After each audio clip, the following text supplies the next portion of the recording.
Good evening, ladies and gentlemen, and welcome to the fighting heart of East London, York Hall, where fight nights, they don't just happen, they echo. And tonight, under these famous lights, we proudly present Southern Showdown. My name is Melissa Zad, and I'm so delighted to have you along with me tonight, live on TalkSport Boxing, Seconds Out, and Boxing News Online. Tonight's action is brought to you by Mark Neilson of Neilson Boxing and John Chathui of TM14 Promotions, powered by our proud sponsors, Zapply, Allegra, and Gladius. Now, York Hall's got a bit of a reputation, and it's not just for great fights. It's for defining moments. Fighters, they don't come here for easy nights and easy wins. They come here to be challenged. They come here to prove that they belong on the big stage. And tonight, that's exactly what we can expect as we move across the card.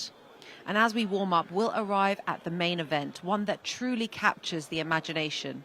In one corner, we have young, undefeated, rising star, Andre Daskalou. And in the other, we have a fighter who's hungry, he's dangerous, and he's in the best form of his career, Carlos Mena.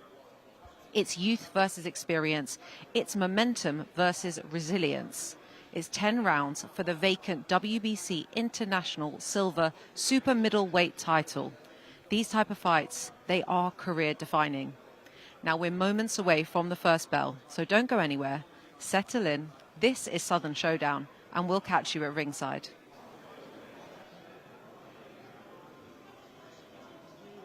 Welcome back, ladies and gentlemen. As I mentioned, we are here at the iconic York Hall, and I am so delighted because I am joined by the man himself, the man who just never stops. He's extremely busy, and a man who needs no introduction because he's now extremely famous on TalkSport. Mark Neilson, how are you doing? Yeah, good, thanks, Melissa. What an introduction. I know, I tried. Yeah, thank you very much. Yeah, so busy as ever. Obviously, this is coming into our third show of the year so far, and it's only in March. So busy times, yeah, we're getting lots of coverage all over TalkSport. Well, you know, I think our show a couple of weeks ago got over 1 million engagements, 120,000 live views. So really getting some traction. Great start to the year for us. It's an amazing start to the year. I'm sure when you entered into 2026, there's the kind of vision that you had. So it's really nice to see you guys actually achieving all of this. In terms of the fact that it's your third show of the year, you know, has that busyness, has that the pressure to succeed kind of got on top of you, or are you just, you know, in your flow and enjoying it? Oh, we're just enjoying it. This is our third show. We've got another one next week, and so it'll be 4 shows over 5 weeks. So a bit of a hectic start. And of course, with boxing and promotion, there's some bumps in the roads on the way, but we love it. We've got a passion for boxing. We're, you know, I'm a boxing lifer. My dad being a pro and me being in the gym from a young age as well. So we just love being around it. It's what we do, what we love, and great start to the year. And each year we want to keep pushing forward. Better shows, more shows, better quality, better production, more eyes on our product, and that's certainly happening. Yeah, absolutely. I mean, listen, the engagement levels speak for themselves because I feel like that's just absolutely representative of the types of shows that you guys have put on. I've been working with you guys for like almost 2 years now, and the shows have just gotten better and better. You guys have gone from strength to strength, and tonight is absolutely no exception. We've got such a cracking card. The first half of it being, you know, young, hungry prospects, and the latter portion of it, you know, the main event specifically with the WBC International Silver main event. Talk me through it. Well, yeah, again, top to bottom, a cracking card, as we always do. And touching on what we were saying earlier, I mean, we're just getting busier and busier. The shows are getting better and better. There's some major promoters in our world who are going to be promoting from now on. I think, you know, we've been, with our sort of pointy elbows, nudging our way through into the London scene and sort of establishing ourselves. And it's, you know, we're signing more boxers, putting on more shows, better calibre. There's less competition now because there's less of our competitors doing it in our sector. So this year's going to be massive. And again, we've got a cracking show, as you said, today. You know, Andre Daskalou on our main event against Carlos Mena, the current Spanish champion. Andre, 13-0, really looking to push on to probably big titles and big TV shows after this. You know, we can probably take them as far as this sort of level until a big Queensbury and a Saudi undercard comes along and takes them. But for the fight fans on the York Hall on the Saturday night, they're going to be treated to a brilliant top of the event, top of the bill, main event, and we know it's going to be action from the start. What a great fight. WBC silver, brilliant. It's amazing. And you know, just a couple of shows ago we had the British title fight. It was the first British title fight that's been on one of these shows, so it's so awesome to now be at this space where the main events are just always delivering. Yeah, absolutely. British title a couple of weeks ago. it was the biggest show we've ever done. Sold out York Hall once again, 120 live views on all the different platforms that we're on, 1 million plus in the engagement, and it's just testament to the sort of shows, the sort of fighters we're able to draw to our cards, the people that we're working with now. Again, it's another sellout show, and again tonight, WBC top of the bill. It's what people expect, you know, right top to bottom of the card. We've got debuts, we've got some cracking quality on the card, and as I said, main event to top it off. Yeah, it speaks for itself. I mean, you know, thinking about Andre Descalou, you know, he was last out on the top tier show just a short while ago, actually. But prior to that, he was on one of our shows, and I remember speaking to him at the end after his fight, and he was very much saying how he really wanted to push on for the title. So it's really exciting to have him back on one of these shows with that title shot opportunity. Yeah, and he wants meaningful fights. You know, he's 13-0, so there's no point now fighting people with a losing record. Pointless. You know, he just needs to fight in a meaningful fight. This is a significant title. You know, it's you know, it gets him a ranking. It's going to get him noticed by some of the really big TV platforms, and this is what he wants. And this is what, you know, he's certainly up for it. We've seen him a couple of times this week at the weigh-in yesterday. He's up for it, but he's up against it. This Carlos Mena's come across. He's the current Spanish champion who's fought at a decent level, got a good record. They fancy it. They're coming here for the fight. You know, and yesterday you could see it at the weigh-in. They was quite polite, but you can see that they're coming for this. They think they can take this title away on home soil, away soil. Yeah, I mean, Carlos Mena, he is literally in like the best form of his career at the moment. He's on a winning streak, you know. So it'll be really interesting to see, because Andre's got the youth on his side, Carlos got the experience, so that'll be really interesting. But you know, thinking about some of the other fights on the card, we have Aurel Ignat, who is, you know, a knockout sensation. He's got so much power. He packs power in both hands, and it's really exciting. He's got a fight in the Cruiserweight division. Obviously, we've got you know, a stock of cruiserweights that are available for him to potentially fight next. Talk us through your vision for Aurel. Well, yeah, this is, you know, he's like number 6 in the country now, so he's really sort of making some ground. Quality, we know, it's great to deal with him and his team, but a real knockout artist as well, and really entertaining. The Cruiserweight division is on fire in the UK. You know, we've got some of our own fighters like Jack Bannister's the current Southern Area champion. He's just coming back from a hand injury. There's a fight we'd be looking at somewhere down the line. You know, there's some other fighters that we work with as well, some significant names. There's some big fights ahead for him, which we hopefully we're going to have on our shows throughout this year. We've got some really big events happening, and people like Aurel, who are entertaining, you know, selling an awful lot of tickets. This place will be buzzing with all his crowd tonight, and they're always going to be in meaningful fights. You know, that's the sort of people we're going to be working more and more with this year. Yeah, listen, it's so exciting. I can't wait to see the future for Aurel. Can't wait to see the future for Neilson and TM14. But guys, listen, you know, you don't want to go anywhere. We're moments away now from that first bell, and it is going to be action from top to tail, and we'll catch you at ringside.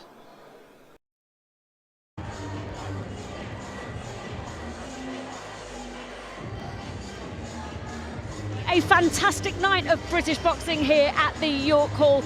My name's Priya Dinesha. We are live on Boxing News, Seconds Out and TalkSport, and I'm delighted to be joined by former European champion Denzel Bentley and former European champion TalkSport's very own pundit, Mr. Spencer Oliver. Stay right where you are as we're about to get the action underway in the lightweight division ahead of the main event of the evening, where Andre Descalou and Carlos Mena will go head-to-head for the WBC International Silver Championship belt.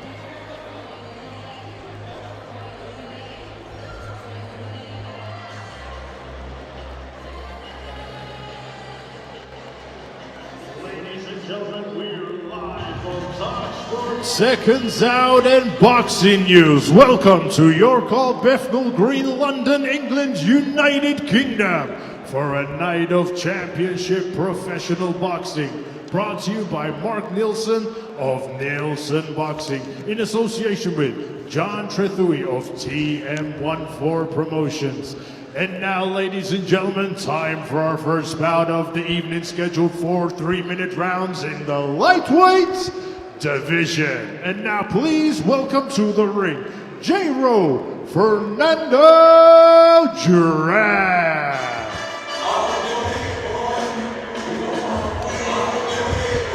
Well, Jayro Fernando Duran, a tough journeyman with 14 knockouts on his record, born in San Pedro, now living in Spain. This could be a baptism of fire into the professional ranks for Silas Bogyere, who is making his debut here tonight at York Hall. And now, ladies and gentlemen, please welcome his opponent to the ring, Silas Bogyere.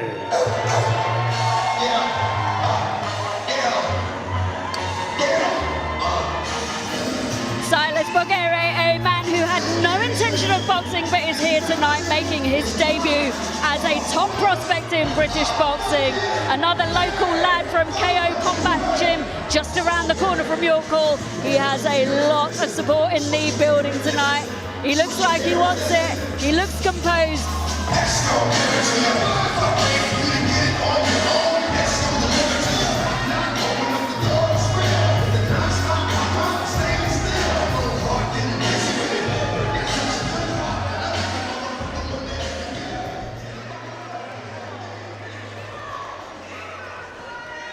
Ladies and gentlemen, this bout scheduled for 4 3-minute rounds in the lightweight division. This bout is brought to you by Mark Neilson of Neilson Boxing in association with John Trethui of TM14 Promotions and proudly sponsored by Zapply and Gladius. This bout is sanctioned by the British Boxing Board of Control.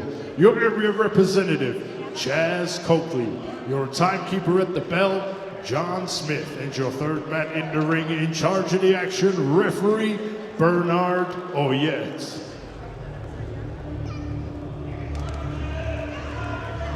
And now, ladies and gentlemen, introducing to you first, fighting out of the red corner, he's wearing the white trunks. His official weight of 133.3 pounds. He is a veteran of 59 fights. Hailing from Girona, Spain, introducing Jayro Fernando Duran.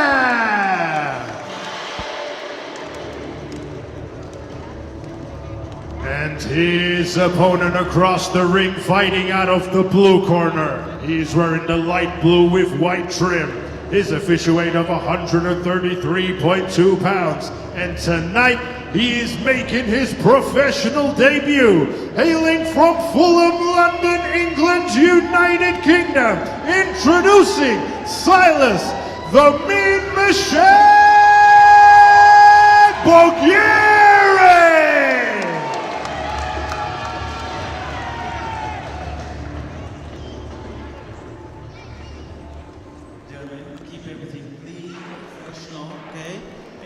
Protect yourself at all times. Shake hands, good luck.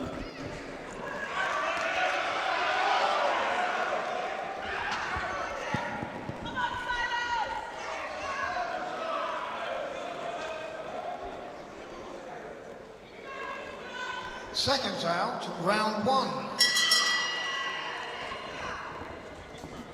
Well, this is the first round of a 4-round contest in the lightweight division between Silas Bogyere and Spain's Jayro Fernando Duran.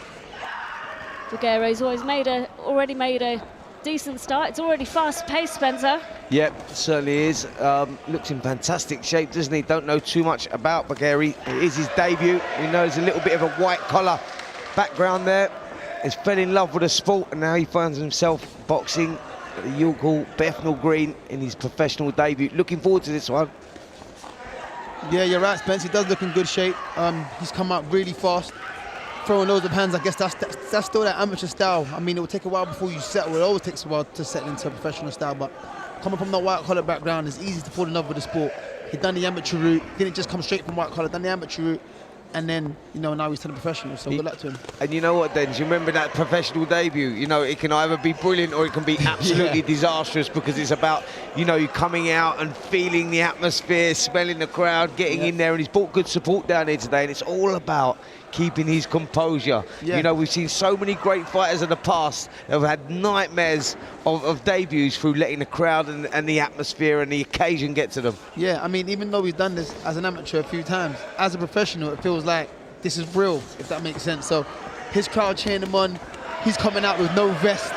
You know, he can feel the breeze on his skin, and he just has to kind of, you know, just not pay attention to the crowd and box to his rhythm. Well, there's a reason they call him the Mean Machine. He's made a fantastic start to the first round. We're just over halfway through the first round. He's targeting the body well with that jab, and he's made a real quick start. He's putting his punches together. There's a reason they call him the Mean Machine. Absolutely, shot selection's brilliant, working the body very well here. Lovely work on the outside, and then getting inside as well, throwing some good shot selection as well. He's gone to the head and body, both head and body. He's not just head hunting. He's, he switched his attack, which is making it difficult for Duran to find, what to defend. Well, we was talking about the occasion, getting to Bogyere, and how would he handle it with the debut, not too much experience in the amateurs and that white-collar background, but I tell you what, he started nice and composed here. He doesn't look like a kid that doesn't have too much experience in the ring. Yeah, and that, he's a little bit older than your average debutant, so maybe that comes with a little bit of aging as well. He just understands, how to compose himself a bit better. Well, Fernando Duran's had 59 fights. 14 of those fights have been won by knockout. He's taken 6 losses by way of knockout. We're just coming to the last 10 seconds of this first round, but Silas Bogyere has taken the professional ranks like a fish to water. Yep, good work again there, upstairs, downstairs. Finishes the round very well there, Bogyere. He will be very happy with that. The professional debut, the first round. Denzel Bentley, you know what that's like, mate. There's a lot of pressure on your shoulders there, and it's just nice to get it out the way. No problems, he built as the round went on, and yeah, I thought that was a good start for him. I thought that was a good start too. I think the most nerve-wracking moment of the debut is that first round. Knowing how you come out, knowing how you perform, and he settled into it quite well. You're boxing in front of your crowd. He wants to impress them, but he's not chasing a knockout. He's not chasing, a star-studded performance. He's just boxing to have, to his strengths. Some of the good action there in the first round from Bogyere. There we see the shots selection, putting the punches in bunches, working well. Accuracy was good as well. Let's see if he can build on that at the beginning of round number 2. Seconds out, round 2. Well, this is round 2 of a 4-round contest in the lightweight division between Silas Bogyere and Jayro Fernando Duran. Bogyere's made a fantastic start in the first round. He's come out quick. He's put his punches together really well. Bit of holding there on the inside from Fernando Duran. Referee just steps in. It's interesting considering he never wanted to be a boxer. Bogyere's literally looks like the most natural fighter in the world right now. Sometimes the sports choose you, man. Yeah, absolutely. You know what, you're so right there. When you look back in history and some of the fighters that took the game up like Bernard Hopkins, become one of the greatest fighters of all time. You saw Anthony Joshua move through the ranks so quickly. Didn't walk into the amateur boxing team until he was 18 years of age. Some fighters, like you say, the sport chooses you. Yeah, that's it. And that might be here with Bogyere as well, because he is handling this occasion nicely, working the body well, showing great boxing IQ actually for a kid with such limited experience. No, he is. Like I said earlier, he's targeting both head and body. I mean, a lot of young fighters that have been boxing since kids and come at the amateurs and turn pro, they always headhunt. They want that spectacular knockout, but he's fighting at a good pace, going head and body, and he's not rushing his work. Well, let me tell you, he's got an interesting story. Silas Bogyere. His main inspiration is wanting to make his 8-year-old son proud, who sadly passed away. But if there's any motivation, you can see it in his face now. You can see it in his eyes. He wants to make him proud, and there's something in him that is very unique to his story and to his performance tonight.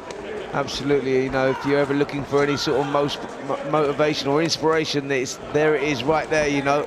Reasons to do this game, and he's got a solid one there. That's an incredible backstory he's got, and he started this fight so well. A minute left in this second round, the round that he's dominated again here, working well again to the body. I'm loving this shot selection, Dens. He's going up and down all the time, keeping the opponent guessing. Yeah. And Duran, he's struggling to cope with the speed there at the moment. He is. I mean, I'm loving the work rate too. He's throwing shots, like I keep repeating it, but he's getting head and body with a good work rate, but it doesn't look like it will slow down anytime soon because he's not loading up his punches. He's just letting his hands flow. He looks comfortable now. He certainly does, and if you notice with Fernando Duran, he's switching to southpaw and orthodox, and Bogyere's just adapting his own style so seamlessly. Yeah, if it's not broke, don't fix it. And for Bogyere, you know, he's working well. What he's doing is effective. And for Duran, he's just trying to get a foothold of this one, switching from orthodox to southpaw. He can't really get off with anything. He's a split second too late when he's counter-punching. Right hand there from Bogyere. Yeah, Bogyere again getting through, breaking through the guard there of Duran. And Duran's got that experience. He's been in the ring a number of times, and so he's come up against a number of different styles. But this is a tough night for Duran right now. And I tell you what, Dens, how does he turn that around? Because Bogyere at the moment is just like a whirlwind in there. He is. I mean, someone like that, you know, like we mentioned earlier, his motivation behind why he wants to box and you know, the people around him that he wants to make proud. I mean, you can't stop that. Especially he's opted to stand up the stools out, and he's standing up in the corner. He's a man possessed right now. He's going straight through the motions. He's letting his hands go so fluidly. He's not slowing down right now. Yeah, absolutely needs somebody acting in that second round. And we saw, look at the footwork there, where he's just shuffling out of range, making Duran fall short, and then coming back with shots of his own again. Yeah, brilliant debut so far. Kids oozing confidence, standing in the corner. Now it's all about not losing complacency, staying focused, staying switched on, because, you know, he's enjoying it in there. He's getting into a rhythm. He is. He's got a big smile on his face right now coming up in the third round. Round 3. Well, this is round 3 of this 4-round contest in the lightweight division between Silas Bogyere and Jayro Fernando Duran. Silas Bogyere making his debut here tonight at the York Hall. He's actually a boxing coach in his local community, volunteers to try and inspire the younger generation. And right now, he's very, very inspiring. I tell you what, Bogyere's inspiring me when you tell me about the backstory and what he does, you know, in there, working with the local communities, all the charity work, etc. You just, like, you gravitate towards him straight away, don't you? You want him to do well, and he's doing well. Here you go, hands down low. We see a little bit of the Mayweather in there. What's going on there, dude? A bit of showboating coming in. That's the comfortability that he's now finally enjoying himself. But like you said, Spence, he shouldn't get complacent, but he should enjoy himself. It's his debut. Do you know what? I was watching the highlight reels of you actually the other day when we was going through. There was a knockout that you done that same move, and I don't know if he's got it from you or what. But you pulled it out there. You set the trap and boom, guy was out cold. Was that in your last fight? I can't remember when that was. I think it was a few fights ago. Yeah. Two. Might have been my last 2 fights. Yeah. Right. And when you look at Bogyere, he's got a good shot selection, but actually his defenses are very varied as well. He's not just relying on his feet or his trunk. He's actually using both, and he's keeping Fernando Duran guessing. He can't quite get his rhythm, Fernando Duran. Silas Bogyere has completely dominated this contest. He's got Duran on the ropes. Yeah, good performance. Duran taking part in his 60th contest tonight, and I tell you what, it's as tough as he's been in with any of the others, and he's very, very durable. This guy doesn't get stopped a lot, and he's doing everything he can not to get stopped tonight, if I'm totally honest, because, listen, he's a trier, that is for sure. He does get the wins. 15 of those 60 contests, or 59 contests, have gone his way, so he does come to win. You know, he doesn't come to survive, but that then gives Bogyere an opportunity. About a minute left in round 3 of this 4-round contest, and Silas Bogyere has completely dominated it as far as I'm concerned, Denzel. Yeah, I think so too. I mean, I don't think he's let around slip. The work rate hasn't died down yet. He's enjoying himself. We're seeing more of his skill set come out. And yeah, I mean, it's a good debut. I mean, his style is so fluid, Spencer, and it's always good to see the lightweights because they're always quick and snappy, aren't they? Just like that left-right that just landed there nice and clean, but he's got such a fluidity about him. Yeah, he has. He took the left hand downstairs there, set the trap and let the right hand go over the top.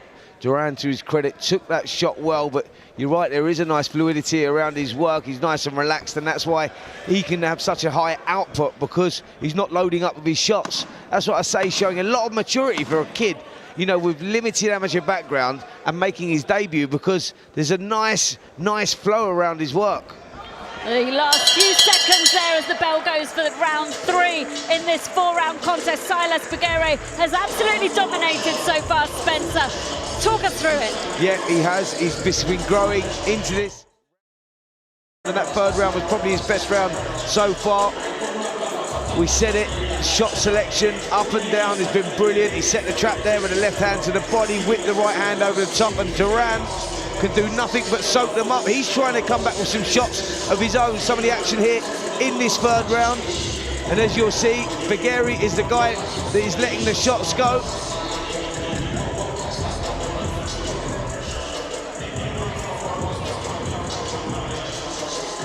But just relentless pressure, putting Duran under it. Duran using all his experience then just to sort of get through this one.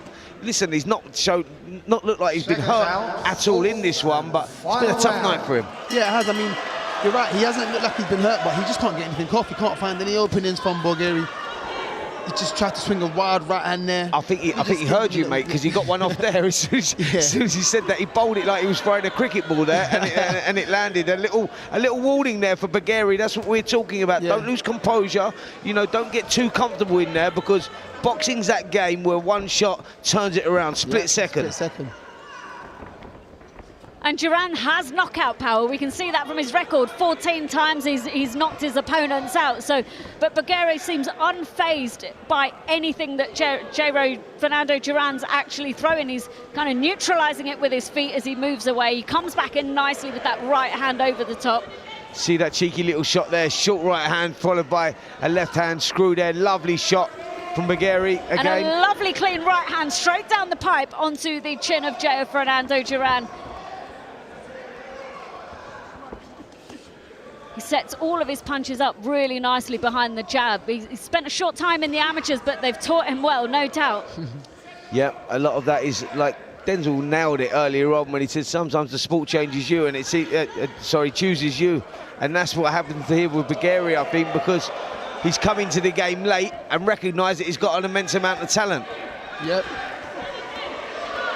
Well, Bogyere's relentless in his pressure over these 4 rounds. We're at halfway through the final round of this lightweight contest, and Silas Bogyere has done his fans proud today, and also his 8-year-old son, who we said sadly passed away.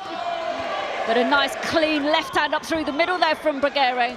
Look at the work again, Bogyere throwing the shots, rolling off the shots, setting up, you know, so this guy is going through what we call phases here, where he's throwing the shots, phase 1, moving out the way of shots, phase 2, that sets up phase 3. Yep. I mean, that is good experience there from a kid making his debut. It's normally offense or defense, but this guy's putting it all together. He is, and it just shows, you know, he is competing, he is better than, you know, he is expected to be with someone with limited experience and having their debut. So he's soaked up the game, he's shown dedication, and he's learned a lot in a short space of time. And he's putting it all into action today. And I think that's important, putting into action what you've learned, and he's been able to do that. Duran just took 3 clean shots there from Bogyere as we're coming down to the last 30-odd seconds of the final round of this 4-round contest. Yep, and this 30 seconds can't go quick enough for Duran. If I'm totally honest, it's been a tough old night for him. Look, he's shown a lot of character in there, that is for sure, because he's kept coming, kept trying. But it's been an impressive debut here by Silas Bogyere, who's looked sensational really from round number 1. He's built on that round after round. Shot selection's been brilliant. He's enjoyed it, that's the most important thing, and it's been a great debut. Takes a clean left hand there from Duran, though. I think you felt that. Well, it's every time we mention it, I'm sure they can hear us, so I've got a bit of a big mouth, and every time we say something, the other guy seems to come back. But yeah, no, great fight there, great debut by Silas Bogyere. For me, won all 4 of those rounds. A tough opponent, an experienced opponent in the opposite corner in Jayro Duran, but Bogyere, for me, running out a clear winner. I mean, his corner looked delighted with him, and no doubt, I mean, if you look at the replay here, Spencer, he's just sensational in terms of the punches he puts together, in terms of his defences, and he had Jayro Fernando Duran under pressure for the entire fight. Absolutely. Listen, he's going to have tougher nights here, I'm sure. But look, as a debut, you've got a lot of weight on your shoulders. You know, you're going into the unexpected, you're blindfolded. You know, you've not been used to this before. As Denzel said earlier in the commentary, the vest is off, you feel the cold air on your shoulders. There's no head guard there. It's a whole different game, and the kid dealt with it very, very well. Looking forward to watching him in the future, but Silas Bogyere, for me, running out a clear winner there as the referee calls them together. I think we are just about to get the decision. Ladies and gentlemen, after 4 rounds of boxing, we go to the referee scorecard. Referee Bernard Oyent scores the bout 40 to 36. And your winner, Silas, the Mean Machine Bogyere. There's absolutely no surprises with that score there for Cyrus Bogyere. He won 40-36.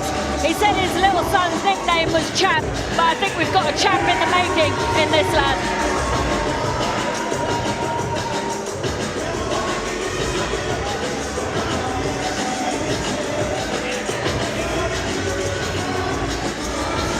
Yep, and this is how the fight finished here. Bogyere on top again, working the body well, getting through with the right hands. He was getting some success there, planting his feet a little bit more. And Duran, as I said, showing a lot of character to get through the round, but coming back as well. No time was he ever in any sort of trouble, Duran, but he was soaking up a lot of punishment. He was keeping his shape very well as well. But I did like what I saw from Bogyere, and looking forward to seeing him in some bigger fights, tougher fights in the future. But that was definitely a great start to what could be a promising professional career. Welcome to the professional ranks. Sum up for me how you're feeling. Fantastic, literally. I've got no words. I've been working for this for so long, and to finally get it done and deliver the way I have here.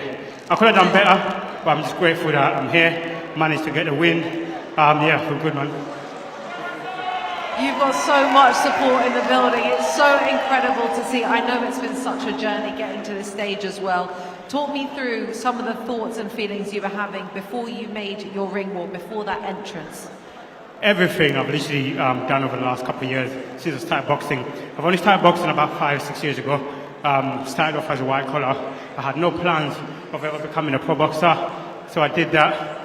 In the process of training and stuff, had a few challenges. I lost my son not long ago, and you know, so there's been a lot going on, and a lot's been pushing me to just keep doing and and getting as far as I can, and here I am now. So as I walk down, all I was thinking about is this is all I've been working for. It's been a long time. I put in a lot of work. There's been a lot on me, and yeah, it's time.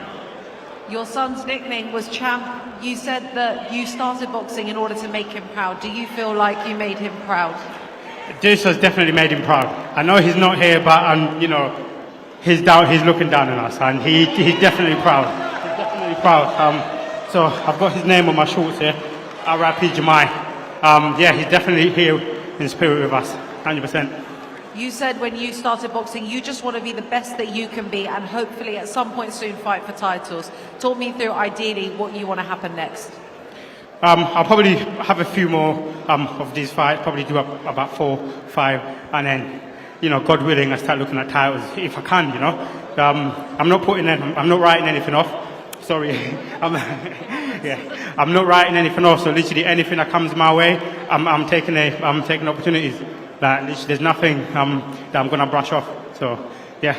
Listen, it was such a fantastic debut, so exciting, so great to see you in the ring, and we look forward to seeing you back in action whenever that may be. 100%. Looking to get back in probably in about 8 weeks or so. Hopefully, I'll have a chat with my manager. We'll see what happens next. But big up my manager Derek, big up my coaches, Bill, my family, my family's around. My friends, everyone has come out to support me, and everyone has been on my journey. Big everyone up, and I appreciate every support that I've been getting, and I'm still getting along. So thank you. Congratulations, Silas. Thank you.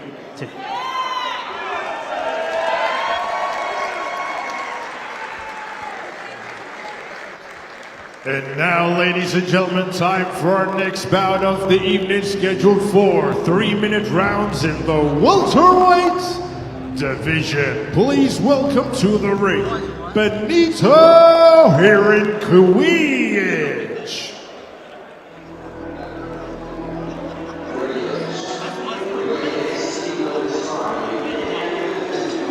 Well, Benito Hrynkiewicz comes to the ring with 3 professional fights under his belt. He hasn't won them, but we can't be fooled by that record. He's a tough fighter from Swindon, and will no doubt give Warren Gray a run for his money this evening as he makes his debut here tonight at the York Hall.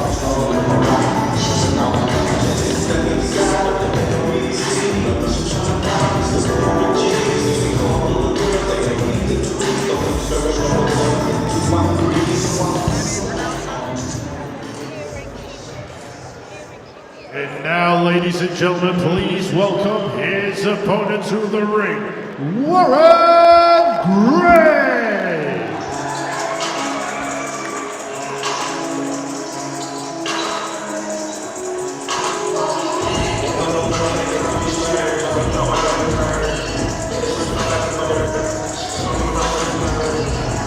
Warren Gray making his debut here tonight at York Hall. His last contest was a Harringay Box Cup final last year, having built up a credible amateur record, and now he will be baptised into the professional ranks of boxing here at the Cathedral of Championship Boxing. Yep, looking forward to this one. Warren Gray, good amateur, turning professional, totally different game, as I said, and let's see how he copes in the professional ring. Ladies and gentlemen, this bout scheduled for 4 3-minute rounds in the welterweight division. This bout is brought to you by Mark Neilson of Neilson Boxing in association with John Trithui of TM14 Promotions and proudly sponsored by Zapply and Gladius. This bout is sanctioned by the British Boxing Board of Control. Your area representative, Chaz Coakley. Your timekeeper at the bell, John Smith, and your third person in the ring in charge of the action, referee Bernard Oyet.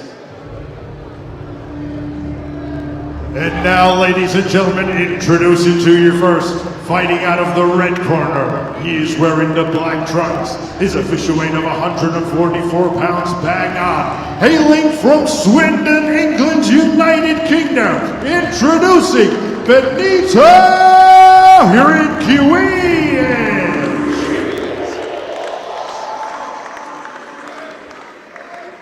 And his opponent across the ring, fighting out of the blue corner. He's wearing the green with gold.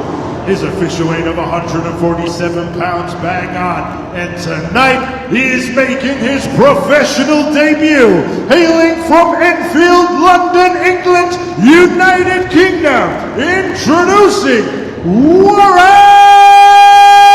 Gray.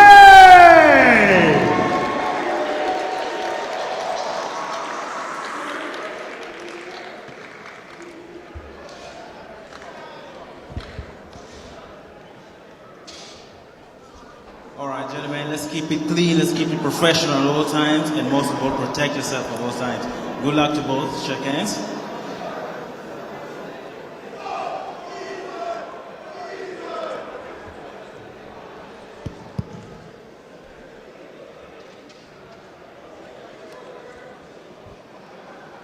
Seconds out, round 1. Well, this is the first round of a 4-weight contest in the welterweight division between Warren Gray and Benito Hrynkiewicz. Warren Gray just trying to establish himself behind the jab, landed a nice one to the body there, Spencer, at the beginning. Yep, tall, rangy, looks like he carries a bit of power as well, Warren Gray. And Hrynkiewicz looking for his first win here. He's already landed a very clean right hand as Warren Gray onto the chin of Benito Hrynkiewicz. Hrynkiewicz is going to have to be very careful here because Warren Gray, like I say, looks like he carries a bit of power, especially in that backhand. He's landed that already, and there it goes again. He's got some real snap in those punches, Denzel. Oh, he does. Just landed a big right hand there. And he's up, he's turning the pressure up here, Warren Gray. Yeah, 2 massive body shots went in there, and Hrynkiewicz felt the weight of that. Gray switched the attack to the body again. This is a good start here from the debutant, Warren Gray, And taking his time. Sorry to cut you, Spence. One other debut, and this is a very nice, composed performance. I mean, he's landed some big shots and hasn't jumped at his opponent to try and get him out there. He's walking him down slowly, you know, using good use of the jab, body shots, and yeah, a heavy right hand. The heavy right hand's being set up behind that jab to the body from Warren Gray. Referee already taking a close look at Hrynkiewicz, and he's gone there. He's felt the weight of that one. The legs have just stiffened a little bit. And we're only halfway through the first round of 4 in this 4-round contest between Warren Gray and Benito Hrynkiewicz. Warren Gray has made a fantastic start to this contest. He's hurt Benito Hrynkiewicz already with his snappy punches. I tell you what, Gray is really sitting down on those shots, digging those feet into the canvas and planting them. Body shots again, big right hand over the top, legs buckle again there. He's got a minute to survive as Benito Hrynkiewicz. But Warren Gray might just give us the first stoppage of our night. Again, nice jab lands there, straight down the pipe onto the chin of Benito. He sets his right hand, but took a clean shot as well as he walked forward. He needs to be careful. Yeah, his chin just came up in the air as he was landing his right hand. And Benito, you know, he just threw it out of desperation and, you know, managed to land a shot. But Gray's got to be careful with what's coming in. Get back in that jab and set up the right hands. Got about 20 seconds left in the first round of 4, and Warren Gray has dominated. He took a clean shot earlier on, but he's sinking those shots in, Spencer. I tell you what, them 2 body shots, I just felt them myself. That just winded me, actually. Watching those, it brings all those memories flooding back. Trust me, they're not nice. Hrynkiewicz soaked those body shots up there, and Denzel, I tell you what, that was a massive onslaught in the first round there. Good round again from the debut, and Warren Gray, you know, when you're talking about composure and the atmosphere and all that, and, you know, some fighters not being able to keep that composure on their debuts. Yeah. I'm impressed. Yeah, so am I. He's not letting the crowd get to him. I just saw Benito walk back to the corner shaking his head. He knows he's in a real fight with a big puncher. The body shots, I'm still feeling them. Shots, we can hear them from out here. Let's take a look at some of the action in that first round. And as I say, Warren Gray started like loading the shots up. If you're looking for a criticism, when he lets those shots go, he lifts that chin out to dry, and that can be dangerous as he moves through the ranks. That's something he's going to have to work on, tucking that chin down.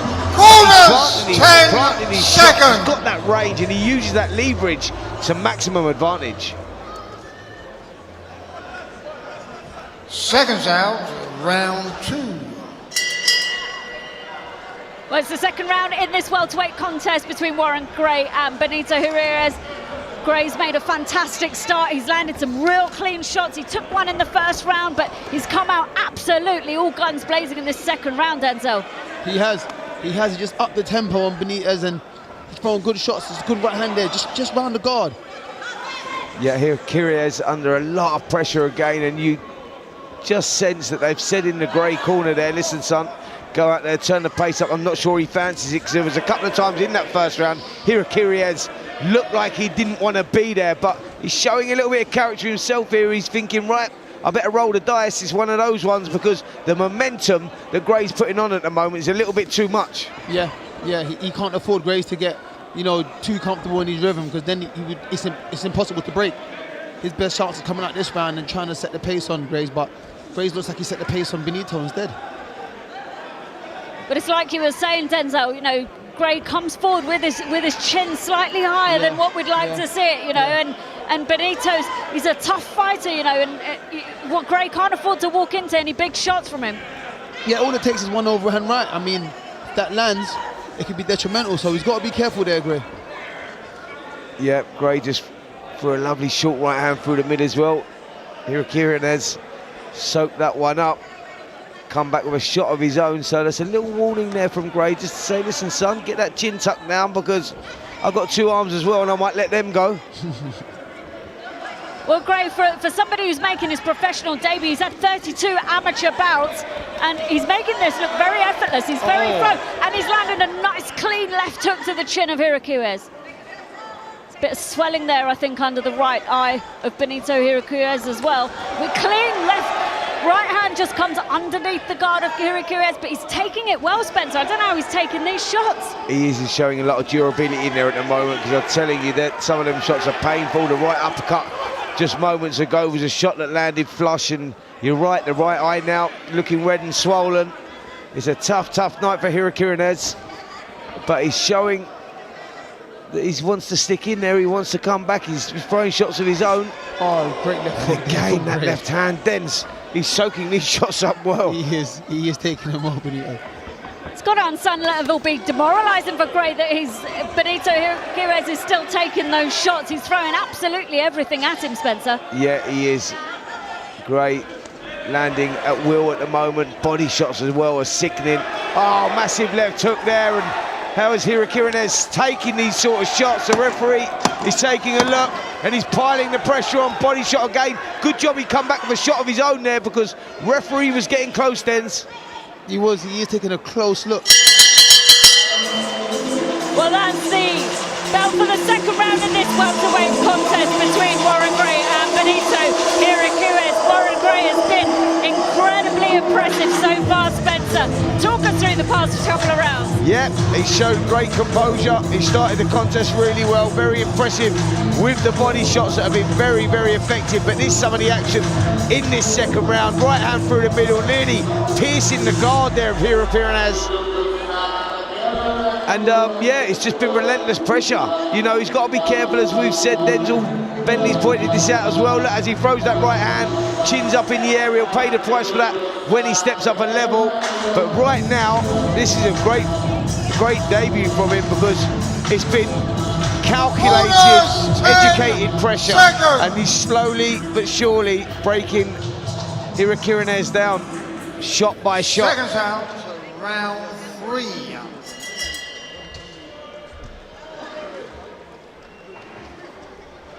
We're in round 3 of this 4-round contest in the welterweight division. Just before the bell went, referee was just warning Benito Hrynkiewicz to keep his head up. But Warren Gray has again made a fast start to this round, Spencer. Yeah, he has. And he's not going to take his foot off the gas either. I think he wants that show reel knockout. He wants that debut that everyone wants. And that's a victory inside the distance. But he's got a stubborn opponent here in front of him.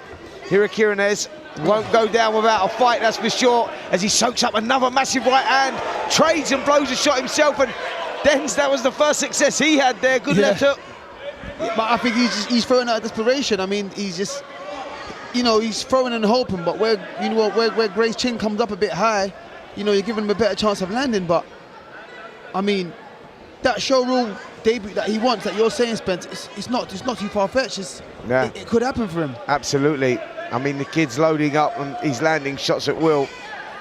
And he's hurting Benito. Oh, good that's a right hand over the top. Benito Hrynkiewicz legs buckled there. Referee taking a good look at him. And the relentless pressure that Warren Gray is piling on Benito Hrynkiewicz. I have no idea how he's still standing. Hrynkiewicz is ready to come out here, James. He looked at the corner.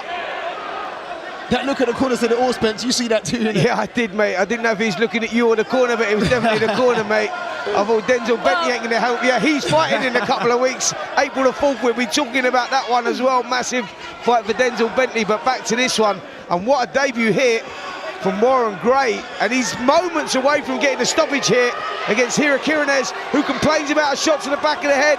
Referee looking close. Face looking bashed up as well now. Well, the crowd are going absolutely wild for Warren Gray as he's in the 3rd round. Benito Hrynkiewicz complains again to the shot to the back of the head. Referee lets the action continue, and Warren Gray is just still relentlessly putting that pressure on. He makes it look so effortless. He's trying to come back with something, as Denzel Bentley said, out of desperation. His face is looking a mess in there at the moment. Oh, big right hand again, surely. At some point, the referee, good job, referee. Good job, referee. Hrynkiewicz, that's the sign of a gladiator, wanting to continue, wanting to stay in there. But Denzel Bentley, I've got to say, mate, that was an impressive debut, as impressive as you're going to get. And that was, you're loving what you're seeing up there, aren't you? Yeah. I mean, he has got a nosebleed. I don't know where that came from. Maybe the shouting, because I didn't really see him get hit. But it was a good debut, man. I mean, nice and composed, everything off the jab. He landed some big right hands there, and when he had his man hurt, he stepped in him and did not let him go. And look, from a debut, that's quality.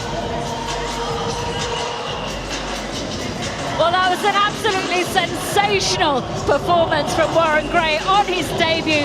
He stopped the contest with about 30 seconds to go in the 3rd round. We could see it coming, but there were times when he could have been in a little bit of trouble. Oh yeah, look, take a look at the finish here. It was relentless pressure. from Gray. Hrynkiewicz was in desperate trouble. Sylvan Denzel Bentley spotted it when he looked over to the corner. That tells you he's looking at the corner to say, are you pulling me out? Am I coming out? What do you want me to do here? Then that self-doubt was creeping in. Once that happens to a fighter, then you know the writing's on the wall. It's only a moment away, one clean shot, and he's turning it around. He tried to hang in there to his credit, but boy, he was under relentless pressure. The corner didn't respond, so he had to just get in there, try and throw some shots of his own. He fell short, and Gray made him pay the price. The official time, 2 minutes and 27 seconds of round number 3. Your winner by TKO, Warren Gray. Well, that was an outstanding performance from Warren Gray on his debut here at York Hall. He stopped the contest with about 30 seconds to go, but absolute credit to Benito Hrynkiewicz, who soaked up some punches like I've never seen before. What a fantastic performance. Yeah, it certainly was. That's the debut that you want. They will remember that one forever. Whatever happens in his boxing career, the debut is the one that you always remember. And what a debut it was from Warren Gray. Let's take a look at the finish. Hrynkiewicz, big character, showed a lot of heart in there, took some sickening body punches right from the opening round, and Gray kept switching the shots underneath those elbows, as we saw just there. The right hand buckled his legs, and he just slowly, systematically broke him down. It was a great stoppage, a well-timed stoppage. On your pro debut, talk to me about how you're feeling after that emphatic third round stoppage. Feeling good, you know, it's like a dream come true. Always wanted to step into the pro ranks. I'm just happy to get it done. Got some things to work on, but you know, I was a bit over-aggressive, I'd say, but you know, yeah, it was a good fight. Had to start with a stoppage, you know what I mean? 1-0, 1 KO, you know. I love it, 100% knockout ratio. We love that for your debut. Yeah, as you say, you know, you called it over-aggressive. Some would just call it aggressive. What? Go one round and then just try to get him out of there. So I don't know. I started trying to get him out of there too early, maybe. Yeah, but I got the job done. You know what I mean? That's the most important thing. What did you make of your opponent? Obviously, Benito, he's got a wealth of experience. What did you make of him throughout those rounds, as those rounds progressed? No, he's good, you know, he's tough. Like, I didn't know how to really gauge him from a few videos, so I just thought, I'll get in there, see what he's like. And, you know, he was tough, man. He would throw back in the middle of exchanges. He wasn't shy to, you know, get down and dirty, so he made for a good fight. So, yeah, man, Listen, you've got such a pedigree as an amateur. You've achieved so much. How much does that amateur pedigree play a part in your success tonight? Yeah, a lot. You know, the amateurs is where I kind of just wanted to just make sure my skills are still there. I had a little break in boxing, went back into amateurs. But yeah, and then from there I knew I was good enough to turn pro and take it seriously. And I just want to thank everyone who came to support as well, all the fans. Thank my team, my coaches, every day working with me, and yeah, man, everyone that was supportive. This is so great to have that support in the building with you. You only get one debut. They don't call you Warman for nothing. That was such a fantastic stoppage. When can we expect to see you back in action? Soon as. I'm trying to get a few months, a month. Just keep the ball rolling, you know what I mean? More devastating performances, 100%. Congratulations. Thank you.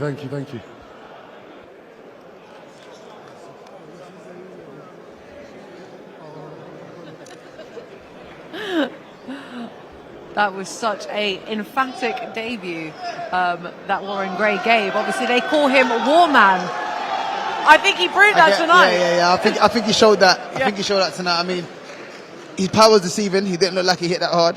But when he started landing them shots, and I heard the body crunching, I thought that's some big power from a skinny man. But listen, credit to him. He's a good fighter. I mean, his friends have been telling me about him, saying to look out for him. So I had a special eye on him tonight, and he impressed me. Listen, I just want to quote you, that's a lot of power for a skinny man. That's what I'm he skinny said, myself when I'm in there as well, so I can't even talk. But no, I love it. Like he labelled himself as over-aggressive, you know? Yeah. He said he was over-aggressive. You could see he was going for that stoppage early doors. He just wanted to get that stoppage. It's quite a statement to make in your debut as well, to get a stoppage. Definitely. You know? But I think he done it well. He got some rounds in and got the stoppage, and I don't even think he was over-aggressive. I think he was just right. In the beginning, he came out nice and steady, used his jab a lot. But his opponent fought the power from the beginning. Benito fought the power from early, so he didn't really want to engage, and he weren't really too good at surviving either. But Warren, to his credit, didn't just start jumping in and throwing 100 shots at a time. He stepped in, used his jab, went to the body at times, and when he hurt him in that third round with that right hand and he knew he had him hurt, that's when he jumped at him. So that was a quality performance. Well, listen, he was a Capital Cup winner, a Bucks winner. He won. He was a Haringey medalist as well. So he's got a wealth of amateur experience that really sets him up nicely for being able to use his intuition and his instincts. And I think that's what really was impressive in that third round. He really used his instinct to, as you say, know he had him hurt and then step on that gas and get the finish. And I agree with that. And it's always good to see a fighter with that killer instinct. That he's a good finisher. He had his fighter hurt, and it wasn't like he didn't see it and stepped off and everyone had to scream at him, get on him, get on him. No, like he saw it himself and he had that killer instinct and went for it. So I guess it says it in the name, innit? Warman. So, Warman, absolutely. And I just loved how much he was enjoying it. Like even in that post fight, he was just all smiles. It was so amazing. We love to have those types of debuts on the show. Definitely.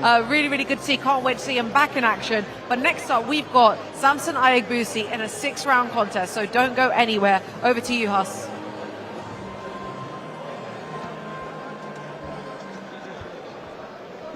Ladies and gentlemen, now it's time for our next bout of the evening, scheduled 6 3-minute rounds in the light heavyweight division. And now please welcome to the ring, Kyle Charles.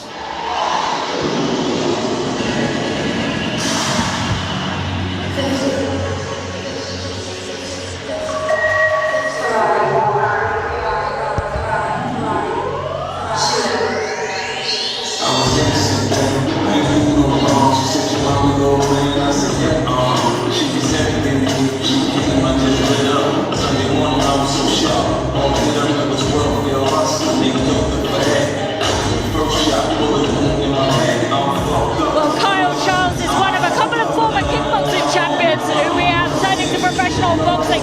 He's making his debut here tonight, but make no mistake, this man knows his way around the fight game.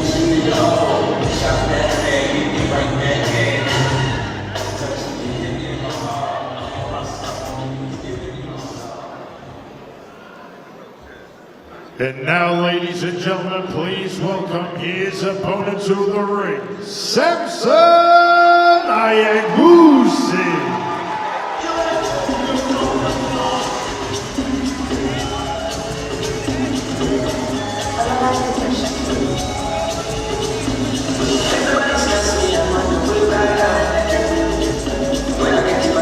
Well, Samson Aiyegbusi is no stranger to the bright lights of your call. This is his third professional contest and the third time he is making his ring walk here. The 31-year-old hasn't failed to impress yet, but Kyle Charles is not going to make this easy for him.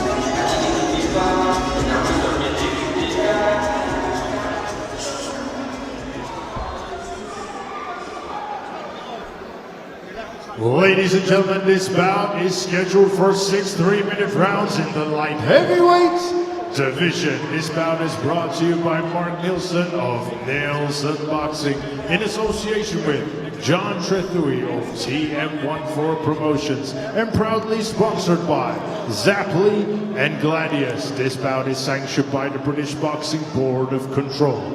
Your area representative, Chaz Coakley. Your timekeeper at the bell, John Smith, and your third man in charge of the action in the ring, referee Sean McAvoy. And now, ladies and gentlemen, introducing to you first, fighting out of the red corner. He's wearing the black and red. His official weight of 175 pounds, bang on. And tonight, he is making his professional debut, hailing from Burntwood, England, United Kingdom. Introducing Kyle Charles.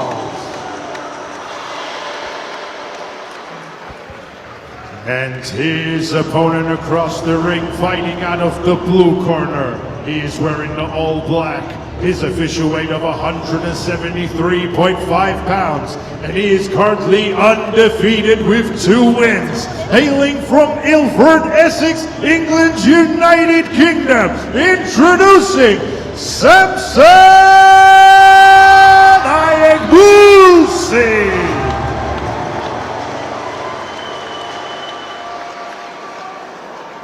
Okay, lads, 6-round contest. Keep it clean all the time, keep yourself protected all the time. Touch gloves, here we go. Good luck, lads.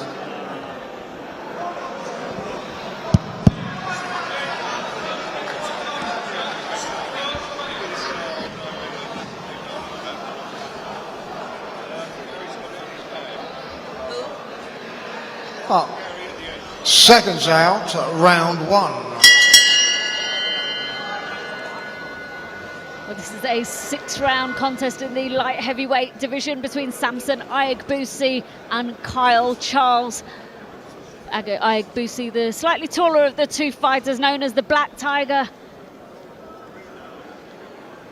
Yep, the height and the reach definitely with Samson Aiyegbusi. 2-0, looking to make it a hat-trick tonight and go 3-0 against the tough debutant Kyle Charles. Kickboxing background, comes with a good reputation. Let's see if he can transfer that into the professional boxing ring.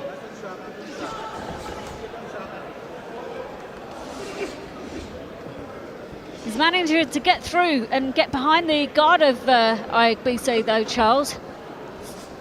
Yep, just having a little feeling out process at the moment. Aiyegbusi, as I say, has that height and reach, so they're difficult, these guys, to sort of work out. He's got an unpredictable sort of style. So it's going to be one of those little cat and mouse at the beginning, but expect this one, Denzel, to catch fire at some point. Both guys look like they carry a bit of power. Yeah, both got awkward styles, which is why probably, you know, starting off so slowly because they're both trying to be as awkward as possible. But Aiyegbusi's been down the gym sparring at the Peacock. I've seen him a bit, and he does hit hard. I think I've done a few rounds of him when he first come down, and he hit me in my arm, and I thought, oh, okay, punch. So he can punch. When it starts to catch fire, it should get really interesting. But when you got two guys with that same sort of, you know, gangly, lanky counter punch style, it doesn't really catch fire straight away. But I think it should after the first 2 rounds or so. Well, Aiyegbusi had a fantastic win against Robbie Chapman, the Camden caretaker, back in November, actually, of last year. He won against a very tough journeyman who had 84 fights at the time. So, you know, you can see why he's had his 2 fights, 2 wins so far, Aiyegbusi. Yep, tall, rangy, unpredictable, as Denzel said. You know, difficult to read, quite awkward, and can whack a little bit. So that commands respect, and Kyle Charles is giving him that respect at the moment. But clean right hand there over the top from Kyle Charles onto the chin of Aiyegbusi. That came out of nowhere. Yep, it did, but that's what I was going to say. Aiyegbusi has met someone here who is possibly as awkward and unpredictable as himself. So it's going to be interesting to see how this unfolds. And Denzel, let's hope we don't get a clash of styles here, because we see that when you get 2 guys that are as awkward as they are. But I think, you know, whoever's being more awkward, the one that's less awkward is going to have to start pushing and finding another style to break that person's rhythm. So, I mean, I hope we don't get a clash of styles where they're both just doing the same thing, because, I mean, even for the ref, that would be hard to score. But, you know, someone's actually got to push and try and change the narrative here. Well, the bell's just gone there for the first round in this 6-round light heavyweight contest. Aiyegbusi landed a nice clean shot onto the chin of Kyle Charles, but that was an awkward one to watch, actually, Spencer. Well, you know, I respected it because both guys are showing each other the respect, and probably the respect they deserve. They're both quite heavy-handed, awkward, unpredictable, so it's a little cat and mouse, and you expect that when, you know, guys are going in there, they're cold, they need to warm into it. Aiyegbusi landed a couple of decent shots, and Charles come back with a couple of decent shots of his own. But as you can expect, you know, at this sort of level, you know, one shot and it's checkmate, and that's pretty much where we're at here, because both guys are quite elusive, carrying their hands down. One shot can change the rhythm, the pattern of the fight.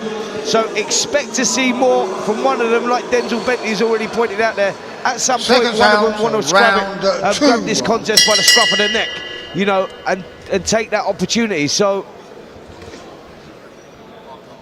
well, we're in round 2 of this 6-round contest in the light heavyweight division between Samson Aiyegbusi, the Black Tiger, and Kyle Bolo Charles, who started boxing in 2011, having won multiple world titles in kickboxing. So there's a lot of talent in this ring tonight, Spencer. Yep, there certainly is a lot of talent and a lot of respect between both guys at the moment as well. very much a feeling out process, but like I say, someone's gonna try and step it up at some point. Was it Kyle Charles you said was the kickboxing champion? Multiple world titles, yeah. It makes sense in his style. I can see that in his style now. He's very fluid. Very fluid, yeah. He looks like he's ready to kick as well. Hopefully he doesn't. I know. Let's hope that doesn't happen. Let's hope it doesn't happen. Different combat sports. We've seen that before, though. I've actually seen that before, yeah. I actually saw one as well many years ago where the opponent's mum got in the ring and hit the guy over the head with a high heel, yeah. I think I've seen that Yeah, too. you know that one? Oh, all sorts of crazy things happen in this. Yeah, absolutely, absolutely. We're just over a minute into the second round of 6 in this light heavyweight contest between Samson Aiyegbusi and Kyle Charles.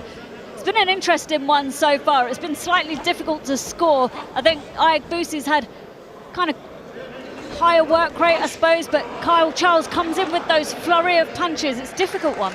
Yeah, Aiyegbusi maybe just doing enough in this round. He's the aggressor. He's the one that's maybe just doing a little bit more work of the two. No real clean shots have landed, but Aiyegbusi, for me, maybe just starting to get a foothold of it, and the right hand just falls short there. Yeah, I think I agree with you two guys. I think the first round was a little bit harder to score, but I think now Aiyegbusi's holding the centre well. He's using these jabs, you know, stabbing to the body, right hands to the body. Charles is just moving around, still trying to fight. Charles trying to make himself awkward, and Aiyegbusi's, you know, stamping his authority and taking the centre. Yeah, Charles just trying to figure things out here. He can't work out the style of Aiyegbusi, and he can't get inside that range and that reach. He's switching from side to side. He's trying to look for an open. He's trying to be creative himself, Charles, but nothing really paying off yet. I just would like to see him moving his feet into range and then letting his hands go before waiting for Aiyegbusi to lead off first, because he's never going to catch him on that counter. He needs to be a little bit more aggressive, set some traps, use his imagination just a bit more. Well, we're just coming down, just under 20 seconds to go in this 6-round contest. We're in round 2, last few seconds of the second round here, and Aiyegbusi lands a clean right hand to the body of Kyle Charles, which he returns it with 2 clean shots of himself. It was just in those last few seconds that it started to catch fire, Spence. I wonder what we're going to expect as the rounds go on. Well, let's hope we get a little bit more momentum from both of these guys now. Aiyegbusi was the one that was sort of trying to change the pattern of the fight. He was being the aggressor more in that third round. He was getting some shots off to the body, trying to land the shots to the head, but Kyle Charles was proving a difficult guy to nail down. Some of the action there in the third round. Charles boxing on that back foot, very elusive, keeping himself out of range, but not coming back with anything of his own. He's making Aiyegbusi fall short, and that's when he should be capitalising on that, jumping in, moving the feet in range, and letting the shots go himself. But he's not took that shot yet, or took that opportunity yet. And the reason I said took that shot there, because Corners, 10 seconds. And that was probably the shot of the round. Seconds out to round 3. Well, we're in round 3 of this 6-round contest, Denzel, and it's like you were saying earlier on that, you know, they're both awkward, but one of them's going to have to take control of the fight quite quickly. Who do you think that is for you, Denzel? Oh, and Charles is down. No, just trod on the foot there, and the shot never actually landed. He trod on his foot, the old trick Denzel Bentley pulls off every now and then, and he lost his balance, and the shot, well, it actually worked against him that time, because the right hand he threw went over the head. Over the head, yeah, it's true. To answer your question, Priya, I think Aiyegbusi's taking control of the fight. I think he's holding the centre well. He's throwing these shots. He's found his composure a little bit. He's even up in the tempo a little bit more this round. I think Charles is going to get tired if he's not already slowing down from all the movement he's doing. Well, I can see a bit more purchase in his punches for Aiyegbusi. He's starting to land them a little bit more, but a bit more snap in them, Spencer. What do you think? Yeah, Aiyegbusi, Denzel's right. He's taking a grip of this contest now. He's the one that's the aggressor, starting to grow in confidence. He's just starting to get into a rhythm, warmed up nicely, and the hands are starting to flow, and there's less coming back now from Kyle Charles. And it's only a 6-round contest, so Charles wants to get himself back into this one. He needs to do something, start doing something soon, because the movement's great, and he's keeping out of range, and he's being very elusive, but I need to see a little bit more aggression as well. just can't seem to get past the long arms of Aiyegbusi, who's just landed a clean right hand onto the chin of Kyle Charles. He took it well. He's still coming forward with his hands down, but that could be really dangerous for him, Denzel. Yeah, I think it's dangerous. I mean, he's slowing down that split second, and his hands are still low, and he's coming in range with his hands down. Aiyegbusi's got long arms, he's got a very long reach. If he puts that right hand in, I mean, that's all it takes sometimes. Like Spence was saying earlier, it takes a split second to change the fight, and I think that right hand could do that. Good work from Aiyegbusi as well there with a jab. He's found the range, like I say, like now he's into a rhythm. This fight now is to be changed by Kyle Charles. He needs to change this, because if this pattern stays like this, Aiyegbusi will do what he's doing and just not take any chances, and just like a workman-like performance and try and get this job done.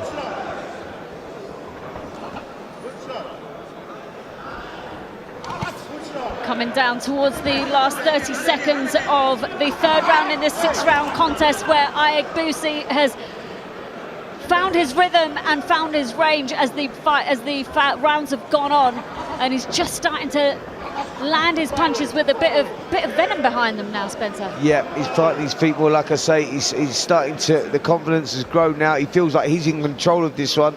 He's controlling the space really well. He's starting to find the range, maybe falling just a little short with the right hand.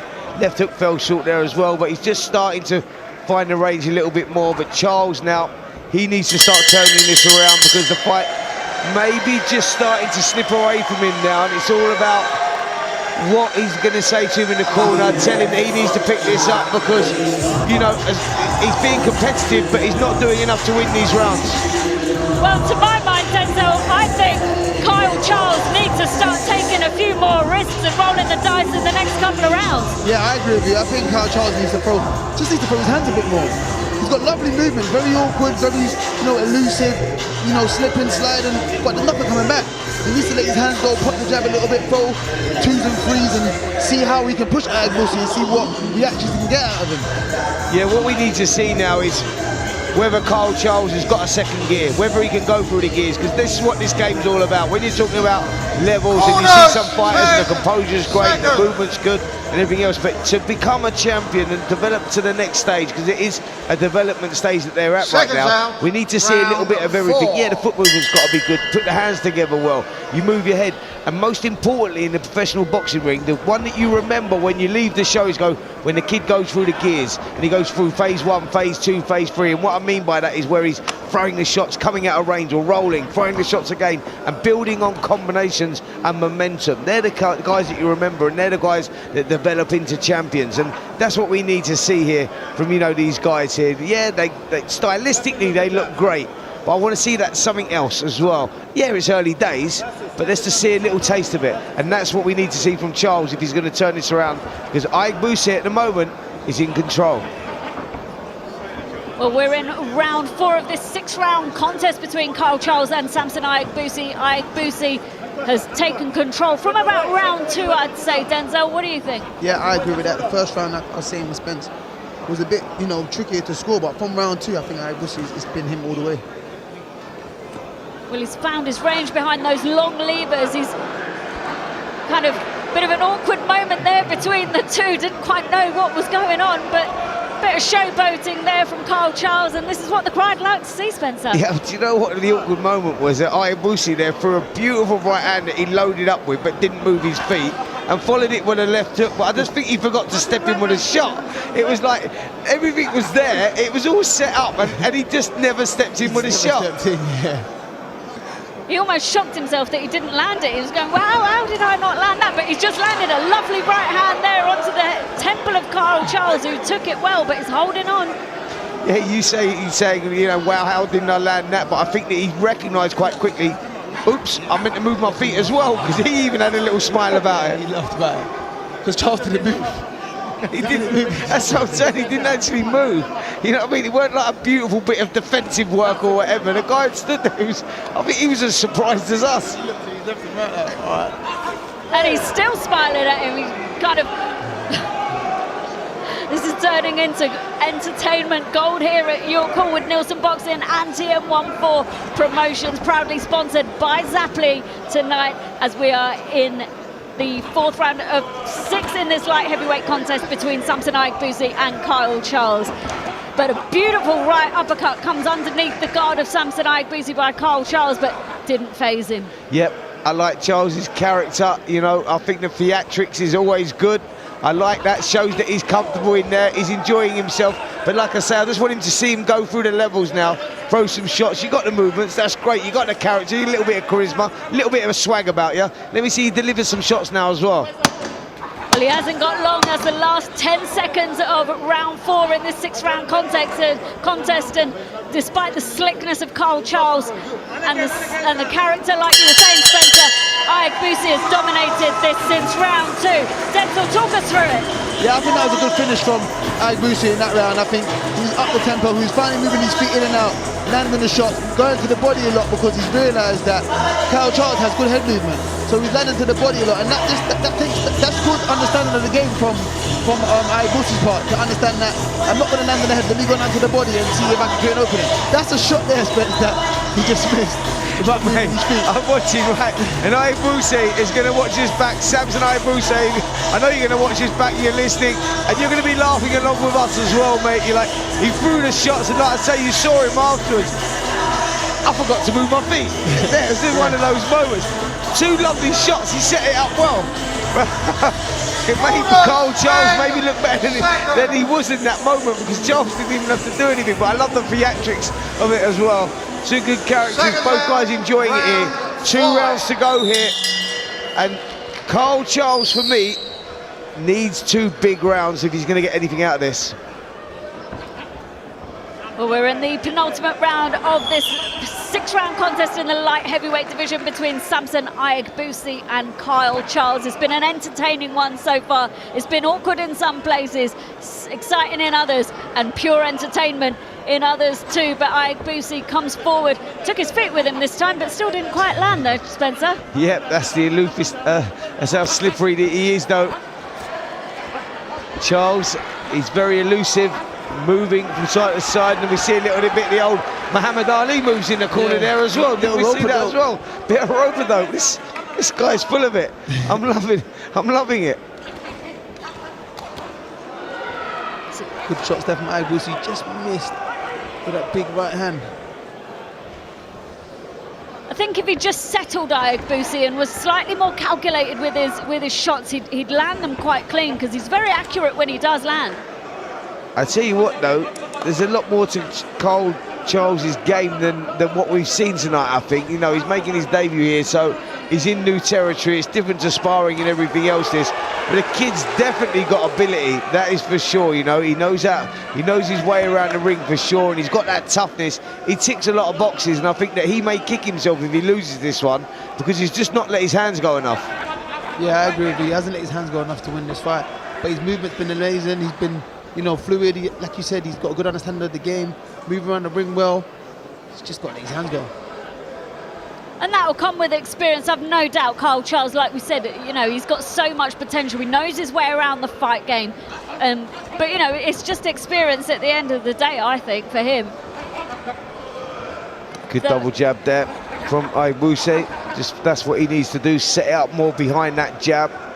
He's got a very elusive character in front of him. He just needs to pop the jab to the chest and work the shots off that one. Aiyegbusi going with a big right hand as well there. It's impressive to see Aiyegbusi target the body of a slightly shorter fighter, because he's actually getting a lot of success with those body shots, Denzel. Yeah, he is. He's throwing them nice and straight. He's having more success to the body than he is trying to find Charles's head.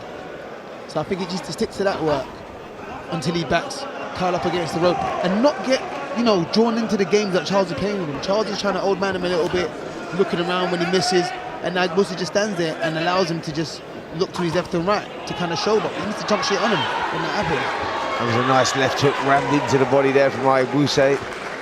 I like that.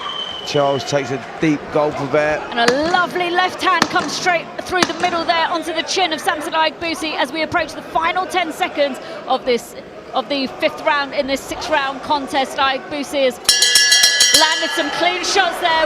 It's been entertaining so far, Spencer, in this fight. I think we've got two real characters in professional boxing now. Absolutely, you know, and I think the game needs that, and this is where it all starts here. at the York Hall, Bethnal Green, the grassroots, what they call small hall boxing, and a great opportunity for these guys to showcase their skills. And you know, whether that's on Seconds Out's channel, just Seconds Out Boxing's channel, TalkSport Boxing YouTube channel, you know, it's a great audience for them.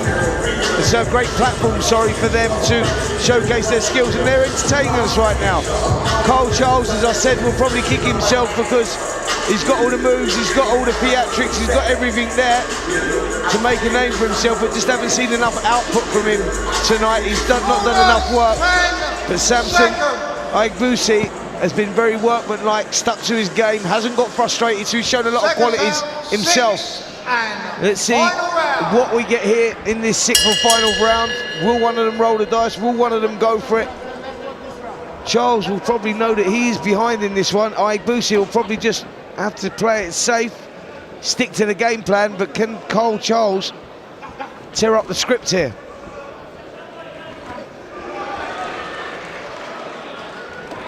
I think what you said there, Spencer, was really key, that, you know, they're here to showcase their skills, and regardless of who wins this, in my opinion, unless anything changes, Kyle Charles pulls something really great out of the bag here. I think this is in the pocket for Aiyegbusi, but both fighters, I think, have really displayed the level of skill that they've got coming into their debut, and that is absolutely crucial for them to make a good start into the professional ranks of boxing. But Aiyegbusi landed a nice right hand left hook there. He's got Kyle Charles under some serious pressure, but Charles's movement got him out of some serious trouble there. Referee just pulls them apart.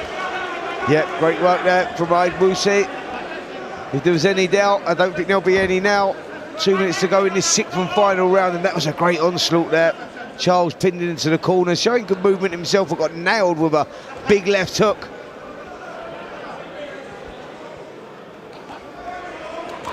Aiyegbusi again just edges Kyle Charles back to the ropes. Charles just ties him up, and I guess that's what he needs to do to stay out of any real trouble, but Aiyegbusi's targeting that body really, really well.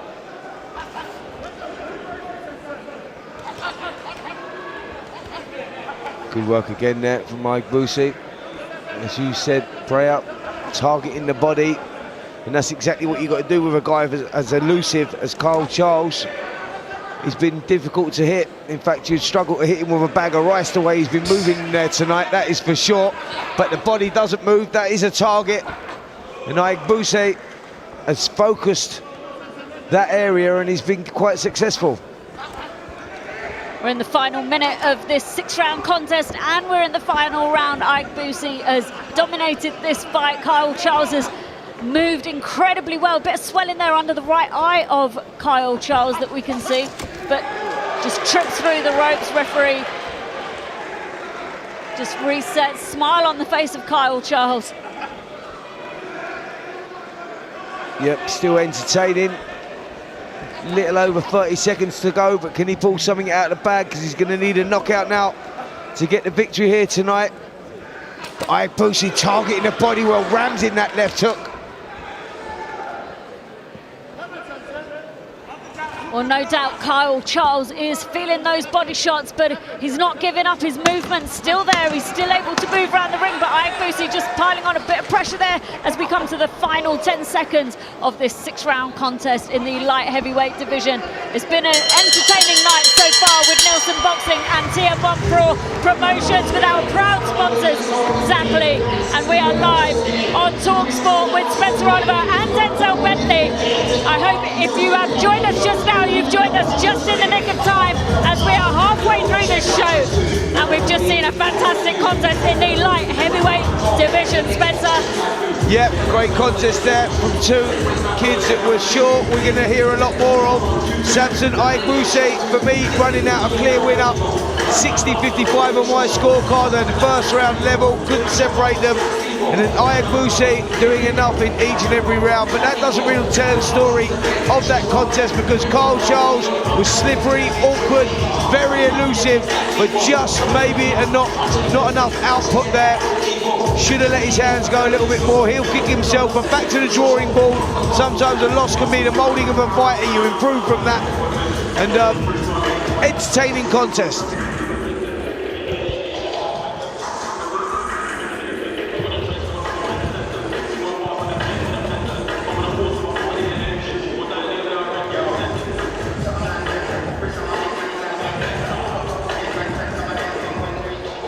Ladies and gentlemen, after 6 rounds of boxing, we go to the referee scorecard. Referee Sean McAvoy scores the bout 59 to 55. And your winner,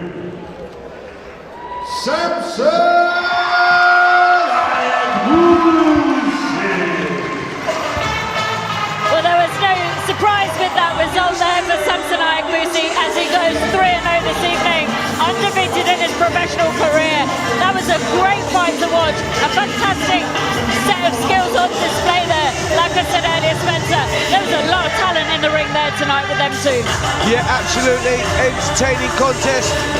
Samson Aiyegbusi, we will be seeing and hearing a lot more of, I'm sure. And for the debutant, Carl Charles, who's been a brilliant success in the kickboxing ring, taking his hand at boxing, fails tonight, but he can definitely come back with that. Show us that he's got a lot of talent, and I look forward to seeing him again in the future. You moved to 3-0 tonight. Talk to me about how you're feeling.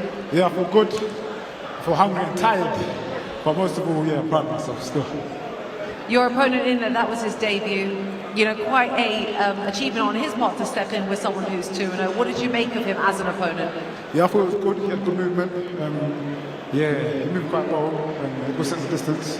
So, but yeah, it made it difficult for me. But yeah, we got overall. Overall, you got that win, and that's the most important thing. You often refer to your style as come forward, very aggressive and ready to pounce when the moment presents itself. How did that style play out for you tonight? Yeah, I was being patient. And then when I did see the opportunity, I thought I got some good shots in. I think that maybe I should have mixed it up a bit more.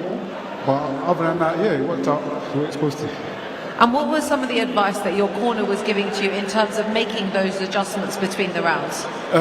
Pretty much what was giving me problems was my distance. So my team was saying to me that I've got edge in, get a bit closer, and once I see that he's within range, then go for the shot.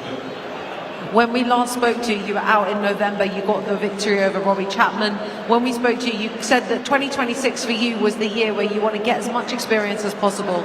How does it feel kind of starting the year off strong with this, and when can we expect to see you back in action? Hopefully as soon as possible. But yeah, most of all, like it's a good start just to get the cobwebs out of my system, and then yeah, from then on, I'll just keep improving, getting better and better. That's the aim. Well, hopefully a really, really big year for you. Congratulations on your 3rd victory tonight. Appreciate it. Thank you.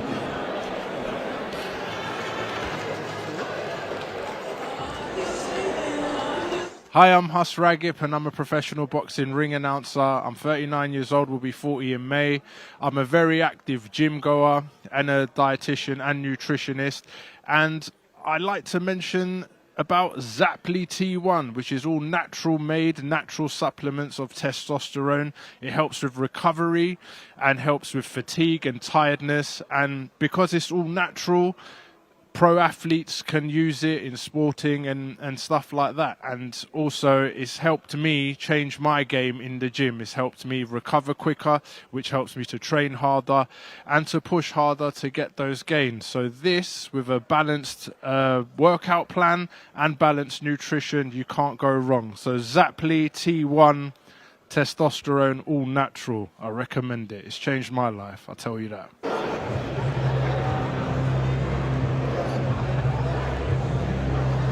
Ladies and gentlemen, now it's time for our next bout of the evening, scheduled for 3-minute rounds in the Super Middleweight division. Please welcome to the ring, Robbie Chapman.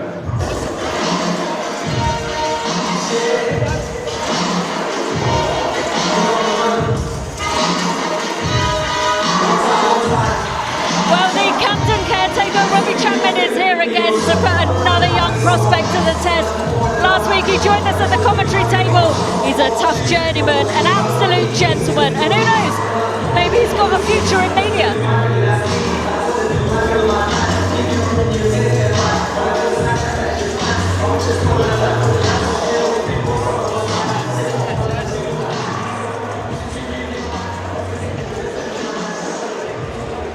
And now, ladies and gentlemen, please welcome his opponent to the ring, Daryion Davids-Bennett.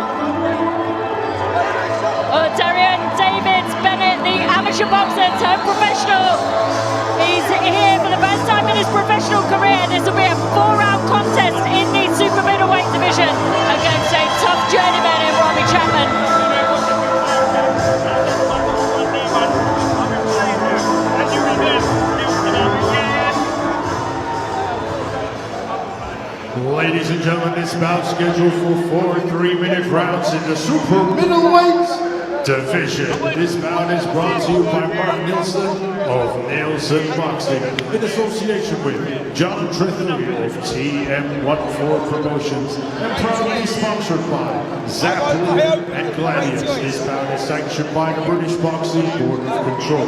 Your area representative, Chaz Coakley. Your timekeeper at the bell, John Smith, and your third person in charge of the action in the ring, referee Bernard Oyens.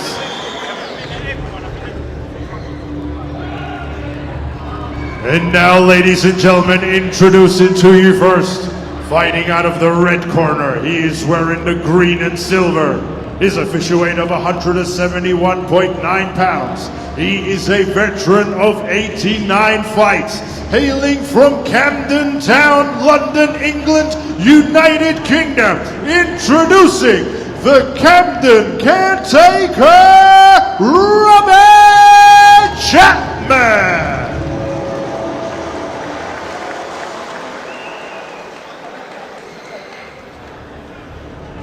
And his opponent across the ring, fighting out of the blue corner. He is wearing the all black. His official weight of 169 pounds, bang on. And tonight, he is making his professional debut, hailing from Woking, London, England, United Kingdom. Introducing Daryion Davids-Bennett.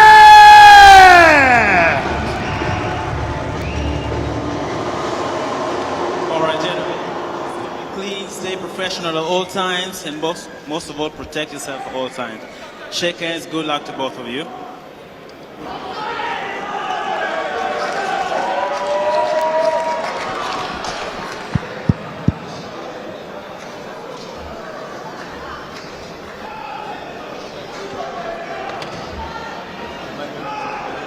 Seconds out, round 1.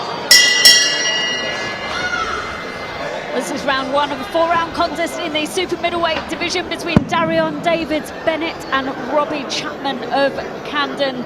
Davids-Bennett has a lot of support in the York Hall this evening as he makes his debut against Robbie Chapman, who is fighting out of the southpaw stance.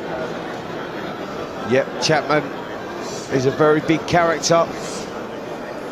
Knows his way around the ring, that is for sure. And he's going to give Bennett an entertaining debut here.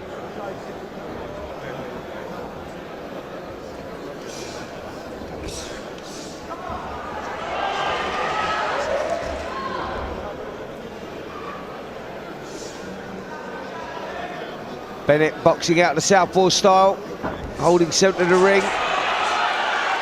Nice work there, but good defence as well from Robbie Chapman. Davids-Bennett has had a bit of experience in the amateurs. He was the London Elite finalist in 2023, and a year later he was the Senior Elite quarter-finalist in 2024. You can see his kind of amateur pedigree coming through there in terms of he's quite tidy with his punches, tidy with his footwork, and he's already found his range very early on in this contest, Denzel. Yeah, I agree with that. I mean, like you said, he's a very experienced amateur. He's been at the Peacock Gym as well. He's part of the team now. He's been sparring loads of boys. He's done a lot of his work with this camp with George Liddard, who's boxing tonight also. So that's also good quality sparring for, you know, for his debut. So it's all about controlling the nerves tonight, controlling the nerves and, you know, getting the job done. Yep, started very well here. Bennett working well, composure's good. Got to be careful of shots like that though. Little cheeky counter punch there from Chapman. Little reminder that he's in this one.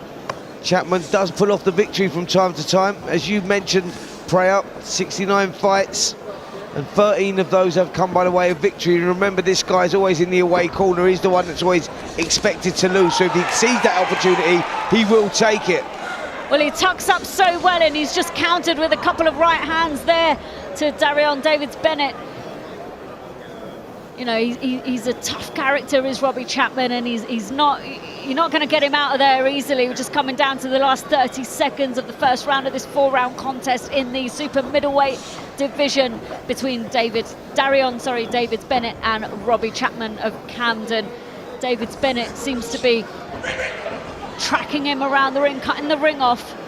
Yeah, it's been educated pressure from Bennett. It's been nice and composed, taking his time, trying to create the openings, looking for the openings, working the body well, not really getting through with the shots, because that's good defence from Robbie Chapman, but a workman-like round there from Daryion Davids-Bennett. I was impressed with that, nice shot selection, and he'll be pleased to get that round under his belt. Let's see if he can build some sort of momentum off the back of that now.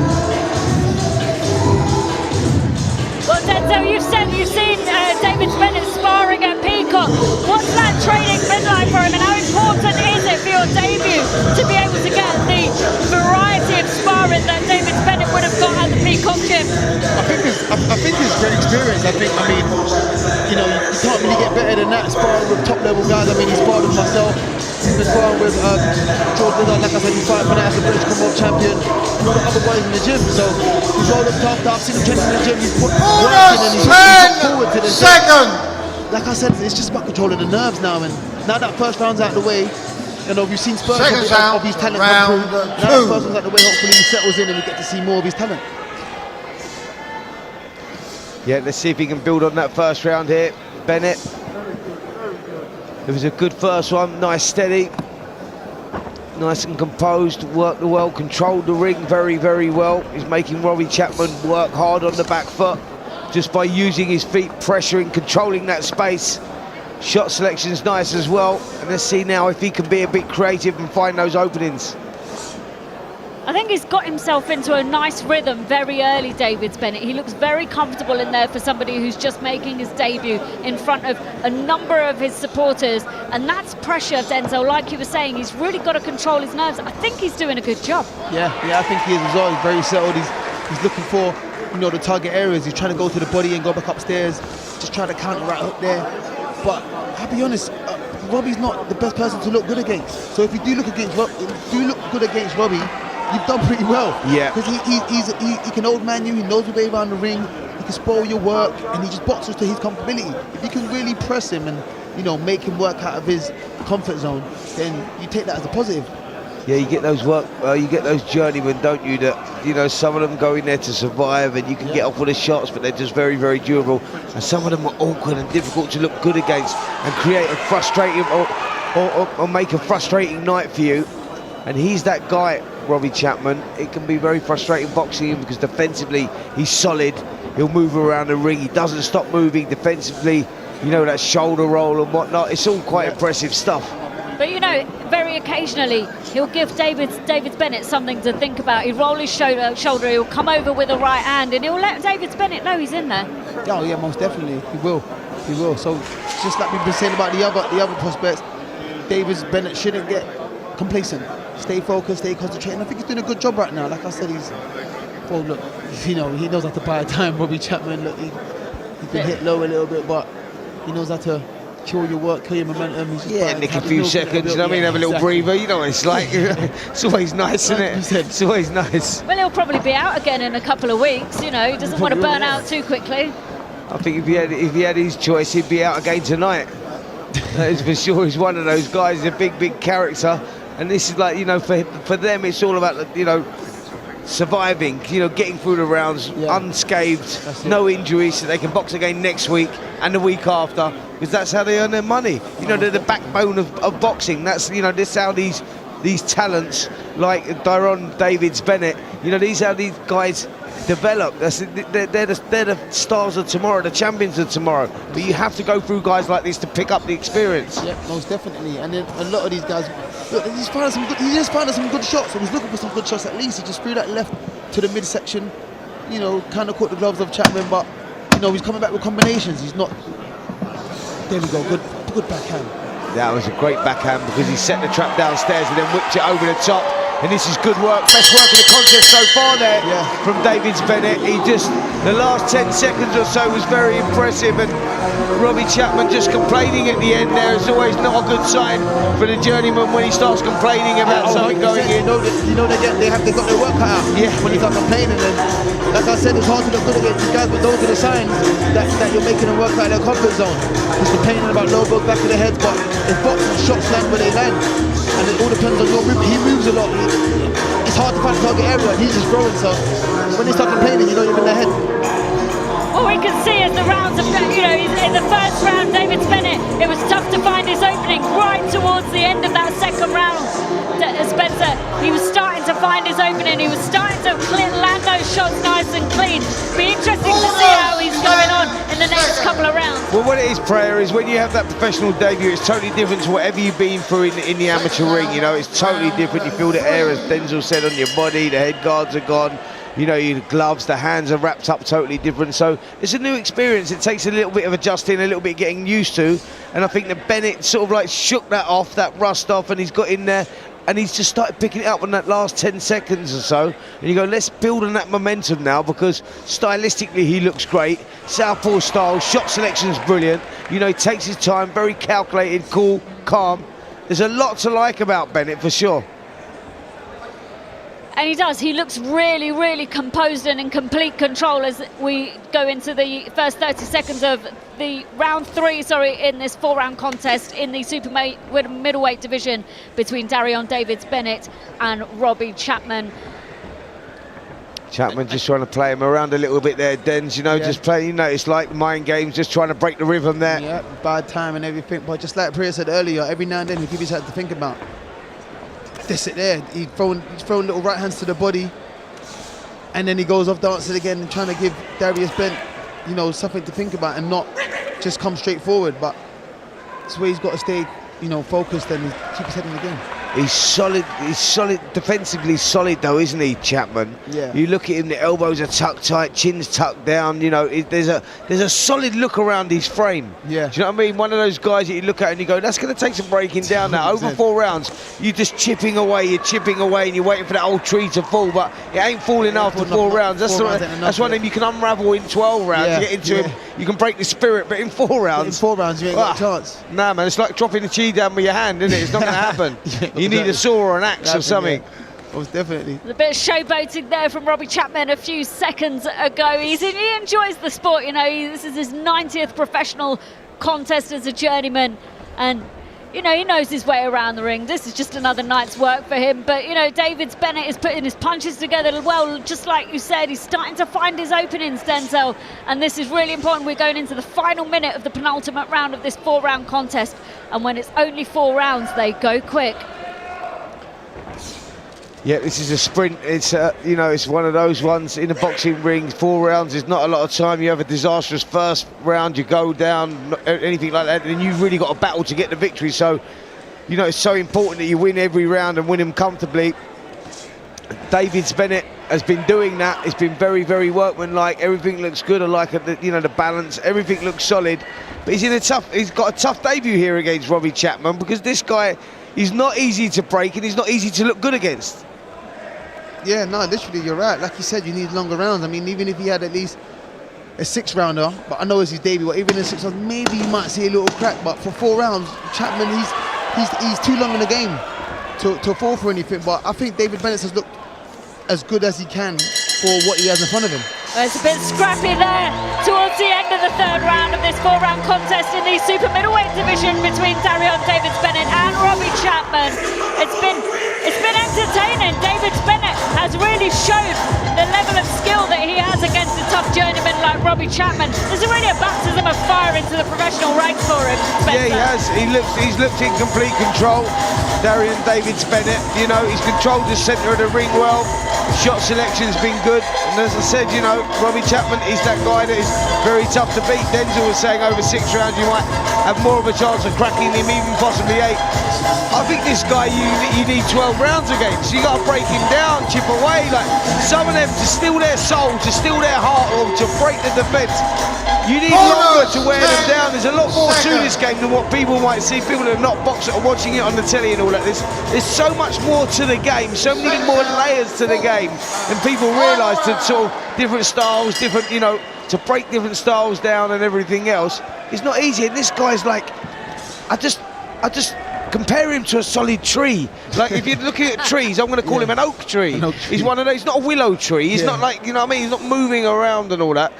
He's just solid, mate. Yeah, I mean, really solid. He just caught Davids-Bennett there on the side of the temple with a left hand. But Spencer, like you were saying, Chapman's a solid guy to have your debut against. This is his 90th contest. He's only ever lost 2 by way of knockout in 89 fights. It says it all. Defensively, he's so tight. Davids-Bennett has had a challenge on his hand to find his openings this evening, but this will be fantastic experience for him, and that's the shot that he was looking for. That was the great work we're talking about there. You know, where that was calculated, that counter puncher where Chapman threw the body shot and he whipped it. The timing was like, you know, a split second later he's let that left hook go, and that's the difference there. That's how you break people like Chapman. You got to catch him unaware, because otherwise he's going to take shots like this all the time. You know, he's just going to soak them up.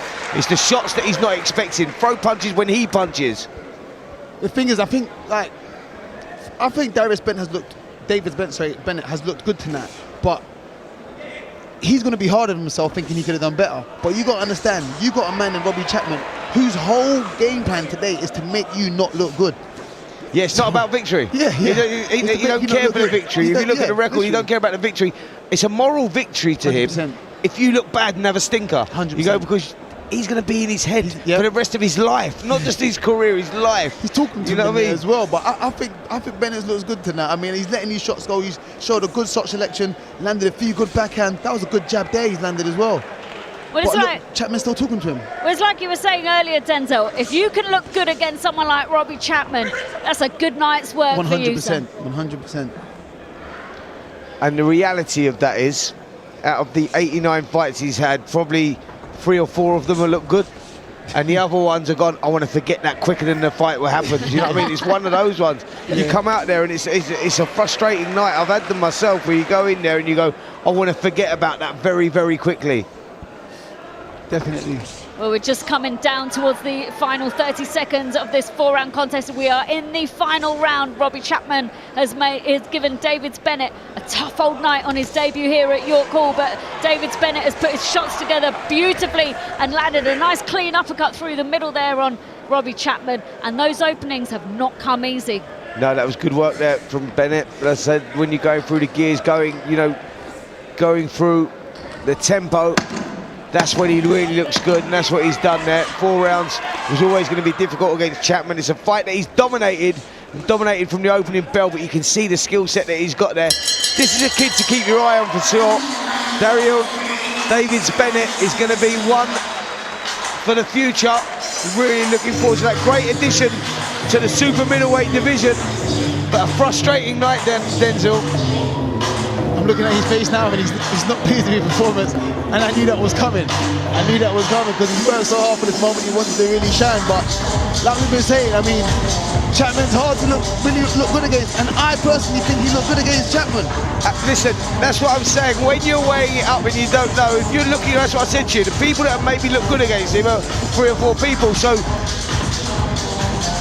comparing him to the other fighters, that was a good night's work, because it was workmanlike. He didn't get frustrated. He was throwing the shots. Yeah, he went through the gears a couple of times. If you're going to be hypercritical, you go, I could have seen a little bit more. If you wanted to impress a bit more, maybe go through the gears a little bit more. You know, turn it on, turn the screw just a bit more. But if he didn't, it's still a great performance. No, 100%. And I think also what he can take from this is the fact that Robbie Chapman sometimes, when he finds who he's in there with isn't up to a certain level, he will test them a little bit. He will try and throw some shots together and make them work and make them think. He couldn't really do that tonight. He couldn't do that against Davids-Bennett. So, I mean, those of us that know the game and know Robbie Chapman and know what he's about, we can see the qualities we've seen in Davids-Bennett tonight. But those who don't, and him himself, he's going to think, I could have done better. Referee scores the bout 40 to 36. And your winner, Daryion Davids-Bennett.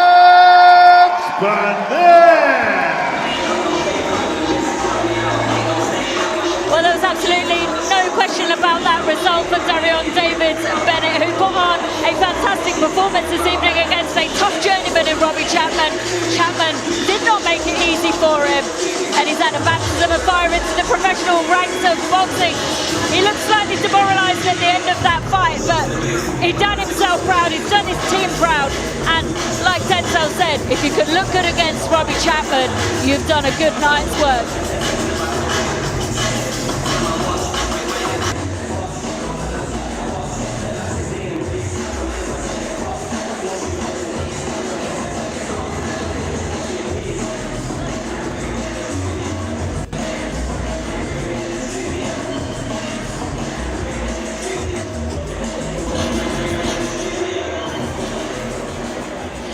Daryion, congratulations on your debut. That was such a strong, powerful performance. How are you feeling?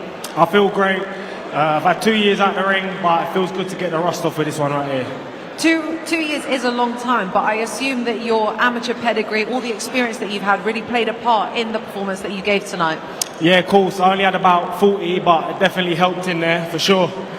And what did you make of Robbie Chapman? Obviously, he's a veteran of the game. He's been in there. He obviously did a lot in the amateurs as well. And it seemed like that was quite a stars make fights kind of performance. Yeah, I heard about him from the peers in the gym. I heard he's very durable and, yeah, he's very tough. Nice guy. Listen, those 4 rounds, they're learning rounds. It's your debut. You only get one of them. What were some of the thoughts and feelings you had before you made that ring walk?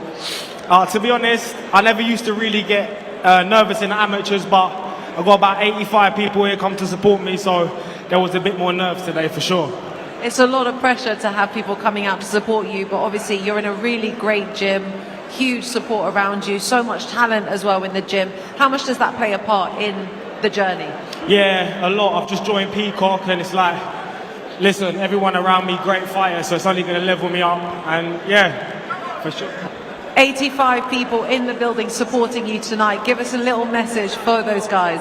Well, listen, thank you to everyone who spent their hard-earned cash to come watch me today. It doesn't go unnoticed. I love you all. And I want to dedicate this win to Sheriff Lawal, who done his debut and never made it home to his family that day. So RIP to him. Beautiful words, beautiful message and beautiful sentiment. When can we expect to see you back in action? Surely within the next couple months. I'm fit as I've been getting world-class sparring at the Peacock and down the Matchroom. So, yeah. The future is bright for Daryion. Congratulations again on your win. Thank you so much. Love everyone.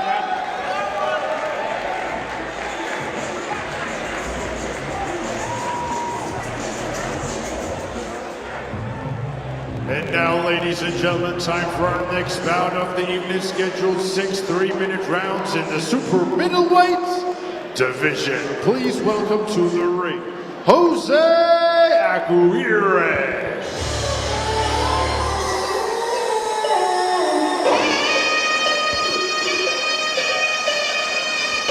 Well, the 36-year-old Costa Rican fighter, Jose El Perro Aguire, is here to give Adrian Redman a tough night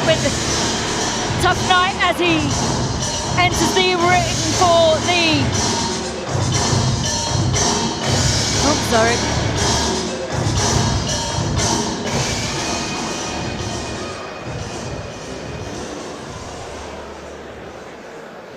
And now, ladies and gentlemen, please welcome his opponent to the ring, Adrian Redman.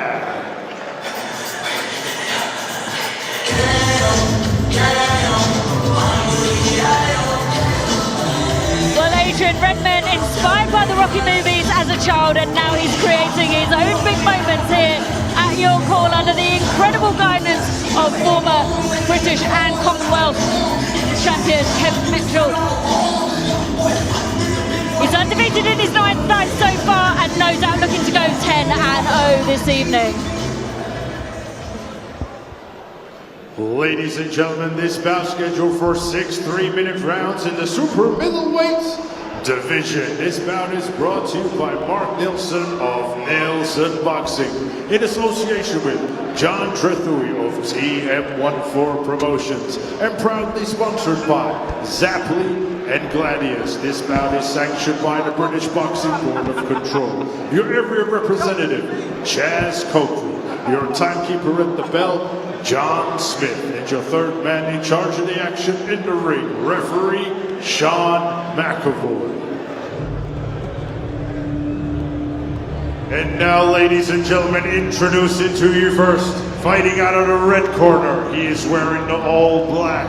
His official weight of 169 pounds bang on. He is a veteran of 25 fights, hailing from Costa Rica, introducing Jose Aguire.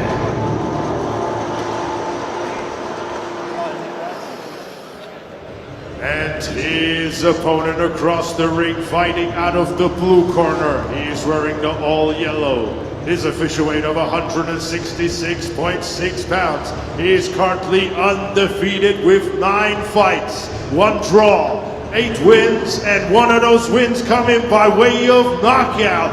Hailing from Harlesden, London, England, United Kingdom, introducing Adrian, the ruler Redman!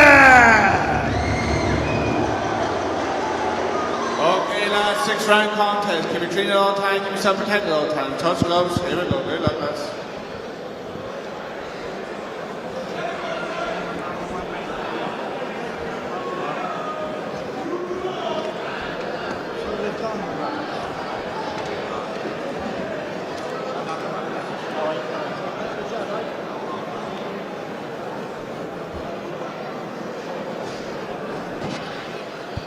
Seconds out, round 1.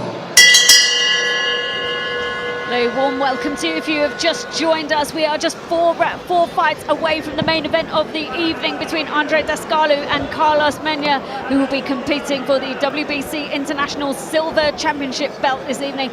This is round 1 in the meantime of a 6-round contest in the super middleweight division between Adrian Redman and Jose Aguire of Costa Rica.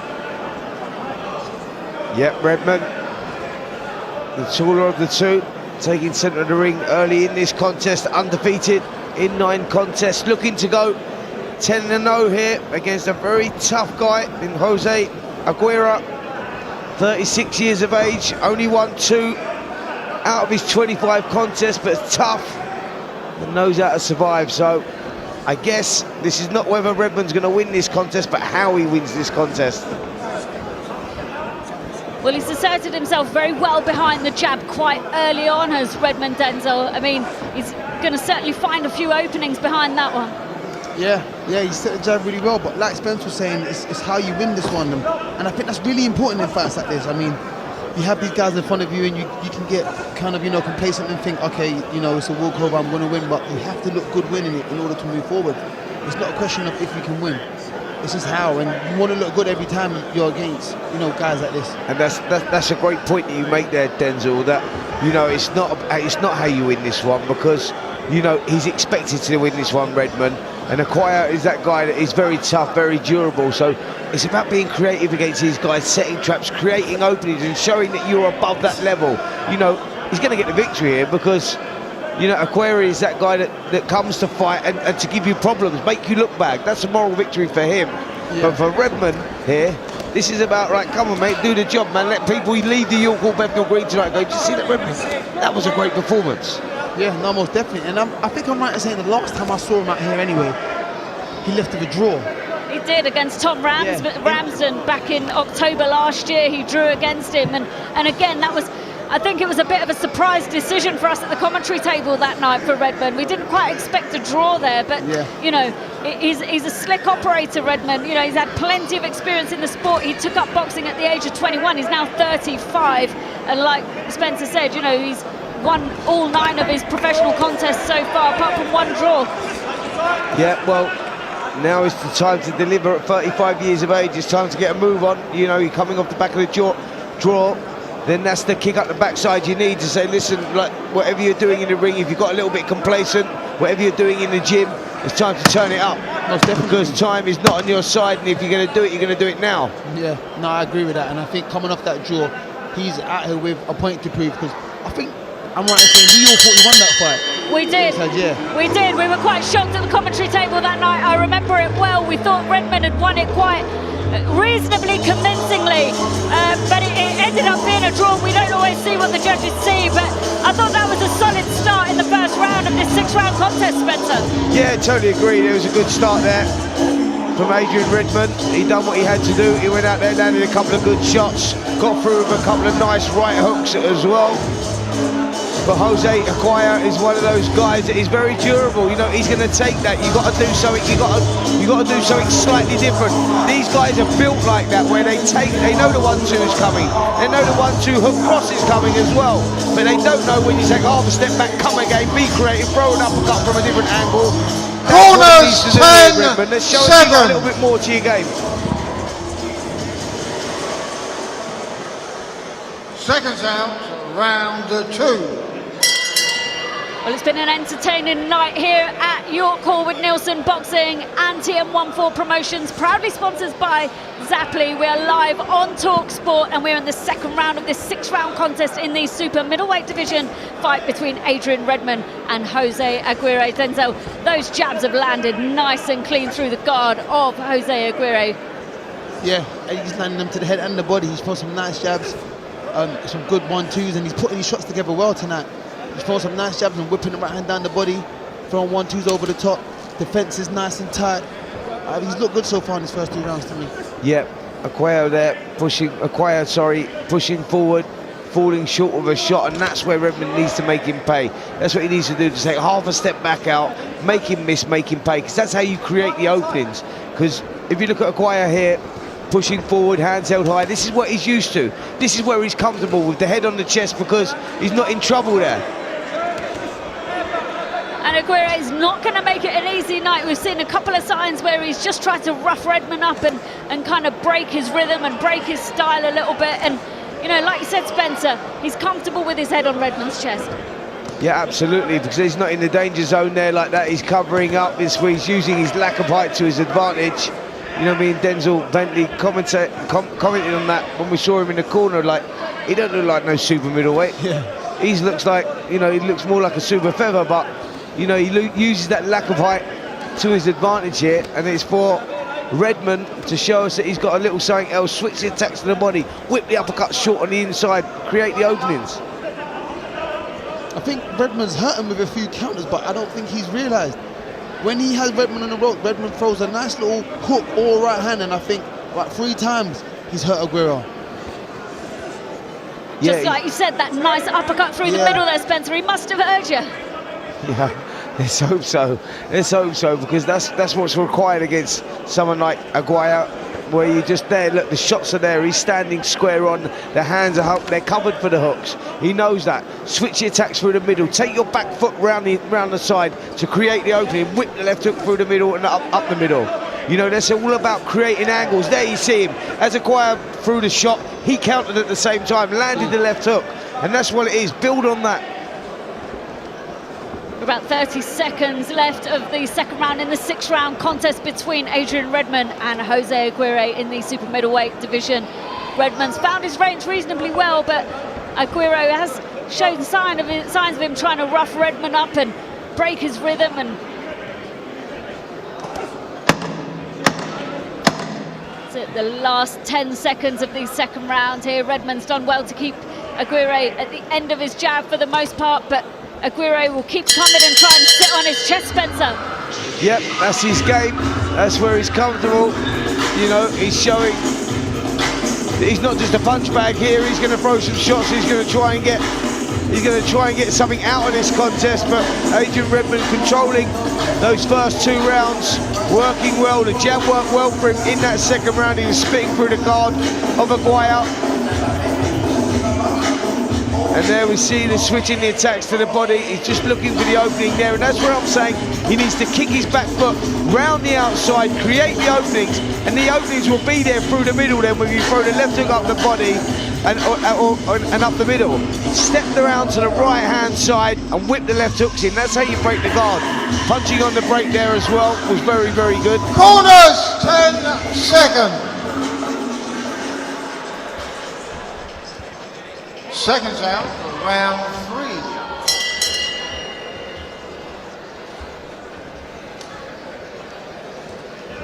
Well, we're just approaching the halfway mark of this 6-round contest in the super middleweight division between Adrian, Redman and Jose Aguire. If you've just joined us, we are live on TalkSport with Neilson Boxing in association with TM14 Promotions with our proud sponsors Zaply. Ahead of the main event of the evening between Andre Descalou and Carlos Meunier for the International Silver Championship belt. Redman has made a good start in this contest, Denzel. He's found his range with his jab, but you know, Jose Aguire is not looking to make this an easy night for him. He's not. Aguire's just coming back, trying to get his head in his chest and ripping the body of Redman. But Redman's thrown a nice solid jab. He is moving well. I think he's boxing well, to be honest, but Aguire's just not letting him have an easy night in there. He's not letting him have all his own way. Yep, totally agree with that. The tough South Americans, they just keep coming. They're very tough to crack, very tough to break. And he's doing what he's set out to do here, Aguire. He's walking forward, he's staying out of trouble, he's making things difficult for Redman. I agree with Denzel, actually, that Redman's doing well here, boxing well, he's trying different things. You're seeing a little bit of creativity coming from him, which is always important. He's not panicking, look, just staying nice and relaxed on the ropes. Now what he's trying to do here is get Aguire to throw a punch and create the opportunity. So he's sitting there, he's playing what they call rope-a-dope, sitting there and just trying to look for that opportunity to come, just being patient, and that's important. That's good boxing IQ. Redman was finding some good body shots off the ropes as well, but Aguire is just not phased. Well, we're just over halfway through round 3 of this 6-round contest, and like Denzel said, Redman's found his range. He's doing well against Jose Aguire. Aguire's not letting up though, but Denzel, how important is it to get some of these tough fights early in your career before you start going for the big titles? Oh, it's very important, man. It gives you a good reality about the game. I mean, not every fight's going to be a walk in the park. You need these tough fights, even ones that you're meant to win. You know, someone needs to just throw back at you, give you a bit of pressure, and make you know how you feel under pressure, under the lights. You know what I'm saying? So not everything's meant to be just fun and games. So Aguire's giving him the pressure that he needs, but isn't winning around, if that makes sense. Yeah, absolutely. He's enjoying it in there as well, Aguire. Look, if you look at him, he's like up on his toes, he's bouncing, he's smiling. He's just one of them opponents you think like, that can steal your soul. Do you know that? When you hit a guy and you hit him with a clean shot, in the back of your mind you're going, that must have hurt him. And then he smiles at you, and it's sort of like it takes something from you. Do you know what I mean? It's like someone's hit you with a combination or something. You just go, stop smiling, mate. Like you know when you land a shot and you think that must have hurt. That must have hurt, and it just smile at you. I'm not doubting my own power. That must have hurt. Do you know what I mean? We're in the last few seconds of the 3rd round of this contest. Adrian Redman landed a good few solid shots straight down the pipe on the chin of Jose Aguire, but like you said, Spencer, it's got to be slightly soul-destroying if Jose Aguire is still coming back, still smiling in your face, and I think Redman's doing incredibly well to keep his composure in there. Absolutely, you know, it can be frustrating, soul-destroying, as I said, but Jose Aguire is sitting just feet away from us in the corner, and he doesn't even look like he's done a round yet. You know, he's been taking some big shots, he took some uppercuts, body shots. Just another day at the office. He's actually enjoying it. You know, someone that enjoys their job. You see them, you go, you look happy in life, you look happy in your job. This guy's a journeyman, they're not meant to enjoy their job. It's a tough way to earn a living. It's like he's having a party up there right now. He's loving life. He is loving it, he is loving it, and I think the harder it is, the more he enjoys it. Seconds out. He's eating some shots and he's like, come on, and he wants to feel punishment. Yeah, there's something very kinky about that, mate. You know what I mean? There's a whole other conversation, that. That's for a different streaming service, Spencer. Keep it clean on TalkSport, my friend. But absolutely, it's just like, you know, everybody's got a different pain threshold. Yeah. And some people enjoy it more than others. Yeah, definitely. This guy really enjoys it. Really enjoys it. Probably a better way of putting it. Yeah. Pain thresholds. Let's stick with that. We're in round 4 of this 6-round contest in the super middleweight division between Adrian Redman and Jose Aguire of Costa Rica. there's been some blows traded early on in this round, Spencer. Yeah, there has. Aguire's pushing forward. He's, like I say, he's enjoying himself in there, but that's taking nothing away from Adrian Redman, who's really picking the holes in his defence here. He's whipping the shots underneath to the body, landing the shots as well, going through with some lovely short uppercuts. Nothing wrong with Adrian Redman's work here. He's doing everything he should be doing. He's just in with a very teak tough opponent at the moment that just won't break. Just a skimming left hook off the temple of Jose Aguire from Adrian Redman. If he was just a couple of inches closer, that might have actually done some damage, but a clean right hand straight down the pipe there from Redman. Yeah, through that lovely angle as well. He was timing, was precision was brilliant there. He just whipped it. It was like sort of a straight right hand that went up. He never even had time to turn the hand. So this guy's got a good boxing IQ, Redman, for sure. And I'm impressed with what I see. And he'll take the shot onto his, he'll literally counter punch him with that right hand. He's now found that opening and he'll whip it in straight down the middle from close range. Yeah, I think this is an improvement from his last performance against Tom Ramsden, where he got the draw. We all thought he was very unlucky to get the draw, but it's an improvement on that. You know, when you talk about that, sometimes that can be the kick up the backside a fighter needs. It seems to have done that. It's worked for him, because this has been a solid performance by Redman so far. Yeah, it's been a really good performance, man. A good shot selection, them counters. He's just taking the shots off the shoulder and come back with a right hand, whether it's straight or through the middle and an uppercut. He's found some good body shots and he's shown a good variety to his game. And yeah, it's a national showcase performance, especially with a tough guy in front of him that's making him fight. Well, we're almost down to the final 30 seconds in round 4 of this 6-round contest. Adrian Redman, I think, has shown some variation in his punch power in this round as well, Spencer. He's kind of gone, not everything's been hard and snappy. He's kind of setting them up between some lighter, peppering shots as well. What do you think? Yeah, Prayer, you nailed it there. It's variation, and that's exactly what it is. You know, it's nice. There's a nice relaxed movement around his work, the fluidity that you talk about that he's got there, switching the shots to body and head very well, you know, working the angles well. I've been impressed with this performance, if I'm totally honest, because, you know, it can be a frustrating night when you've got an opponent keep coming at you, smiling at you. You're whacking him down the middle, straight down the pipe with that right hand, hitting him up the rib cage as well, underneath the elbows, and the guy's smiling at you. You go, you're not meant to be smiling at me, mate. You're meant to be wincing at me, but he's not wincing, you know what I mean? So they can be tough guys sometimes. Well, it's been a fantastic night of boxing so far ahead of our main event of the evening. We're just coming up to round 5 of this 6-round contest, Denzel. And like we were saying before, Adrian Redman has displayed some real skill in there this evening against a tough, durable Jose Aguire of Costa Rica. And we're about to go into the penultimate round of this contest. But Denzel, talk us through the replay.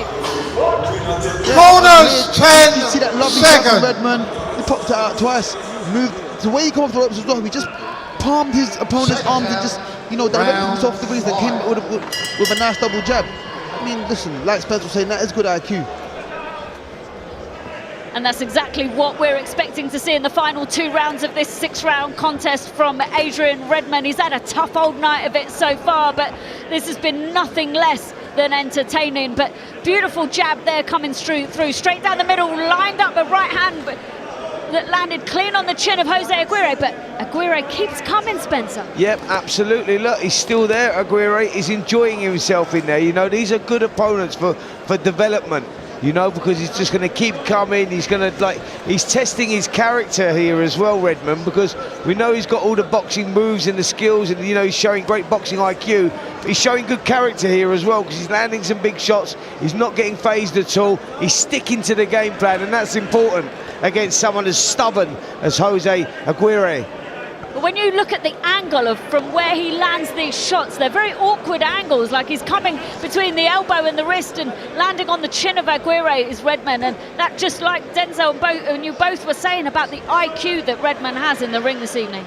Yeah, just picking the holes in his opponent. Aguire is one of them guys that, you know, he comes with a losing record, very, very tough, but he puts up a fight. And what I like about Redman is trying loads of different stuff. You know, and that's what I'm talking about. He's at the stage of his career, he's having his 10th fight, so it's still very much the apprenticeship stage that he's on. These are the fights that you learn from and develop you for the bigger nights, you know, for the Denzel Bentley nights, if you like. And he's got one massive one coming up on the 4th of April.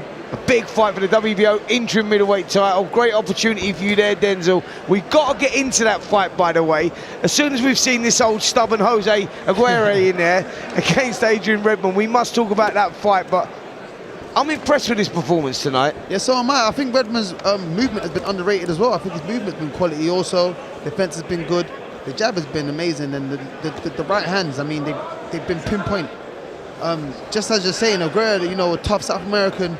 I mean, he's making me think about my next opponent, who's also South American, and I'm getting a taste of how tough these guys are. Well, there you go. There's a boxing lesson here for you tonight, Denzel, as we approach the 30 seconds left of round 5 of this 6-round contest. Redman's landed some real quality shots in this round, Spencer, but nothing is stopping Aguire coming forward, soaking up those shots, giving shots back. He's giving Redman something to think about tonight. He is. Denzel hit the nail on the head now. Now I know why he's here. It's this old South Americans. He wants a little flavour of it early. You know, he's in fight mode right now. He's in the gym. He's scouting. He's looking at, like, he's not looking at the style here, but he's looking more at, like, see how psychologically that he's looking at that side of things. How tough these guys are. Do they break? How do they break? It's just like, but it is true though, on a serious note, these guys are tough. That's where they come from. Like, if you look historically at, you know, the greatest pound fighters ever, they're South American. They come from that part of the world because they're brought up tough. This is the easy part for them. Yeah. You know, Denzel Bentley's got his opportunity on the 4th of April on that huge card. Derek Chisora and Deontay Wilder, and you got Conor Benn on there against Regis Prograis, yourself in this WBO interim fight. And what an opportunity, man. You know, at that level, you had it before, you fell short for the WBO world title, and now you're effectively getting the opportunity again. But it's going to be tough. Yeah, no, 100%, and it should be tough. I mean, these are achievements that you live for, and if it was easy, I wouldn't appreciate it. So I'm happy it's been tough, and you know, it's going to make me go in there and really have to dig deep and want this. Like you said, I had it the first time, but the first time round, I just got picked as an opponent in the rankings. Now I've earned my shot. I put my way back into the rankings and become the mandatory, you know, opponent for this moment, and I'm relishing it, to be honest. I can't wait. Yeah, massive night we've got there. April the 4th, and that is live and exclusive on TalkSport, and also on the TalkSport Boxing YouTube channel tonight. We have championship boxing from the York Hall, Bethnal Green, the home of boxing, where champions are made, the champions of tomorrow. And are we going to see some of those tonight? And are we watching one now? Adrian Redman, the undefeated Adrian Redman, against a tough South American, but doing a great job at the moment. Absolutely. I mean, Aguire, we've said it before, I feel like I'm repeating myself, but he has not made this easy for Redman at all. He's tested him in a way that he perhaps needs testing, but Redman keeps coming back with those clean, straight shots straight down the pipe of Jose Aguire. Aguire just tried to pull it on him there, and I like what Redman done there. He just turned it around and said, don't try and take liberties, mate, and then just put it back on him and put him back in his lane. And that was a good thing to do, because Aguire is like, they're the guys that you can't give any momentum to, because if they grow in momentum, if they grow in stature, they're very difficult guys to beat. There's that beautiful right uppercut that just landed straight up the middle there on the chin of Jose Aguire from Redman. He set it up nicely behind the straight shot, and now he's targeting the body. The variation in Redman's punches and movement has been absolutely outstanding tonight, Denzel. Yeah, it has been. It has been. I mean, I can only credit him for the way he's boxed tonight. I mean, let's just hope in the last round he doesn't slip concentration and get caught with anything heavy, because Aguire is still swinging him in.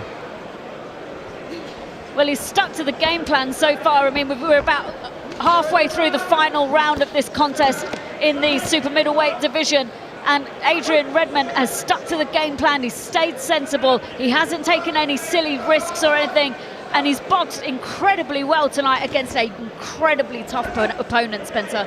Yeah, he has. He has. He's shown a lot of character in there, and I like that. You know, he's a very, very tough opponent. These are the guys that you need to go through to get yourself prepared for that next level. So this is a good stepping stone for him, and he's come through with flying colours. It's been impressive. 50 seconds to go. Have to stay switched on. You know, anything can happen in these fights, but So far, so good.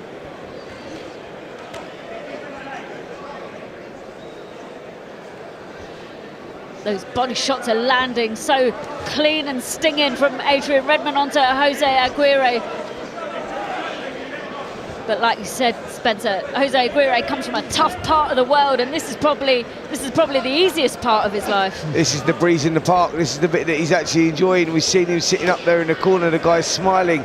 He gets hit with a body shot and smiles. He gets hit clean with a big uppercut, smiles. You know, that's what they do. You know, that's their life. And he's just had a good night there. It's a good night at the office. All right, he's lost, but he's lost 23 of his other contests as well, with only 2 victories. So it's a moral victory for him. If he hears a final bell, he's given a good prospect, a good workout, and Adrian Redman wins every round on my scorecard.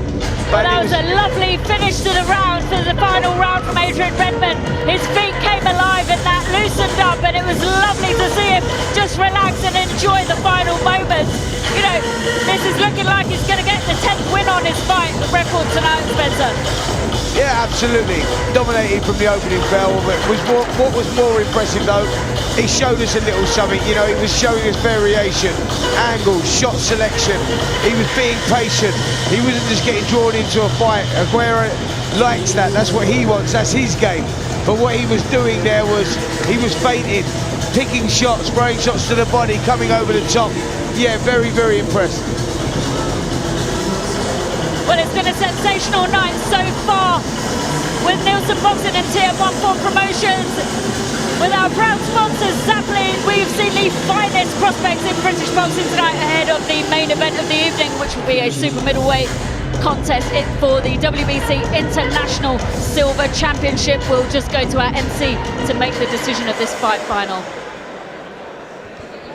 Ladies and gentlemen, after 6 rounds of boxing, we go to the referee scorecard.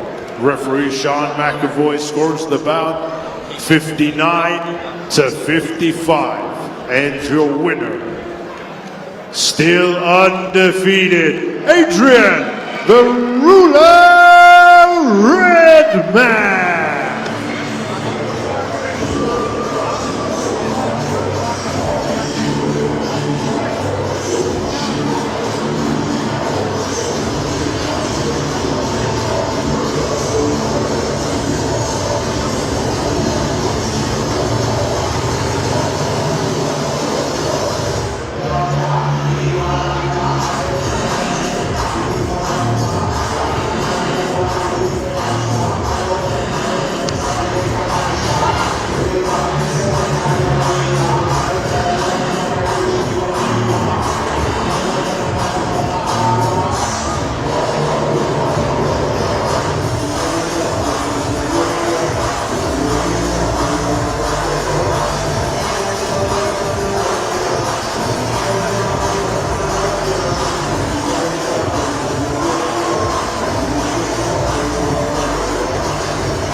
Adrian, congratulations on that win. This was your 10th professional contest. Talk me through how you're feeling. I'm feeling good after every fight because I'm tough on myself. I'm a bit disappointed because I know I can always do more. But I guess that's what journeys are about, constant progress. In terms of the point that you just made, let's just pick that apart a little bit. You said that you feel that you could always do more. What did you feel like you could have done differently in there? Threw more punches in bunches, I guess. Yeah, times I caught him with a big shot, I should have pressed on and let my hands go a bit more. What did you make of Jose? Obviously, he was a worthy competitor. He was durable. He came in there to party with you. What did you make of him? He was quite physically strong. You can tell he's got the know-how. Like, he's experienced 25 fights. So, yeah, I definitely felt that. You were last out in October on one of our shows. And prior to that, you were taking quite a long break out of boxing. So it was very much about getting that ring rust off. How does it feel now getting back into the ring? Yeah, it feels good. Didn't feel as rusty as the last one. So we're just looking to keep the ball rolling. And obviously you've got a new training team now. You're working under Kevin Mitchell, wealth of experience. How has that setup been for you? It's good because there's certain attributes that I lack that he excels in. So it was kind of a perfect match. And word on the street is you're about to compete in a little tournament coming up. Can you tell us more about that? Yeah, tournament up in Newcastle. If you guys want to come over, April 11th, / under 4 weeks. Yeah, super middleweight tournament. 1 day, 3-4 fights, however many. Yeah. Sounds really, really exciting. You've brought so many people out here to support you tonight. Loads of people down from the gym are here, really excited to see parts of your journey. Do you have a little message for the guys that have come out? I appreciate the support. Please continue. I mean, I'm always putting pressure on myself because they're the reason I train extra hard. Obviously, I do it for myself, but I know that they're dedicating their time. They're changing their plans to come and watch me. So the least I can do is show them that respect and always give it 100%. Listen, it's been such a long time coming. I've been wanting to interview you for ages, right from the gym days until now. So I'm so, so thrilled for you and looking forward to seeing how you get on in the tournament. I appreciate it. Congratulations. I think we're going to... So, Adrian Redman. Yes. What did you make of it? I thought he was well tonight. I mean, he showed a lot more to his game considering last time he got a draw, which I think he won that day anyway, but today he came out, had a top opponent in front of him. The guy wanted to put his head on his chest and swing, but he was finding some nice counters in there. The movement was good, the jab was on point, and I rate the performance today. I think he done well. Yeah, I think it's really interesting because oftentimes, you know, particularly with Adrian, obviously I know him back from IQ days, right? And one thing I know about Adrian is he's always so tough on himself. Yeah. So it doesn't even matter if he's got a good performance. Yeah. He will always start critiquing himself immediately. I got you. As someone who boxes yourself, you know, how easy is it to fall into those kind of traps? I mean, it's easy. I mean, especially like early in your career, you always want to look good, you always want to shine. You know what you can do in the gym, you know what you've done in sparring, and then it comes to the night, you might not do what you've been doing, you know, in camp. But on the night, you get however long you get to showcase what you've been learning for 12 weeks, 8 weeks, however long it's been. You're not going to get anything out. So I've learned now as a fighter to just enjoy the moment. Good performance or whatever, you win, go home and enjoy it, because there's many more nights to come where you may not win, like his last fight. So his last fight was a draw, this fight was a win. Go home and enjoy it. Yeah. Go home and enjoy it. Don't be too harsh on yourself. After a while, when you're going back to the gym, you can watch it back and go back and work on what you feel like you need to work on. But other than that, just enjoy it, man. I think that comes with a lot of experience, though, kind of getting into that mindset. That comes with the experience. And obviously, he took such a long break out of the ring. Yeah. So I guess for him, he's just itching to go. He's chomping at the bit to kind of get going, right? Yeah, I guess so. Yeah, that makes sense. Where like he's been out the ring, he wants to move on, and he's probably thinking, if he ain't getting rid of guys like that, how does he move on to other levels? But it's different style of fighting. Whoever you're fighting next, maybe you fight for the southern area in the next couple of fights. They may not be as tough as the man standing in front of him tonight. They may not be as relentless as the man standing in front of him tonight. People possess different qualities. They might be more skillful, more technical, but the toughness they ain't got. Some guys might be tough and ain't got the skill factor. So it's just, you just got to beat what's in front of you. Absolutely. Listen, he took a long time out of the ring. It was great to see him back after the draw he got in October. And next up, we've got another guy who took a long break out of the ring, James Branch Jr. He's a real special talent. Stay tuned. Don't go anywhere. Over to you, Huss.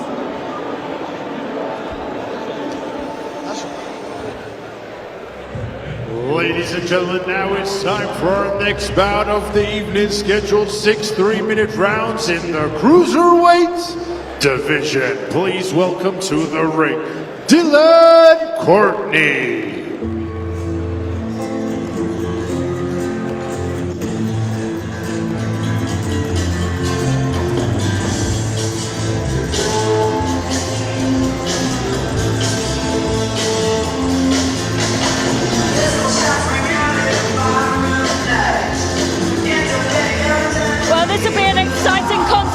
Cruiserweight division. Dylan Courtney, a tough fighter from Cornwall. He's got the likes of George Crotty on his record, a week boxing later on this evening, and he could be a tough test for James Branch Jr. tonight. Yep, certainly can. Dylan Courtney doesn't often win. Actually, his last win was back in 2021. That was against Scott Williams, second round KO. So we'll be looking back to get. And now, ladies and gentlemen, please welcome his opponent to the ring, James Branch Jr.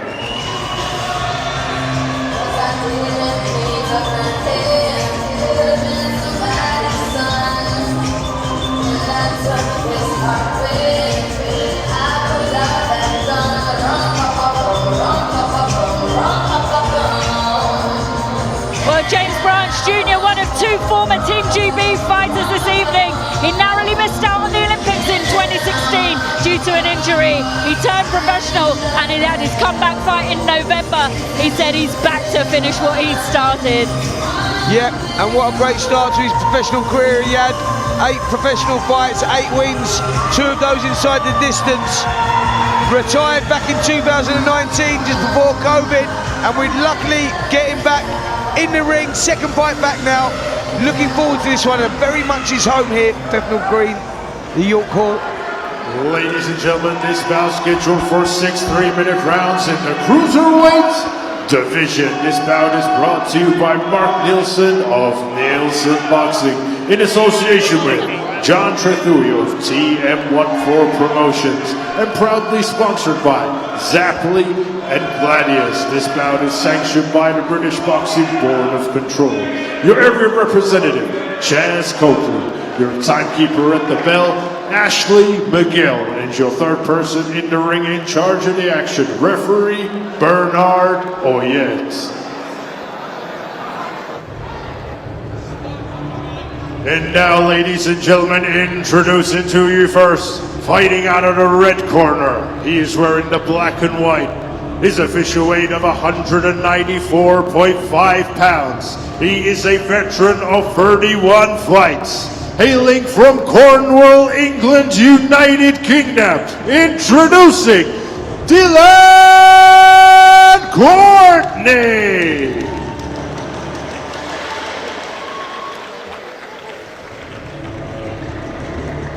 And now introducing his opponent across the ring, fighting out of the blue corner. He is wearing the golden green.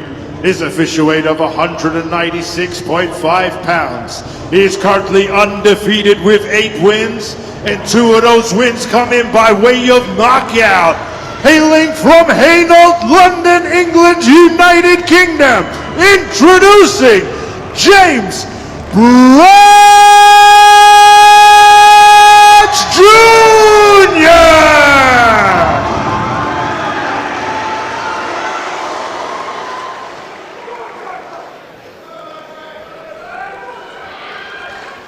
Gentlemen, obey my commands at all times, keep it clean, keep it professional at all times, and most of all, protect yourself at all times. Shake hands, good luck.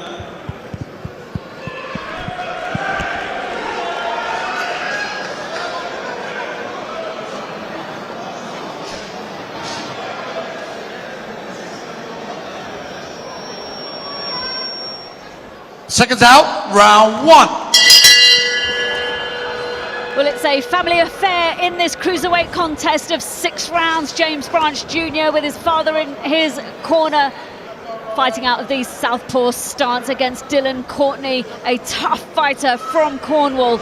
Branch Jr., a former Team GB and England fighter, has made his comeback back in November 2025. Spencer, what can we expect from him? You know the family well. Yep, I certainly do. Used to box with his dad many, many years ago. His dad was actually one of the most decorated amateurs that we've ever produced. Didn't quite work out for him as a professional, but as an amateur, he was outstanding. And his son is a little chip off the old block. Brilliant amateur himself. Turned professional, he's done nothing wrong so far. Looked like we was not going to see him again. He was out the ring for a couple of years, but thankfully he's back. He's back to winning ways. He's had 2 since his comeback, and looking to build on that now as we see the little bolo punch with a back right hand there. Sorry, left hand. Boxing out of the southpaw stance. This is a nice start here from Branch. Commanding centre of the ring well. It's a nice clean left hand again, set up from behind. The jab from James Branch Jr. He's come in, he means business. Courtney looks like he's struggling with the style of Branch Jr. He's an awkward fighter. Yeah, he certainly is. Unpredictable. Throws shots from unusual angles. Good hand speed as well. Like I say, done nothing wrong in the professional ring so far.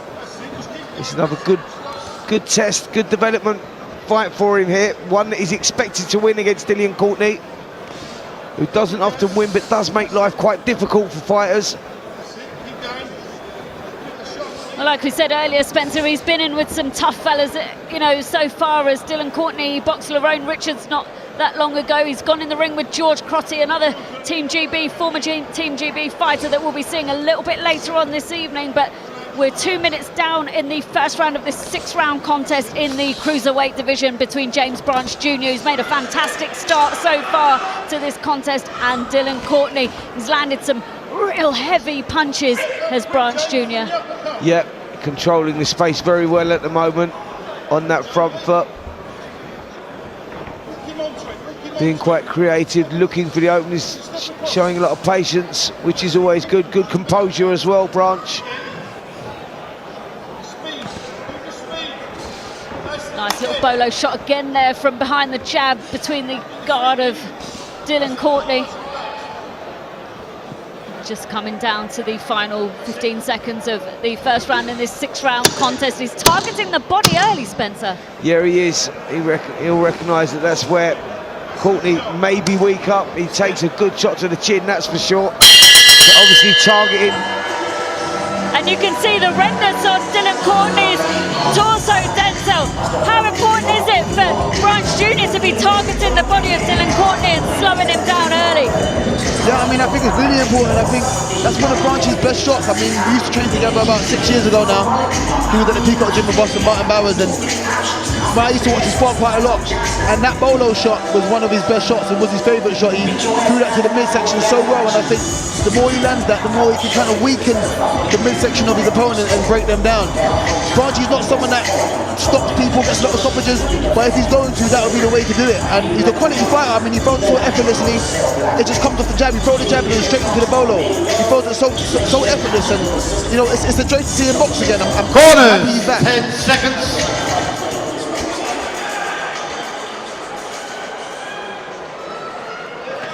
Seconds out, round 2.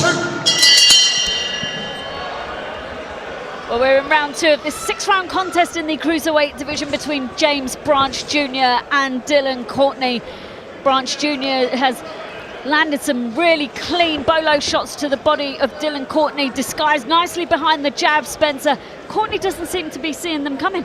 No, Courtney, listen, he's already in survival mode, that is for sure. And for Branch, it's all about looking good and trying to get this win inside the distance. I don't think it's a matter of if he wins, but how he wins.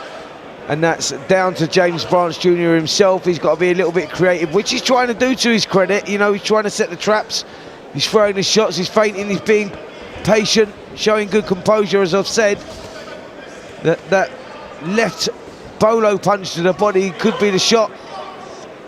Cheeky shot behind the head there from Branch Jr., but he's so big in stature compared to Dylan Courtney. He's sort of very imposing, isn't he?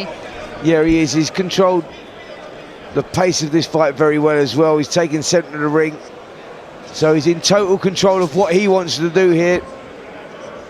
Whether he's going to pick it up, go through the gears, turn the screw, remains to be seen, but so far so good from James Branch.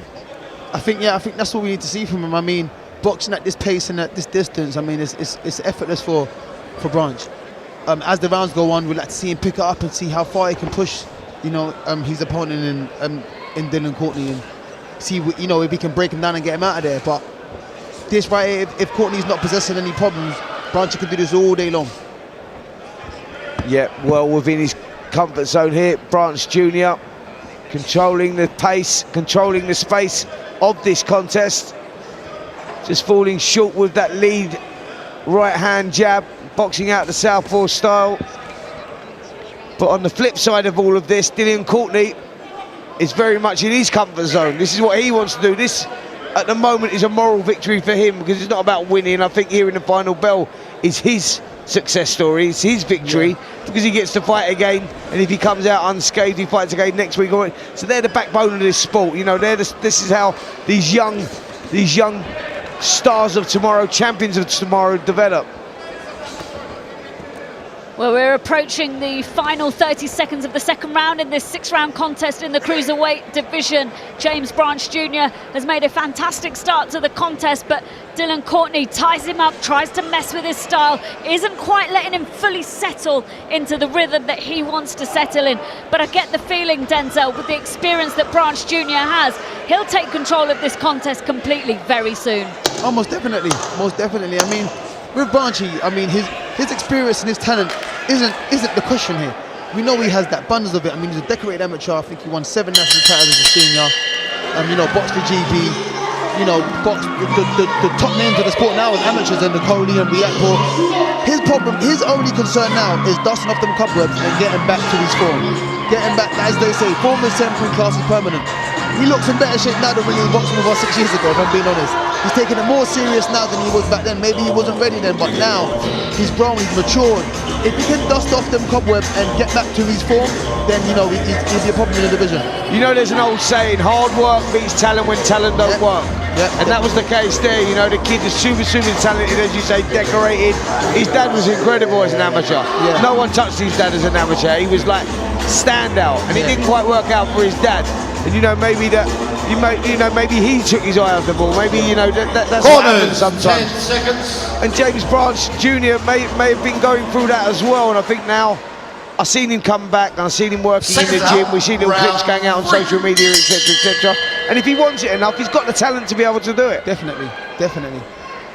Well, we're in round 3 of this 6-round contest in the Cruiserweight division between James Branch Jr. and Dylan Courtney. Branch Jr.'s just landed a stinging left hand from the southpaw stance onto Dylan Courtney. Courtney took it well, Spencer. Yeah, that was the best shot of the contest so far there. He just stepped in with that lead right foot and drilled that left hand through the middle, and he come at a funny sort of angle, and I think that is the blueprint in this contest. You know, you've got to be a little bit unpredictable against someone like Dylan Courtney, because he knows where the shots are coming, he knows how to survive, whether that's turning the screw, going through the gears, you know, going through the phases of a fight.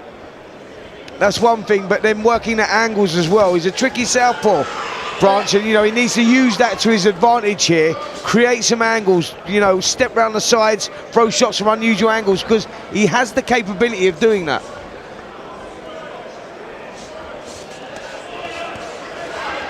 There it is, just put a combination together so nasty there, Branch. He's starting to find his rhythm here. He's really letting his hands go from absolutely every single angle, Spencer. Yeah, he is. He's just getting, like you say, he's growing into it. We've got to remember he had a long time out, a couple of years out. He's got back to it, you know, shook off the demons that he had, or whatever it was, or whatever he needed to get out of his system. And it's good to get him back in there.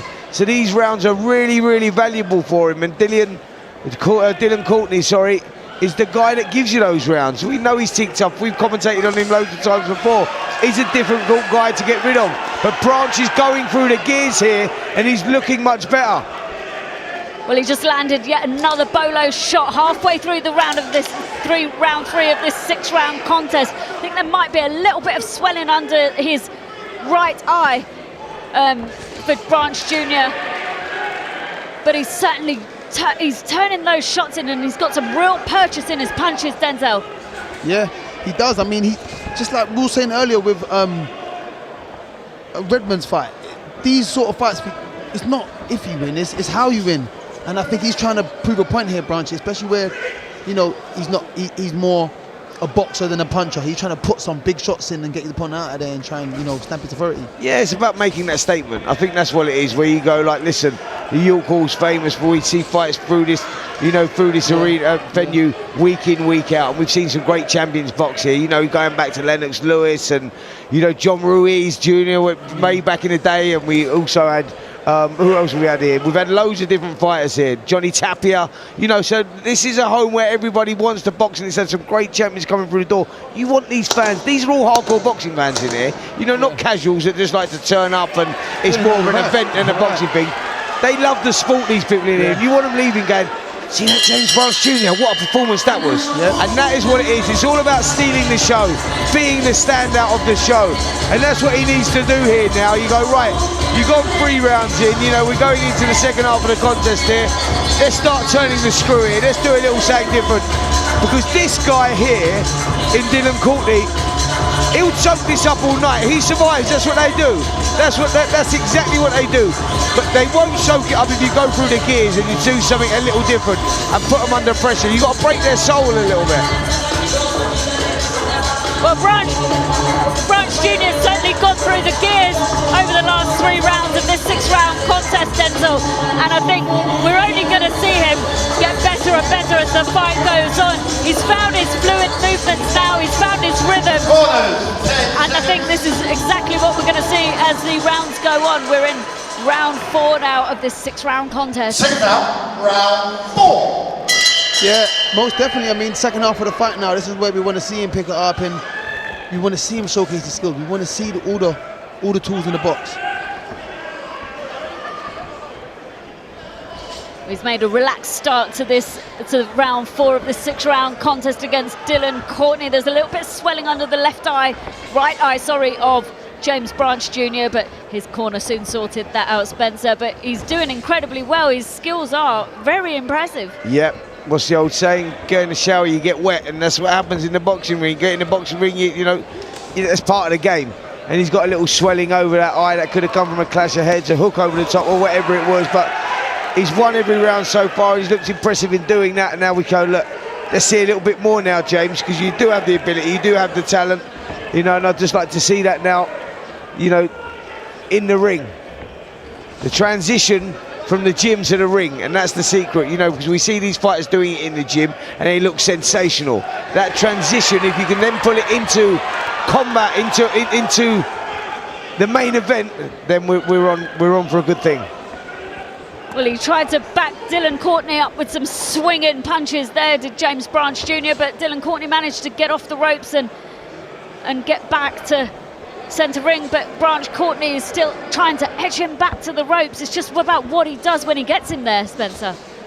Yeah, absolutely. Listen, I think that, like I said, this is the pattern of the fight now. Like, Courtney now is just really in survival mode, trying to make things difficult for Branch, trying to make him look bad, you know, because that's what he does, that's his job. For Branch, it's about showcasing those skills, getting up with the shots, stepping in with the shots now. Little reminder there, don't get too cheeky, James. I'll pop a little right hand out for you, let you know that I'm still in here, and that's what these guys do.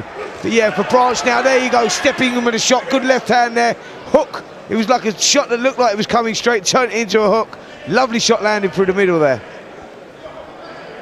We're in the final minute of round 4 of this 6-round contest in the Cruiserweight division at York Hall, ahead of the main event of the evening between Andre Descalu and Carlos Mena, who will be fighting for the WBC International Silver Championship belt.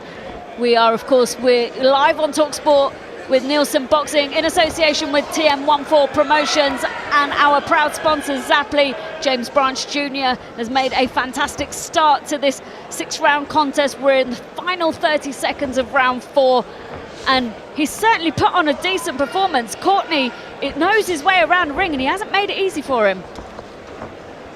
No, he hasn't. I mean, he's been good with his movement on the back foot, you know, stayed away from the danger from Branchy. Branchy, earlier in the fight, was managing to land that bolo shot. He hasn't found it in a while now. Oh, just found it again there. You spoke too soon, Denzel. Landed it right on the belt. Commentators curse, they say. Commentators curse, they say. Well, I just think it's a case of them being able to hear us tonight, because they've done it to us every time tonight. All on cue. We say that he ain't been throwing that right hand, boom, he lands the right hand. He ain't been throwing the bowling shot, bum, there it goes. But yeah, good performance so far. Done nothing wrong now, James Branch Jr. 2 rounds to go, 6 minutes. I want to see a little something else now. We know you won the fight. Dylan Courtney's not going to do anything but survive here. That's a moral victory for him. I want to see James do something a little different now, because I know he's got it in the locker. I know he's got that in abundance. Let's see some angles. Let's see a little bit of creativity, and let's see a little bit of variety. I want the shots, punches in bunches. Let's go. Well, I think judging by you two this evening, I want you two to give me lottery numbers tonight, Spencer. Well, if that happens, and he's heard us from over there, he's got good hearing as well. Round 5. Well, we're in the penultimate round of this 6-round contest in the Cruiserweight division between James Branch Jr. and Dylan Courtney. Branch Jr., a former Team GB boxer, has made a comeback after a couple of years, has had his first fight, back in November after a couple of years off due to injury. And he seems like he's happy to be back, Spencer. Yeah, absolutely. You know, sometimes that can relight the fire, you know, the appetite's there. He wants to go in there. He was doing nothing wrong in his career, 8-0. You know, and you go, big things were expected from him. Now he's sort of re-railed, and it's good that he's back on track.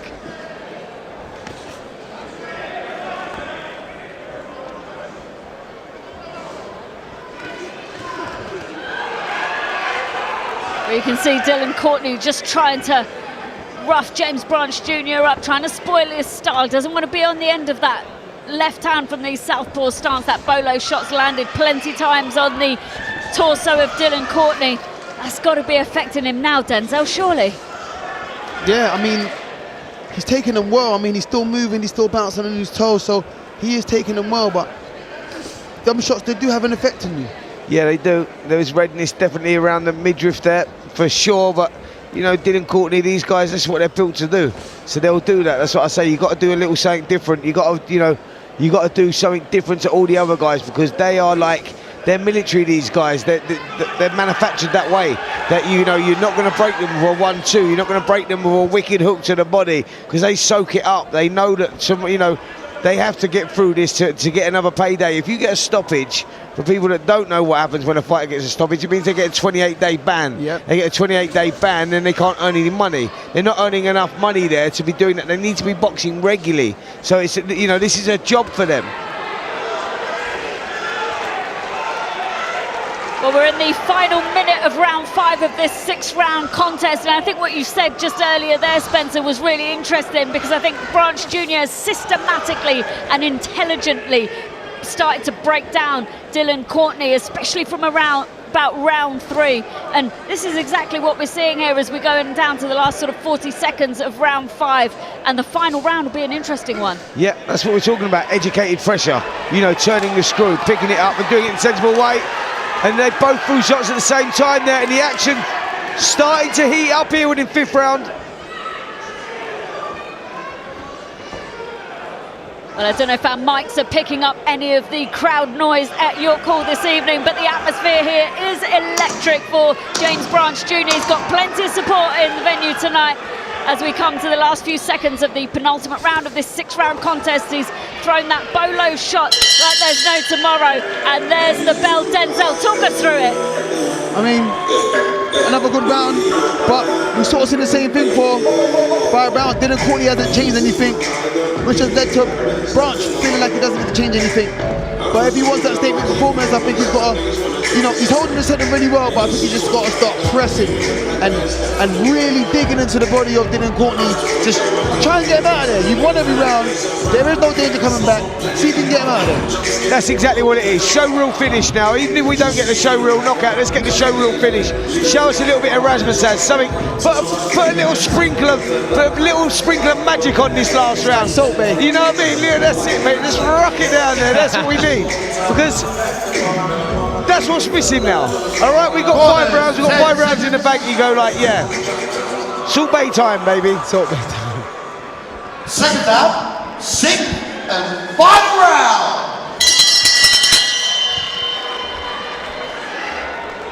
Well, we're in the final round of this 6-round contest in the Cruiserweight division between James Branch Jr. and Dylan Courtney. Branch Jr. has been very systematic and intelligent in his approach to this fight so far, but this final round, like Denzel was saying, and Spencer, we'd really like to see him turn the heat up. Yep, and I'm sure that that's exactly what he's going to try and do. Do you see the bolo left hand again there? But I tell you something, there's a new lease of life from Dylan Courtney as well. He looks like he's enjoying himself in there as well. He's up on his toes. He's got a second wind. Yep, and it's the last round, so he knows, you know, he's seen the fight through, so now he may take some risks. You see that finish line and you just pick the pace up, don't you? And that's exactly what's happened there. He's thinking, I'm out again next week. I'm earning some more good money. Safe and sound, let me try something. Absolutely. But again, that bolo shot that Branch Jr. disguises behind his jab can't fail to miss, Denzel. Yeah, no, it can't. I mean, like I said, it's his best shot. That was a good right to the body also. But that bolo shot is his best shot. Bit of a smile on the face of Dylan Courtney. Yep, he's enjoying himself in there for sure. Not sure if it was a smile or a wince, because that body shot that Branch Jr. landed, felt it from here. You don't leave me there again. I'm not going to do it again, but he's enjoying himself. Let's just say that. Let's just say that. He's a happy man this evening. There you go, a happy man. Probably a better way than I put it, but he's just having a good time in there. And look at him, he's up on there.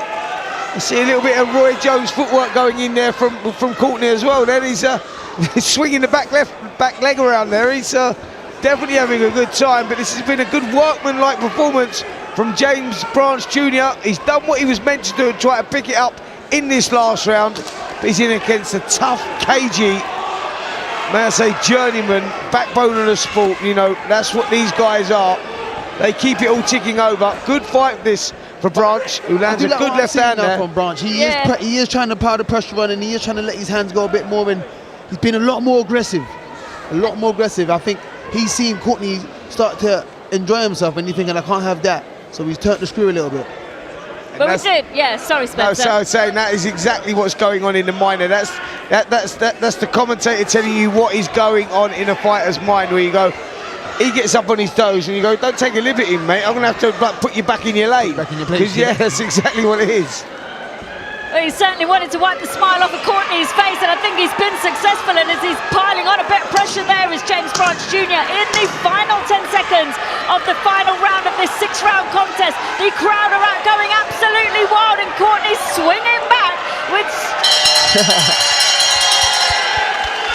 Great finish, absolutely sensational finish to that fight, and that's exactly what we bring you with Neilson Boxing in association with TM14 Promotions, with our proud sponsors Zapply, and we are live on TalkSport, just 2 fights away from the main event of the evening between Andre Descalu and Carlos Peña for the WBC International Silver Championship belt this evening. It's been a great night so far. Branch Jr. just going over to the corner of Dylan Courtney. A lot of respect between the two fighters, and much deserved win there, in my opinion, for James Branch Jr. He's earned that one tonight, Spencer. Absolutely. Let's take a look at some of the action in that last round here, and this is when James Branch Jr. turned the screw, done what we said he needed to do, went for the grandstand finish, piled on the pressure, good shot selection. Credit to Dylan Courtney, he come back with shots of his own, didn't land anything, but he was trying. But that was the finish that James Branch Jr. needed. He reacted to it, he done what he was meant to do. Good performance, good victory. Onwards and upwards for James Branch Jr. Remember the name, keep an eye on this kid. He could be a dominant force in this Cruiserweight division over the next 12 months or so. Could we see him in title contention? That was a good performance and a good 6 rounds under his belt. Well, Courtney certainly gave Branch Jr. something to think about. Let's go to the MC to make the decision official. Ladies and gentlemen, after 6 rounds of boxing, we go to the referee scorecard. Referee Bernard Ariette scores the bout 60-54. And your winner, still undefeated, James Branch Jr. Well, there's absolutely no surprises with that score at all. Branch Jr. put on a fantastic performance against a tough opponent who didn't make it easy for him, gave him something to think about. He got clipped with a few, you can see the swelling under his right eye, but he put on a performance, and that's exactly what we expect from an athlete and a fighter of his caliber.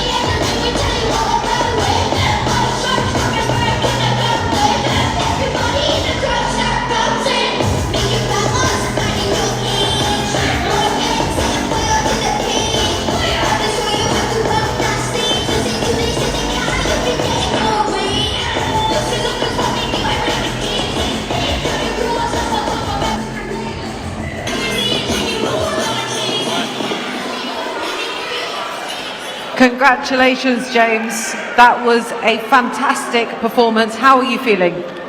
Yeah, good. To be honest, I didn't realise the fight was over. I was just getting warm. But anyway, that was good. It was good to get the rounds in, you know. Good to get the rounds in. And fair play, game opponent a little bit awkward, you know. Not really, didn't really want to initiate, didn't want to engage, you know. It's always awkward when you're fighting someone like that, you know. Anyway, it is what it is. We won, that's it. Listen, the win's in there. You were last out in November, but prior to that, you had such a long time out of the ring. And when we spoke in November, you said that it felt like a win in itself to get back into the ring. So how does it feel kind of getting that second fight post the break? Yeah, massively. It was a massive win in itself. I'll be honest with you, obviously, that's my second fight back. But what a lot of people don't realise is that's my second fight in 5-6 years, you know. So still not. Listen, I'm never going to be happy in that, but we're still not where we want to be. Obviously, before we was fighting in championships every week, every weekend, fighting the best in the country. People that are coming to try and take my head off. That's what I'm looking for. I want someone to try and take my head off, and I'm going to destroy them. But if they're not negative, it is what it is. But anyway, we won, and we're getting back into it, and we're going to keep stepping up. Fight by fight, keep stepping up, and hopefully we're back for titles soon. Well, listen, it's an absolute journey, isn't it? And you know, after taking that time out, you need these kinds of opponents to kind of get that ring rust off, get the oils back in the machine. But towards the end of that fight, you looked like you were really warming up. It started to get spicy. What was some of the stuff that was coming from the corner between the rounds? That's a taskmaster, you know. That's a taskmaster. He's the best. To be honest, I've worked with trainers from top GB members, trainers all over the world. You know, no one knows the specifics like him. You know, he's a fantastic coach, and I'm so lucky and blessed to have him by my side. You know, my dad, I owe a lot to him, and Dad's giving me the advice. I know what he's saying. It's going to come. It's going to come. Listen, between the rounds, the place was absolutely buzzing. Everyone was screaming your name. You have so many people in here supporting you. A little message for everyone. I just want to say a massive thank you to everyone that spends their hard-earned money. The Addians gang, Ernest Park, all Scarlett's family, my family, everyone that's come out to come. It means a lot. Obviously, I was meant to fight last week. And obviously it was a bit of a mess around and now it got pushed back, and everyone still was patient and still changed their plans, things to come watch me fight, and that means the world, you know. And without all these people, I couldn't be here, you know, because they're helping me fight, you know. So I owe them all the world, and I love you all. God, it's so nice to hear how many people are here supporting you and backing you. We look forward to seeing what you do next, James. You're a special talent, and it'll be so exciting to have you back. Congratulations. Yeah, thank you. And I just want to say also thank you to Mark Neilson and John Treffery for obviously having me on my show, and obviously they've been patient. Obviously it's been hard to get me an opponent. If I told you what's going on behind closed doors trying to find an opponent, you wouldn't believe, you know, but they've been patient and they got me on, so thank you very much. Congratulations again. I'm Spencer Oliver, this is Mark Neilson, and we've got a boxing show here at the York Hall tonight in Bethnal Green. Now, we want to talk about our sponsor tonight, Zaply. Zaply is a brilliant supplement, a 14-in-1 supplement. I've been on this, by the way, for about 2 months now, and I've got to tell you, Mark, what a great sponsor to have, you know, for combat sports, boxing shows, etc., because this supplement was designed for boxers that get a little bit of fatigue, a little bit of tiredness. You know, it's got all the main ingredients in it to give you that push. I wasn't totally sold on it, so I needed to try it. I've tried it, and it works. Well, I'm the same as you, Spencer, to be honest with you. You know, you see a lot of these kind of products on Instagram, and you just think it's marketing. But I've only known about it a couple of months. I'm a runner. I'm actually doing the London Marathon next month. And listen, you know, men of a certain age, testosterone levels start to drop, your energy starts to drop, you get a bit more fatigue. And I started on these supplements a couple of months ago. And as I said, I'm a runner. And within a couple of weeks, I started to notice a difference.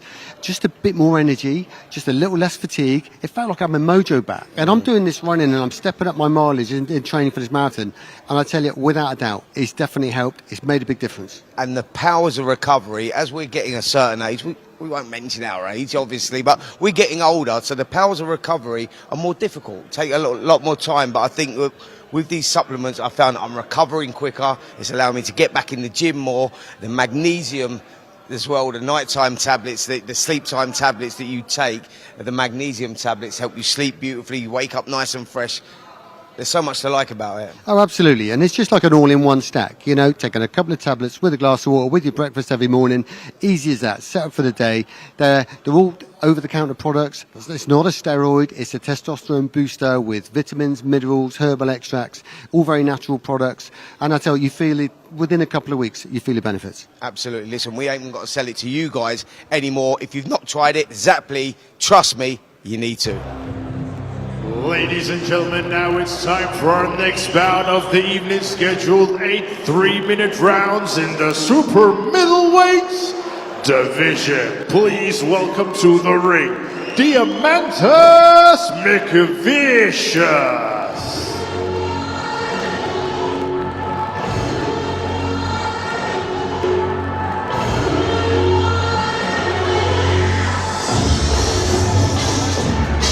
Well, this is a fight of two seasoned prospects in the super middleweight division. Again, another 50-50 fight between two international amateur boxers who have turned over to the professional ranks. Deimantas Mickevicius is coming off of 2 straight wins after losing his debut in 2024.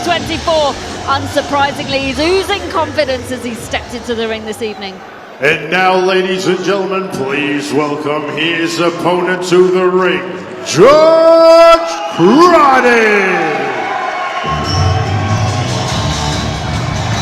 Well, Crotty almost needs no introduction as a former podium boxer for Team GB, a respected Royal Marine Commando, and now an undefeated professional fighter as he makes his way into the ring for the 5th time in his professional career.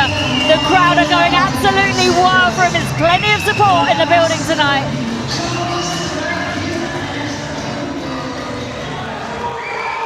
Ladies and gentlemen, this bout scheduled for 8 3-minute rounds in the Super Middleweight division. This bout is brought to you by Mark Neilson of Neilson Boxing in association with John Trethui of TM14 Promotions and proudly sponsored by Zapply and Gladius. This bout is sanctioned by the British Boxing Board of Control.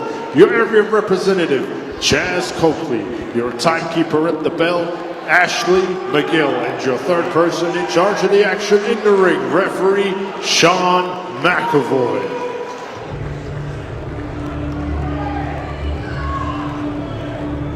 And now, ladies and gentlemen, introducing to you first, fighting out of the red corner, he's wearing the black and red.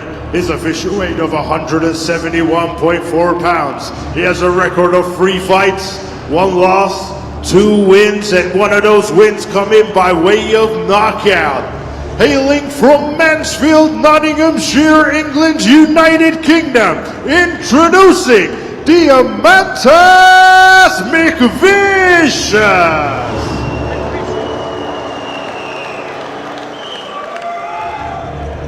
And his opponent across the ring, fighting out of the blue corner. He's wearing the blue trunks. His official weight of 172.7 pounds. He is currently undefeated with 4 wins, and 1 of those wins come in by way of knockout. Hailing from Royston, Hertfordshire, England's United Kingdom, introducing Crotty!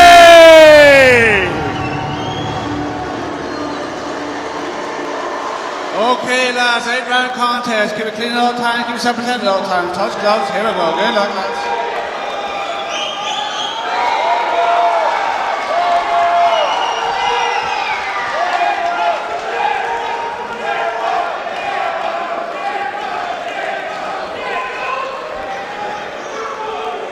Seconds out, round 1. Well, this is round 1 of an 8-round contest in the super middleweight division between Royal Marine Commando Crotty and Deimantas Mickevicius. Born in Lithuania, lives in Mansfield now. Crotty's made a fantastic start so far to this first round in the southpaw stance. Already landed some clean left hands onto the chin of Mickevicius. Yeah, Mickevicius trying to push forward, trying to create the pace, set the pace in this one. But Crotty, who we've seen a couple of times before here at the York Hall, knows how to control that space and defuse opponents like that. He's got great boxing skills, boxes well out of that southpaw style, just them little shuffles of his feet in and out of range, timing's good. It's going to be interesting to see here against Mickevicius, who's a very capable come forward fighter.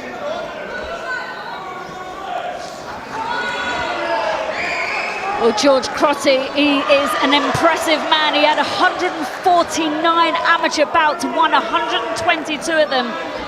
And so far, he's had 4 professional fights, 4 wins, 1 win coming by way of knockout. He's an impressive man, like I said, and you can see the athleticism as he boxes in York Hall this evening. He's got plenty of support here tonight. And his coach, Sab Leo, in the corner with him this evening. There is so much experience in that corner tonight, Spencer. Yeah, there is. No Sab Leo, very, very well. Used to be with the Hodgson, ABC. Doing great things for the amateurs. And now doing brilliant things for the pros as well.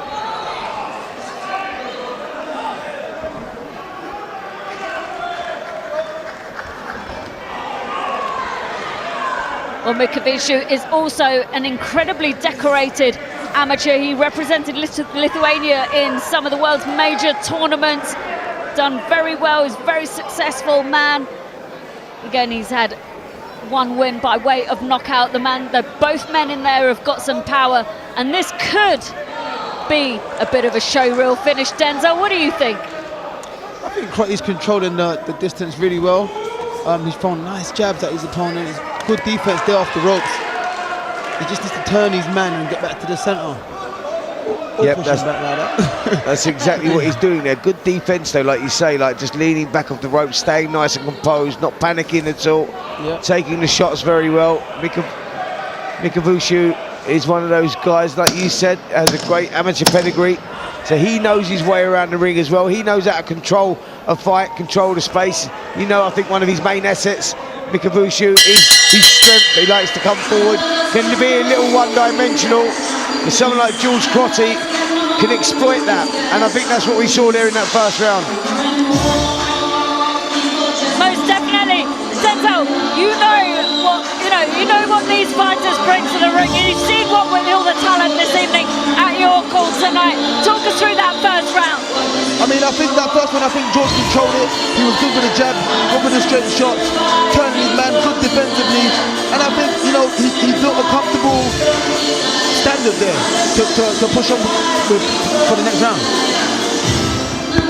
Yeah, Crotty controlled that really behind his southpaw lead jab. He was catching Mickevicius as he was coming in.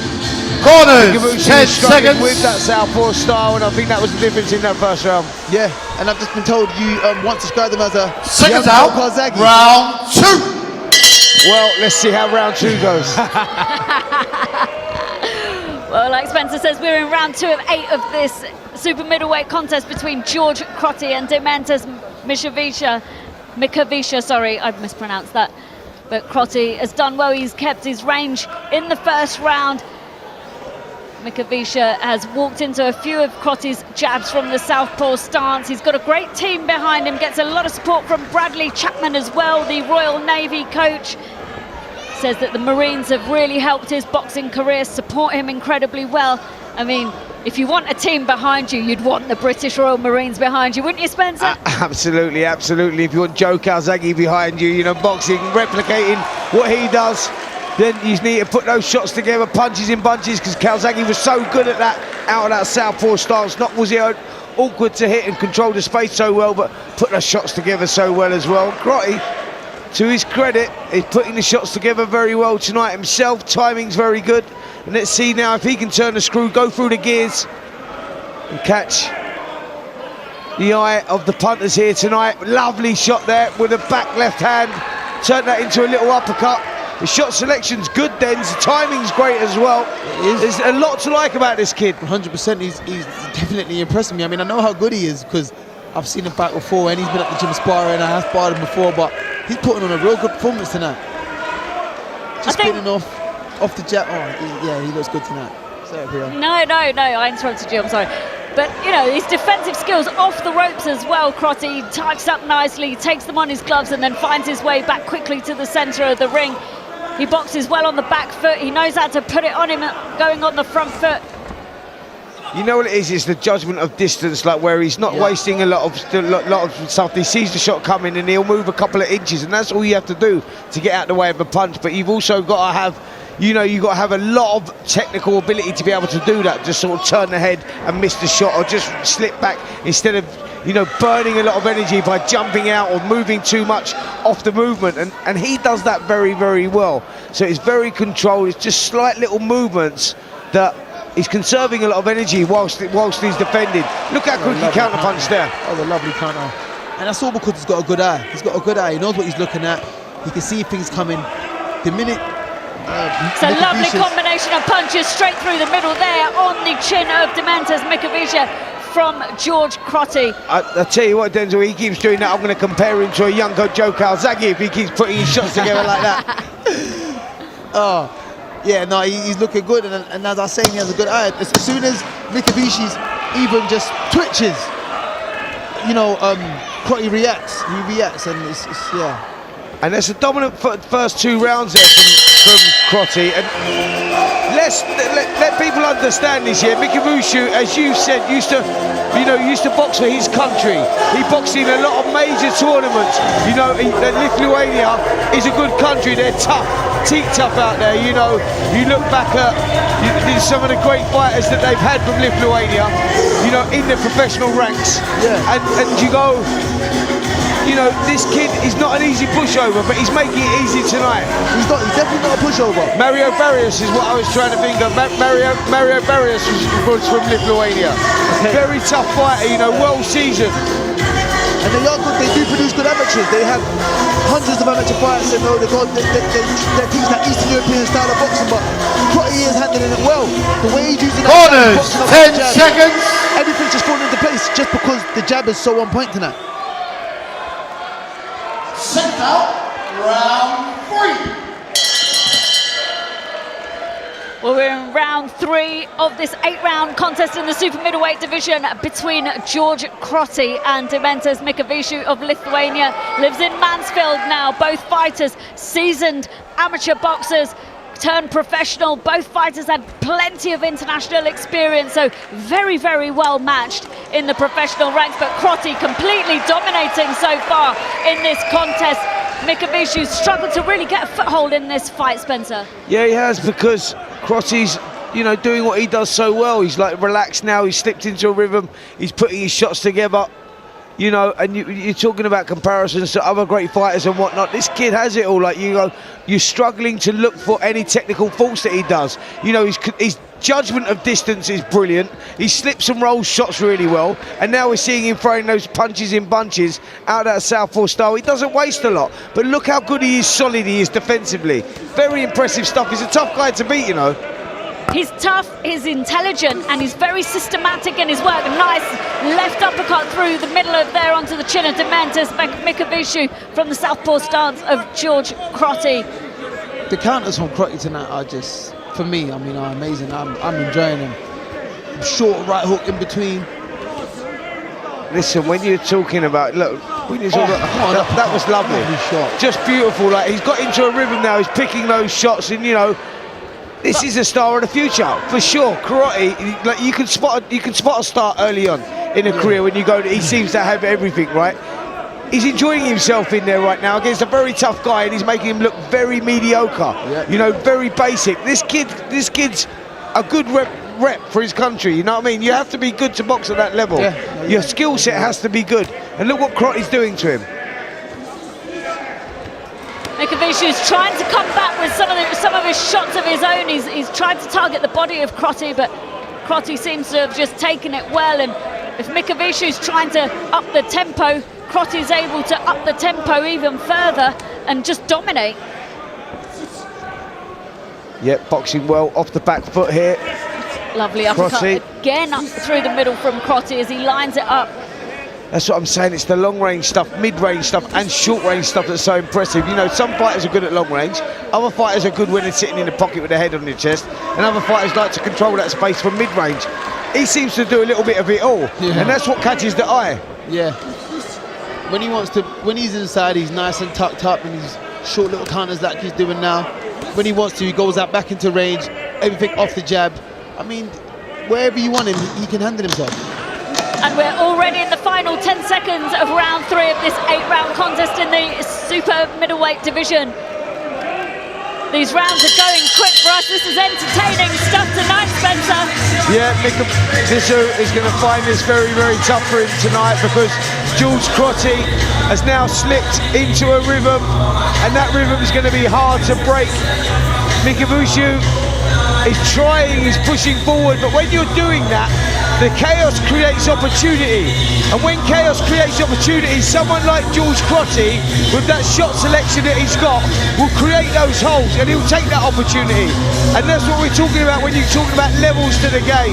You know, you can't afford to make any fundamental mistakes, because if a guy has a good boxing IQ, he'll find those holes and he'll make you pay for that.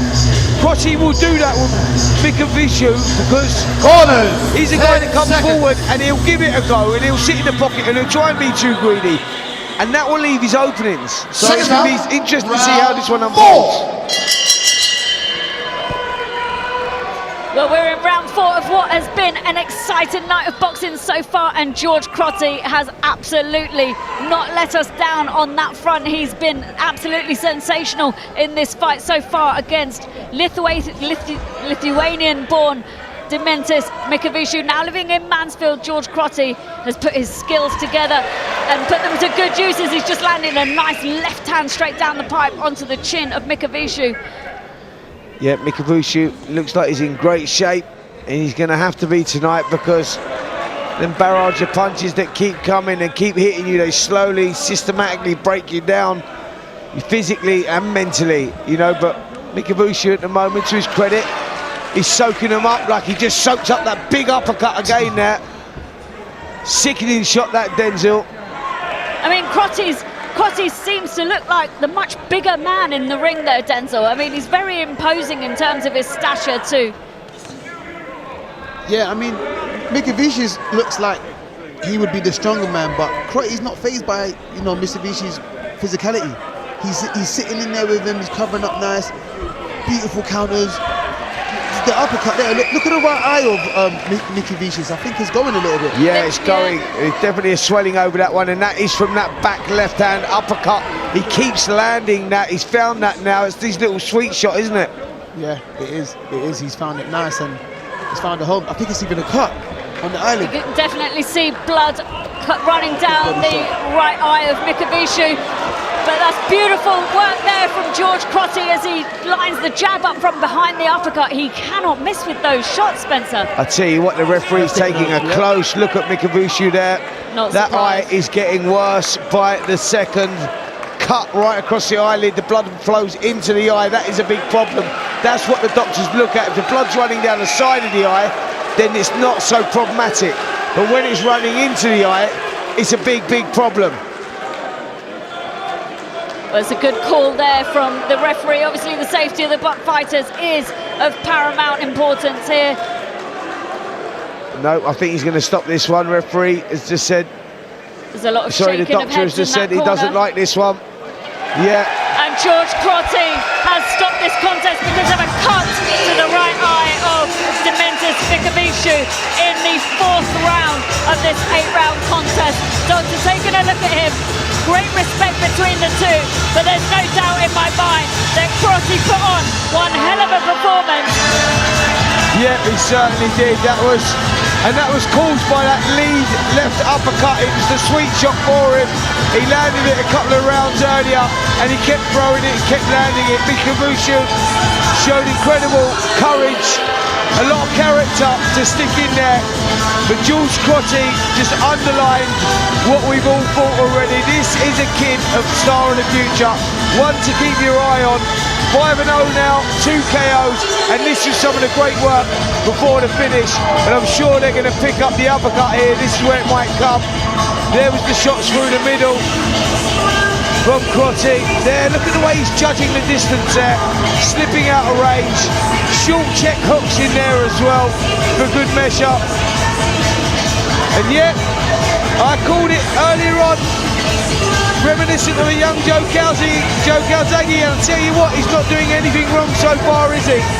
I think this kid has the potential to go all the way. And it's not a particularly straight road. There will be a few bumps in that road, but He's got that star quality about him for sure. Well, the atmosphere at York Hall tonight is absolutely electric. We're looking around and the crowd are on their feet for George Crotty this evening. He's done himself so proud. Absolutely no denying that his performance was outstanding, and we can see it on the replays here, Spencer, that he just handled business in such a clean and clinical way. Absolutely, it was cool, calm and collected. You know, the delivery, the execution was perfect. Controlling the space, worked everything behind that southpaw jab, starting up in the tempos the rounds were going on. There's the combinations I'm talking about, 6-8 punches at a time. Shot variety was brilliant, there's uppercut, excellent.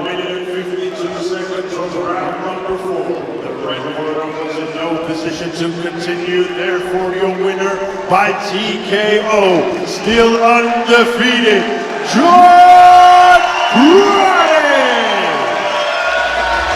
Well, the crowd, his coaches and Crotty are absolutely delighted with that performance and result this evening. They're on their feet here tonight, George Crotty. Your call salutes you, sir.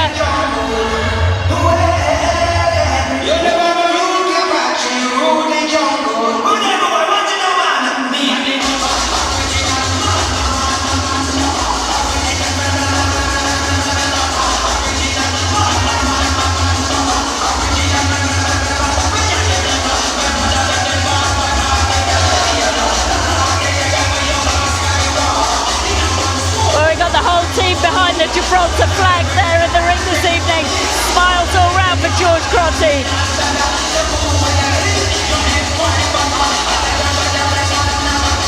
And we'll join Melissa at ringside for the post-fight interview.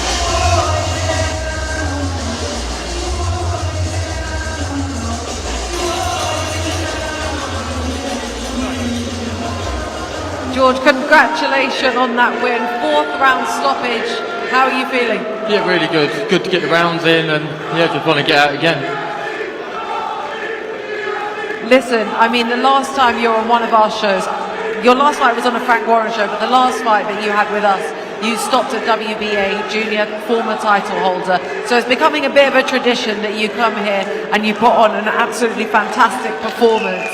You know, do you go into these fights with the game plan of wanting to stop them?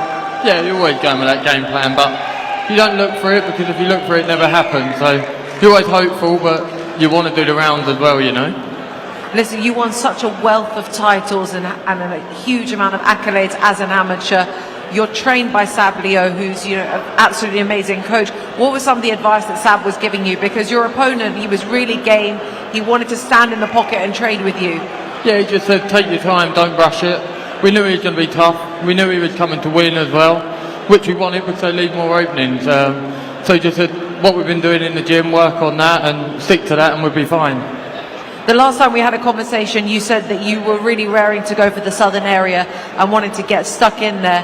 How far away are you from that? Yeah, I think my manager Simon Legg said that's the next fight and it's happening. So it would have been nice to get the 8 rounds in today, because it's a 10 round obviously, but if you keep stopping people, that's good enough. Absolutely. I mean, it would be nice to get the rounds in, but you know, you're becoming a stoppage artist, which is great. Obviously, southern area on the horizon for you, which is really, really exciting. You know, what's the future looking like for George Crotty? I'd like to win the southern area, start of summer, and then go straight on to the English title by the end of this year. Win that, and then you go to the British and just see after that, really. And a little word for the guys who've come out to support you tonight. Yeah, I've loads of support. Really grateful for it, and without them, you don't get put on the good shows, and you probably don't fight for a southern area in your next one. You have to move on. So thanks to everyone who's come and support. Really means a lot. Well done. Congratulations. Cheers. Thank you.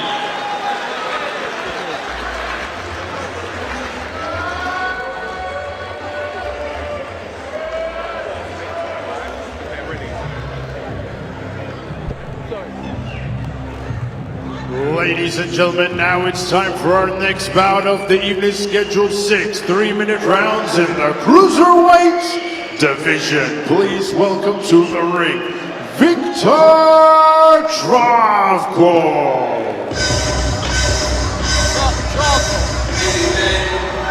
We stand for me, blood in my heart, Russian-born Kazakhstan fighter living in Watford finds himself here with us at the York Hall for the first time since October last year. He's been with some top-tier prospects, and he could be a real test tonight for Aurel Ignat.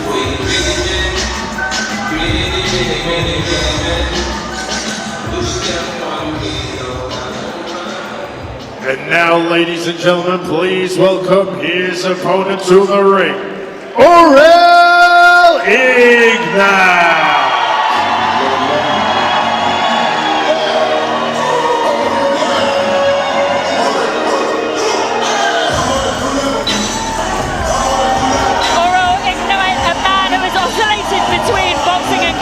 He had a 90% knockout rate in his professional kickboxing career of 10 bouts, and he's accumulated an impressive 80% knockout rate as he steps into the ring for the 11th time in his professional boxing career.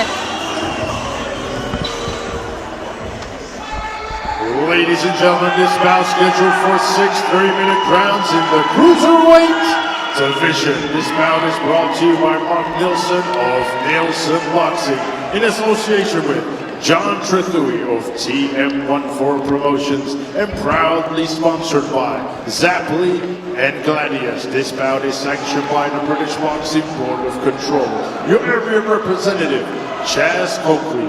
Your timekeeper at the bell, Ashley McGill. And your third man in the ring in charge of the action, referee Bernard Oyet. And now, ladies and gentlemen, introducing to you first, fighting out of the red corner. He's wearing the black and yellow. His official weight of 204.7 pounds.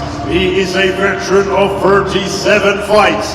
Hailing from Watford, England's United Kingdom. Introducing Viktar Chvarkou.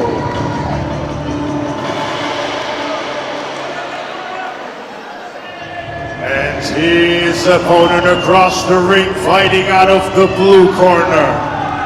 He is wearing the green with the black trim. His official weight of 203.9 pounds. He's currently undefeated with 10 wins, and 8 of those wins coming by way of knockout. Hailing from Wembley, London, England's United Kingdom, introducing Aurel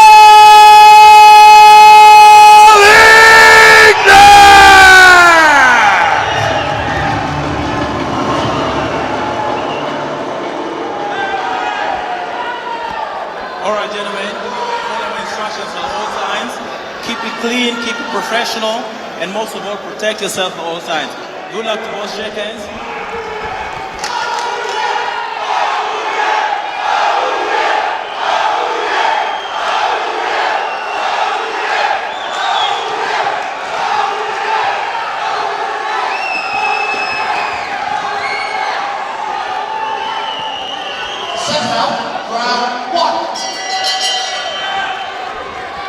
Well, this is round 1 of 6 in the Cruiserweight division between Aurel Ignat and Viktar Chvarkou. I feel like the crowd at York Hall is getting bigger and louder as each fight goes on. We are just one fight away from the main event of the evening between Andre Descalu and Carlos Mena, who will be competing for the WBC International Silver Championship belt shortly.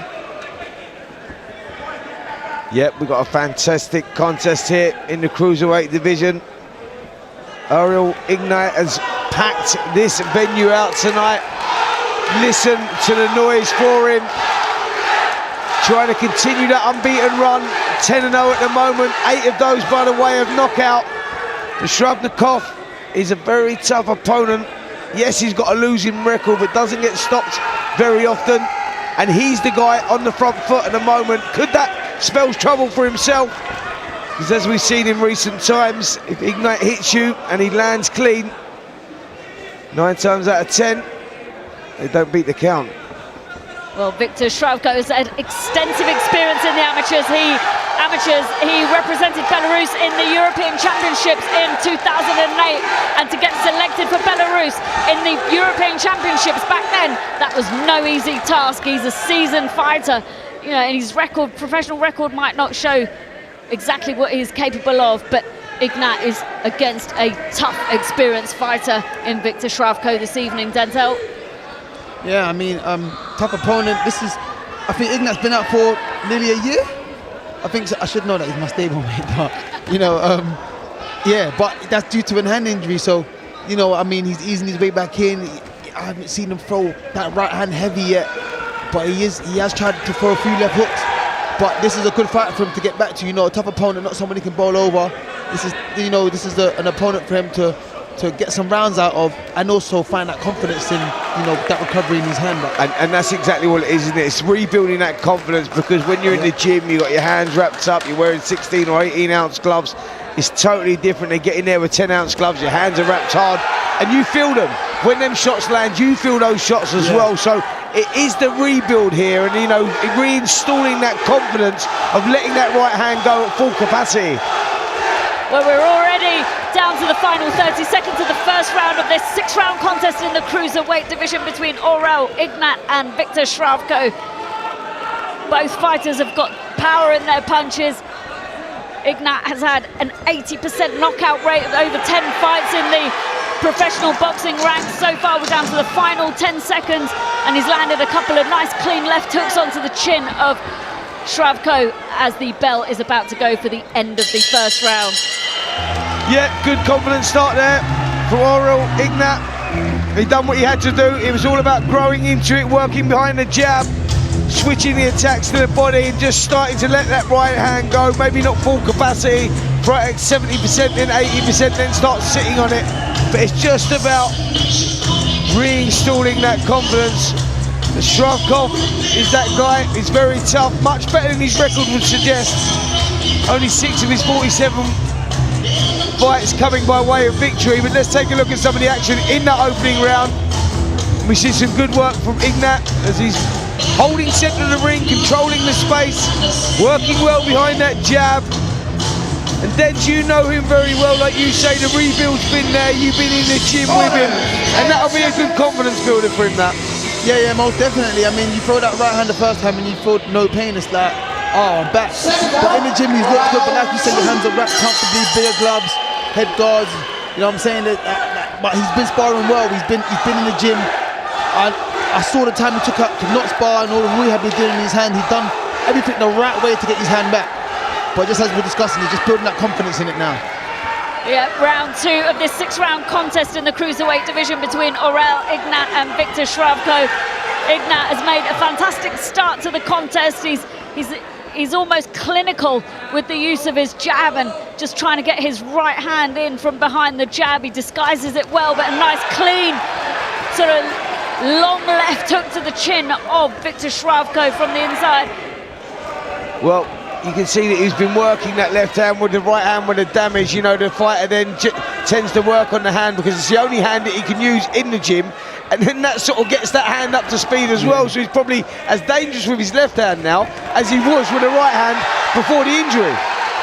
Some nice clean body shots on the ropes there onto the body of Viktar Chvarkou from Aurel, Ignat. The crowd seemed to like that one, Denzel. Yeah, no, they did. I mean, he's sold out. He sold a lot of tickets. I mean, your call's buzzing right now because of Ignat. He sold a lot of tickets, you know, and that's usually a good sign, especially where he's not originally from this country. He's managed to. Well, we've got a good crowd of him. A Moldovan against a Belarusian who was born in Kazakhstan, so, you know. But by the sounds of it, I think half of Moldova's in here. Yeah, you're totally right, mate. There's definitely half of Moldova here right now. They love this guy, you know, and I think that's because when you're a paying punter, you want to see action, and I think that Aurel Ignat is that guy. Legs are gone here. Well, Aurel Ignat has got Viktar Chvarkou in all kinds of trouble here. Referee taking a good look. The crowd are absolutely going wild. Chvarkou's legs have gone. As he stumbles back, referee still lets the action go on, but he's got a minute to survive this round. I'm not sure he can do it, Denzel, but he's a clean right hand again on the chin of Viktar Chvarkou. He's got to be careful himself, you know. He just got caught with a little right hand as well, a little reminder, because Chvarkou is that guy, you know, he's tough and he's proud, And he'll take some getting out of there. So that I say, Ignat has to be careful he don't get caught on the counter and be too reckless. Don't get too greedy. He's got to be educated as well. Well, he's got 30 seconds to survive this onslaught from Aurel Ignat, as does Viktar Chvarkou. He's edging him back to the corner again. If he finishes this round strong, Viktar Chvarkou could be in real trouble, but he just got clipped with a nice jab there from Chvarkou. Last 10 seconds of the round, Chvarkou clipped him with a right hand over the top, over his guard. But the end of that round could not come soon enough, Spencer, for Viktar Chvarkou. He could have been in real trouble there, and credit to him that he's still standing at the end of that round. Absolutely, Aurel. Ignat can whack, and he's a good finisher as well. We've seen that in the past. That's why he's got 8 of his 10 victories inside the distance, and it all started here, and it was from the right hand over the top. That shot there, and we just see the legs buckle from Chvarkou, and he was in big trouble. Ignat sensed that, jumped on it, landed a few shots, but Denzel, I'll bring you in here. Chvarkou showed a lot of heart in there, and he showed a lot of durability as well. He did. I got to give him credit for surviving that minute. That was a long time. He was rocked really bad. I think Ignat just, got too close, got too excited, and thought he worked a little bit. If he was half a step back, he might have found him on the end of them shots, but where he closed the gap too much, he gave his opponent time to hold and spoil the work and survive that minute. And he was possibly one shot away. Can he find that shot here in round number 3? Because you just sense, or will it have been time for Viktar Chvarkou? Would a minute been long enough for him to recover? Well, this could be a real turning point in this fight. Either way, Chvarkou came out nicely behind his jab, but Ignat still taking centre ring here. The crowd are on their feet, and what you said about York Hall being packed out this evening is exactly what we get with Neilson Boxing, with TM14 Promotions. We're proudly sponsored by Zapply tonight, and we are live on TalkSport with some of the best prospects in British boxing tonight. This has been nothing other than sensational so far as we approach a minute into the 3rd round of this 6-round contest. Denzel, what have we seen so far from Ignat Aurel? I mean, Ignat right now, he's come out this 3rd round not too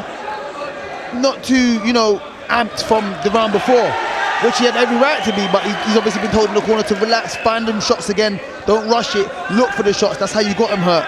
So he's just taking his time right now, boxing off his jab and waiting for that shot to present itself again. And you know what, that's such good advice from the corner there to go, listen, don't get excited, don't race it, because they probably saw what I was seeing there. Go, don't jump onto something here, get caught by a silly shot, because you have to, you got to think about what's coming back at you as well, because you got people like Chvarkou who are proud men, and they'll let shots go, and they'll go out, but they'll go out, they'll try and go out on their shield. So you've got to be educated, and I think that Martin Bowers and the rest of the team that are in the corner, they've got that experience to know that. Go, hold on a minute, hold back a little bit. He's got through that one. Wait for the opportunity again, then you go again. Don't get too greedy. Well, we can see the Peacock Boxing Gym coaches in the corner from where we're sat at ringside, and there's a lot of experience in that corner, Denzel. They've obviously calmed Aurel Ignat down, and he's really taken control again, but he's settled down. It's a much more composed performance from him in the 3rd round. We're just past the 1 minute mark towards the end of this round, and Aurel Ignat again lands a nice clean right hand, sort of scuffed the side of the temple of Viktar Chvarkou. Yeah, he's just keeping it nice and composed now. Educate pressure from Ignat. Right thing to do. You just see the corner just edging him forward ever so slightly. Just little hand signals. Just keep the pressure on, keep applying it, force him to make him a false move, and then you jump on it. And that's what he has to do here, Ignat. He's got to be educated around his work. Don't get reckless. Last couple of seconds here, Aurel Ignat went for him in that last couple of seconds. But again, another exciting round. Denzel, talk us through it. Yeah, I mean, he come out that round, nice and composed, and that saves him a lot of energy to step up the gas going into the second half of the fight now. Got 3 more rounds to try and find that shot again, get his corner hurt, and see if he can get him out of there. I know he wants to keep up with that KO record. He's got that confidence back in his right hand. That's the shot that got his man hurt. And hopefully we can see him get his man hurt again and see if we can get him out of there. Yeah, you just feel that he might be able to get this job done and get it done inside the distance, but he's got to take that opportunity at the right time. You can't be reckless with someone like this, because Shravkou can be dangerous when he's hurt. You know, like I say, because he's proud and he'll let that shot go, and he carries a bit of meat in those hands. Definitely. Well, we're in round 4 of 6 of this 6-round contest in the Cruiserweight division between Aurel, Ignat and Viktar Shravkou. Referee just separates them, brings them back to centre ring. Nice jab landed there from Shravkou. But so far, Aurel Ignat has dominated this contest.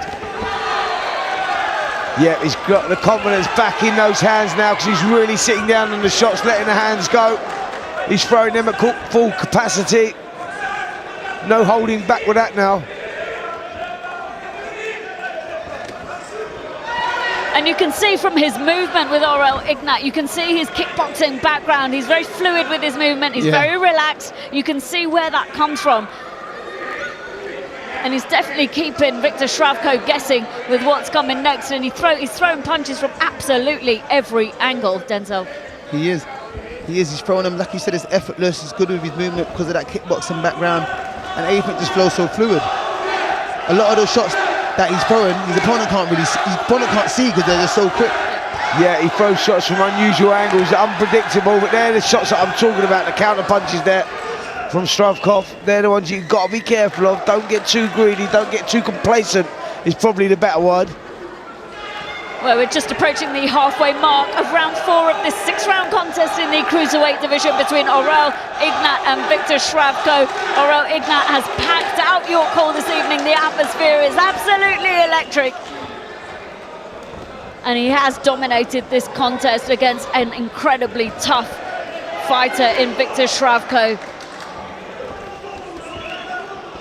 Good defensive work there from Ignat. Yep, just showing, like I say, controlling it very well, showing good patience. You do that, you keep that distance control right, and you see those shots coming at you. When when you're like an arm and a half out of distance, you can see everything, and when you're ready to go, you step into range and let the shots go. But that's what he done there, Ignat. He was controlling the space well, so you can see the shots coming at him.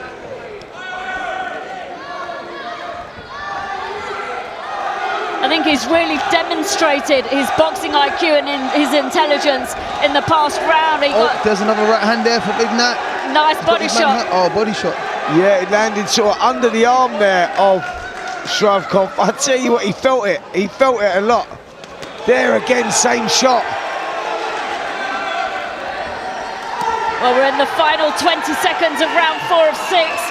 And Aurel Ignat has absolutely dominated this contest against someone who is not making it easy for him. No, this is a good learning fight here for Ignat. Good fight to come back to be fair. You've been out with injury and you've got to answer a few questions, you know, not just about your opponent, but about yourself as well. It's a good confidence builder.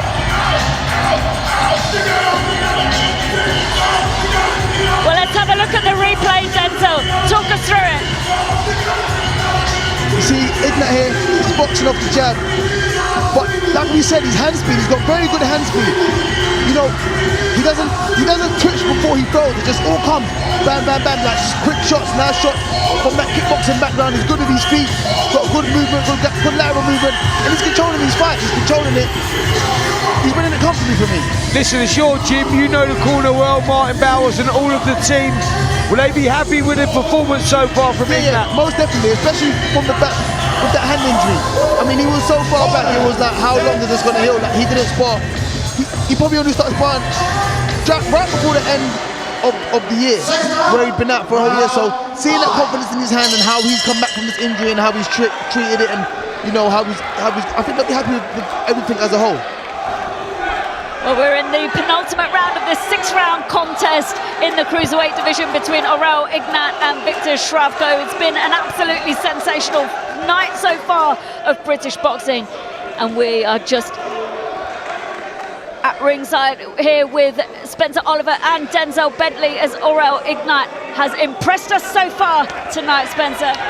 Yeah, he has. It's been very workmanlike. You know, we've seen him growing stature, growing confidence, coming off the back of a hand injury. I know what that's like myself. I've had that situation, and it takes a lot of confidence away from you. You let the shot go, you're thinking about it all the time, and you don't want to think about it. It wants to be instinctive. You let the hands go, let them flow.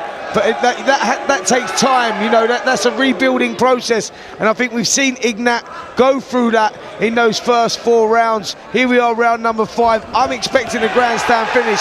And there, just as I say that, he lets the left hook go. But Ignat will want to get this job done inside the distance, that is for sure.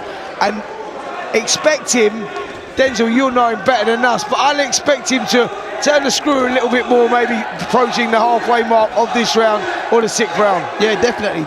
I mean, I can sense he wants that stoppage. He knows he can hurt his man, and I think he's going to go for it. He's just biding his time, looking for that shot, but I think sooner or later he is going to turn that screw and just go looking for it.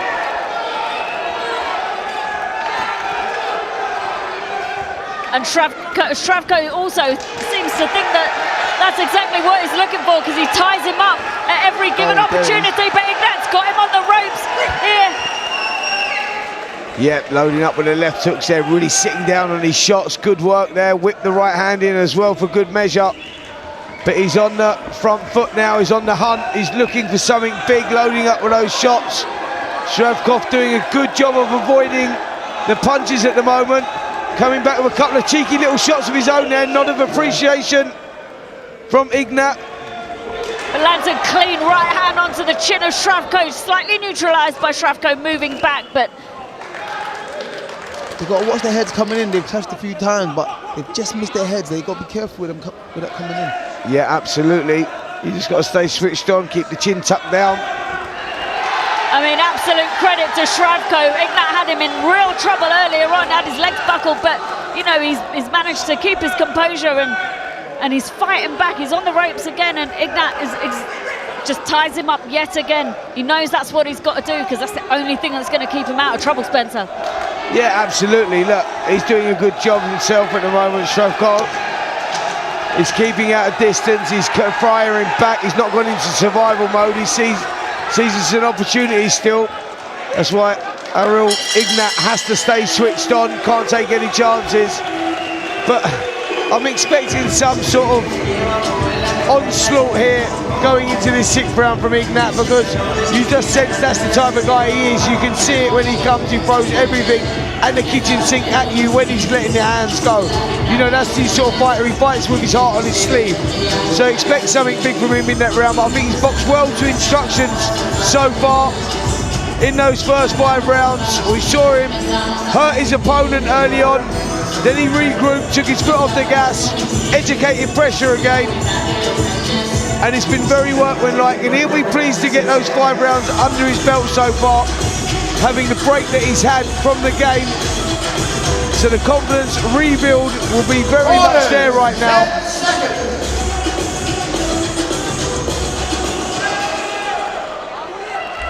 Second out, 6th and final round. Nice touch of gloves there between both fighters as we enter the 6th and final round of this Cruiserweight contest. The crowd are absolutely going wild here at York Hall for their man Aurel Ignat, who has dominated this contest so far, nicely working behind his jab, landing some clean right hands onto the chin of Viktar Chvarkou. But Chvarkou, it will not be denied. He will keep coming back. He takes those shots well. Yeah, Chvarkou under a lot of pressure now, as I suspected. Aurel Ignat pushing forward. Sense of urgency now around his work, or more urgency than there was in the previous rounds. As you expected, a showreel finish, and I think we may get one. Nice defensive work there from Viktar Chvarkou, but Aurel Ignat is piling on the pressure there, lands some clean shots. Edges Viktar Chvarkou back, goes in for another burst. But you can tell he's just looking for that big power shot, Spencer. Yeah, you can, and you can see it, but he's got to be careful. They're the shots that I'm worried about, the ones come over the top. Ignat standing quite tall. You just want to see a little bit more lateral movement maybe as he comes in, just a little bit more. Just that he's not as reckless coming in. He's got to think about what's coming back as well. Yes, he's heavy-handed. Yes, he's exciting to watch, but there's got to be a little bit of thought process behind that as well. But he's got Viktar Chvarkou on the ropes. His legs look like they buckled under those two hooks that he took to the chin. Referee just separates them, but Chvarkou's got about 1 minute 15 seconds to last in this contest. And you can tell Ignat there's, like you said, there's some urgency about his work. He's absolutely piling on the pressure here. He's looking for that knockout, Denzel. He is looking for that knockout, but Chvarkou is a tough man. He's taking some shots there, and he's thrown his own back. He hasn't sat in his shell or tried to survive. He's thrown his own back. He's fighting fire with fire. Yeah, he certainly is. You know, he's not fighting like a guy that's only won 6 and lost 31. You know, normally they become a little bit survival mode like, but he's fighting like he wants to win the fight. He's he's giving Ignat that opportunity, you know, because he's standing there and he's throwing shots back. So fair play to him. It's been a great little contest, this one. It has. But it's a test that Ignat probably needs at this stage in his career. Absolutely, exactly. That's exactly what it is. Like we've said all night, we harped on about it all night. These fights are all about the development and take you to the next level, the next stage. Look what they've done with Denzel Bentley, like taking him there, guided him there, giving him the right fights at the right time. You know, winning titles along the way, preparing yourself for those world titles. Well, he's come alive in the last 5 seconds of this contest, Ignat. And Viktar Chvarkou, what a fantastic fight between the two. The York Hall is going absolutely wild tonight for this fight. That was absolutely sensational for both fighters. The heart that Viktar Chvarkou showed in the face of some stinging shots from Aurel Ignat.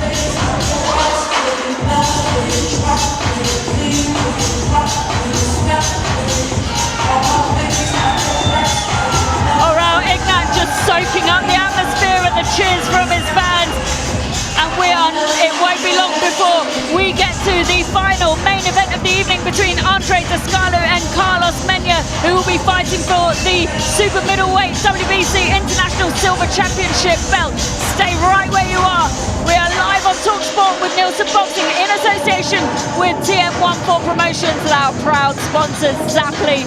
We are just shortly going to have the MC make this decision official, but no doubt in my mind, Aurel Ignat, won that unanimously.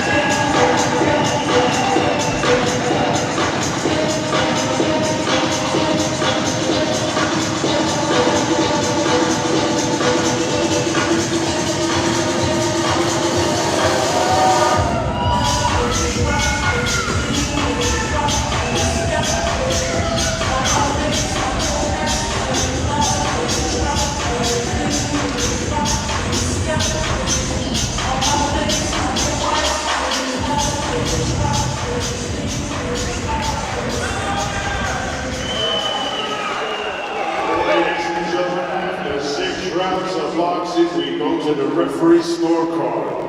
Referee Bernard scores the bout 59 to 55. And your winner, still undefeated, Aurel Ignat! There's no surprises with the score there for Aurel Ignat as he retains his undefeated record. Perhaps didn't get the knockout finish that he wanted, but he put on an absolute masterclass of boxing against an incredibly tough and experienced opponent in Viktar Chvarkou. Ignat's team look absolutely delighted with him, as they should be. Take a belter.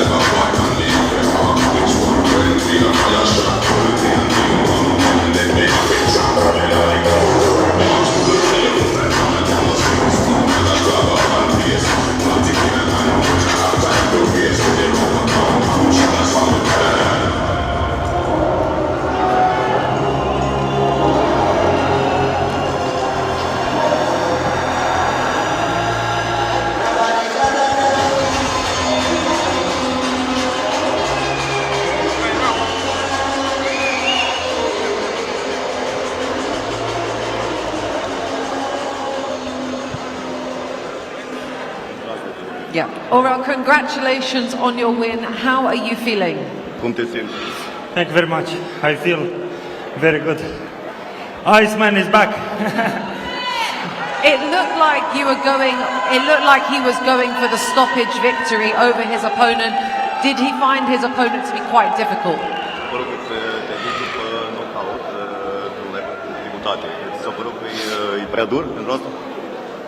Am încercat în fiecare repriză, ca în fiecare luptă, dar important e câștigul.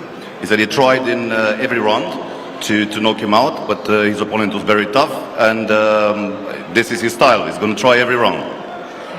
From what we understand, you are coming off a hand injury, so you haven't boxed since April. How has it been taking that little break and then returning to the ring?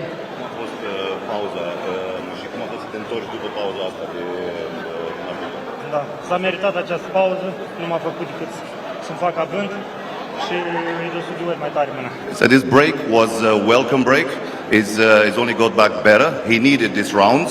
So you will see in the next fights, he's going to be better and better. He's stronger. And listen, he always brings a huge crowd of people to support him. I know obviously it means a lot for them to see him in the ring. How does it feel to have that support in the building?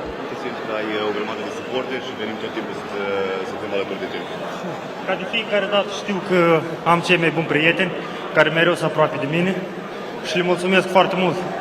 Thank you everyone. He said they're not supporters, they're all friends. Every time they're next to me, and I thank everyone, and I hope I'll do well in the future. 11th pro fight, congratulations on your win. You're so exciting to watch in action, and we can't wait to see what you do next. Thank you very much. Pentru lupta 11-a și ne vedem în viitor. În continuare, așteptați mult mai interesant. So for the future, expect better and more interesting fights. Congratulations, Ignat. Thank you. Thank you.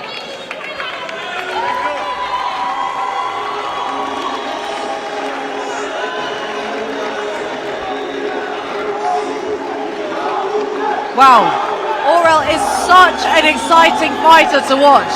Oh, wasn't it brilliant? I mean, he's a really heavy-hitting guy. You know, he's had 7 out of his 10 are knockouts. He's a really, but the opponent, what a jaw, what a chin. He's been in. I was checking out his record. He's been in with Tommy Welsh, hard-hitting heavyweight. He hasn't been stopped or taken off his feet in like 2.5, 3 years, and he's fought all of them. Jayro, Welsh, or whatever. Aurel, that was an 8-round fight. He'd have had him out of there. Yeah. I mean, he had him hurt a lot of times. My God, what a chin that guy's got. But I tell you what, it was electric in here. I mean, half his fans were filling up this room, and it was like it's electric. Most of Bethnal Green would have been here in that fight.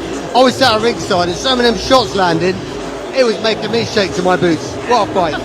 Honestly, you're absolutely right. I think in the 3rd round, he had him wobbled in there, and I thought he's going to get the stoppage victory. I thought he was on him. I thought that's it. I thought he was gone. And then again, there was moments in the 5th and the 6th round, and I feel very much every time he's in the ring, he wants to get the stoppage. He's built a reputation on being a knockout artist, and you can tell he was a little bit hard on himself because he didn't get that stoppage. You can see, look, he's been out for a little bit.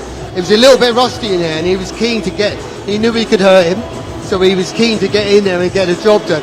But the other guy's an experienced guy, so he was used to keeping out of trouble. He was still taking a good few shots anyway. But Aurel, credit to him, he was just hunting him down. I tell you what, he's British title level. He's ready to go now for a British title. On a really big. I can see him, in one of the other top 5 cruiserweights on an under Saudi undercard or a Netflix undercard or something like that. He's a crowd pleaser, sells a shitload of tickets, and he's entertaining. He's definitely a crowd pleaser, and actually, in terms of the cruiserweight division, he's in good company because obviously you guys have got Jack Bannister. That's a potential fight to be made there. Obviously, we have Lucas Rohrig is always, not always, but he often boxes on these cards. And that could be an interesting fight as well. Like, it feels very stacked at the level that Aurel's in. Jack Bannister's only had 6-0. He's only had 6 already. Stopped a few of them, but he's Southern Area level. He's out injured, just coming back from a hand injury. So for Jack, we're looking to get him out of 6th round in June. And we were talking about James Branch and talking to his dad and his manager Simon, said maybe get him out in an 8-rounder in June and maybe a Southern Area between James Branch and Jack Bannister here in September, and then maybe a final eliminator for an English. But I could see Aurel Lucas for a British already. You know, they've both got the number of fights. They're both experienced guys. They're high up in the rankings. Got a British fight with that title. That would be amazing. Jack Bannister's probably nipping in the heels, but probably a couple of fights behind him. You know, he needs to, because he's fought a couple of, you know, he's had some fights, he's had some stoppages. We could do it again, a few more rounds in. So he's only a couple of fights away. Yeah, I mean, listen, Lucas Rowery versus Aurel Ignat, that would be a real crowd pleaser, and I would love to see it. But listen, next up we have a really exciting fight. We've got the WBC International Silver Super Middleweight title up for grabs. It's a vacant title, and we've got Andre Daskalou versus Carlos Mena, and it's going to be absolutely spicy. Give us a quick prediction before we throw over to Well, I've got to go with our home guy, haven't I? Andre, obviously, Daskalou is just, he's fought for us a few times, we know him really well. But the Spanish team, you know, he's the current Spanish champion. They're up for it. They've come to win. It's going to be a great fight. My money's on my home guy, of course it is. I love it, Mark. Listen, guys, don't go anywhere. We've got a wonderful title fight as our main event. Over to Huss to make that announcement.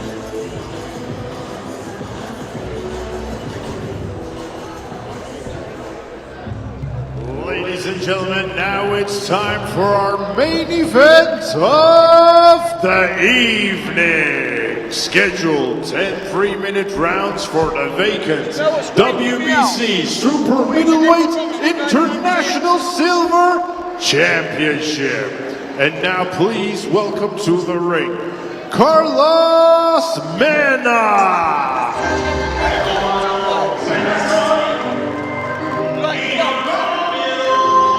Well, it's time to settle in for the main event of the evening. A very warm welcome to you if you have just joined us. We are live on TalkSport Boxing News and Seconds Out, bringing you all of the action here from your call as Carlos Mena is just approaching the ring in his quest to be crowned the WBC International Silver Champion.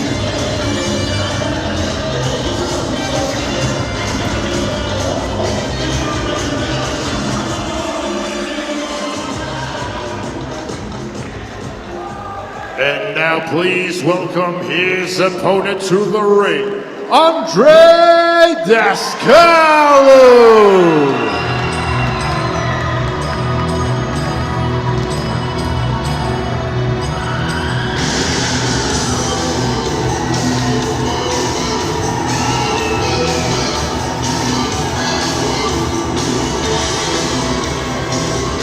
Well, I don't know if our mics are picking this up, but the atmosphere is absolutely electric here at your call as Andre Daskalou makes his way to the ring for the 14th time in his unbeaten professional career, and the international silver belt is up for grabs in this super middleweight contest.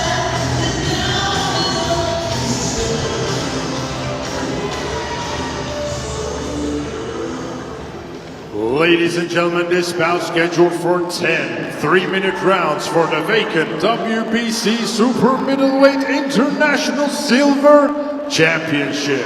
This bout is brought to you by Mark Neilson of Neilson Boxing in association with John Trethui of TM14 Promotions and proudly sponsored by Zapply and Gladius. This bout is sanctioned by the British Boxing Board of Control. Your area representative, Chaz Coakley, your inspector ringside, Gary Madden, and your World Boxing Council supervisor, Simon Block, your timekeeper at the bell, Ashley McGill, and your 3 judges scoring ringside, Bernard Oyet, Steve Mertz, and John Lola, and your 3rd person in charge of the action in the ring, referee Sean McAvoy.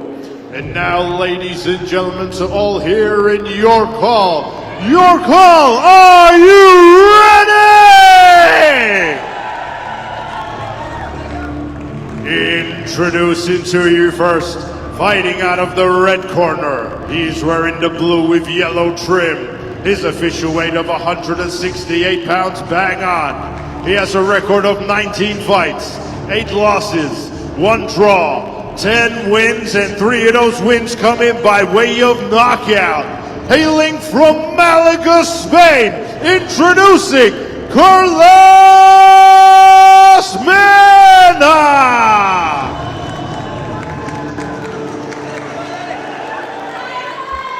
And his His opponent across the ring, fighting out of the blue corner. He's wearing the black, purple, and gold. His official weight of 167.2 pounds. He is currently undefeated with 13 wins, and 3 of those wins coming by way of knockout. Hailing from Romania, fighting out of Barnet, London, England's United Kingdom. Introducing Andre the Bob Descalo!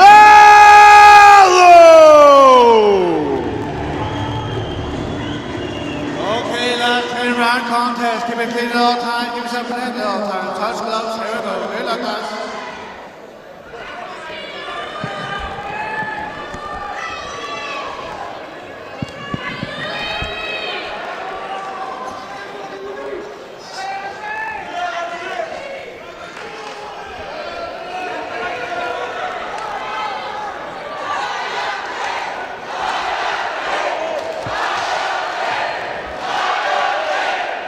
Seconds out, round 1.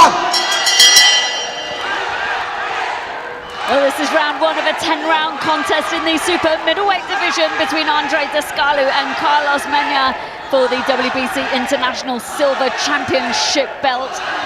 It's been a fantastic night of boxing so far here at the York Hall. I'm joined by Spencer Oliver and Denzel Bentley at the commentary table this evening.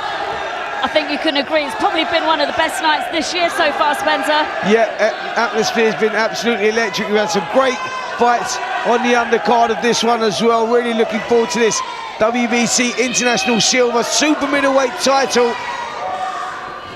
Descalo is unbeaten in 13. 5 of those have come inside the distance. He'll want to keep that unbeaten record, but he's got the stubborn Spaniard in the opposite corner, Carlos Mena. He's tough, and he really fancies this tonight, Mena.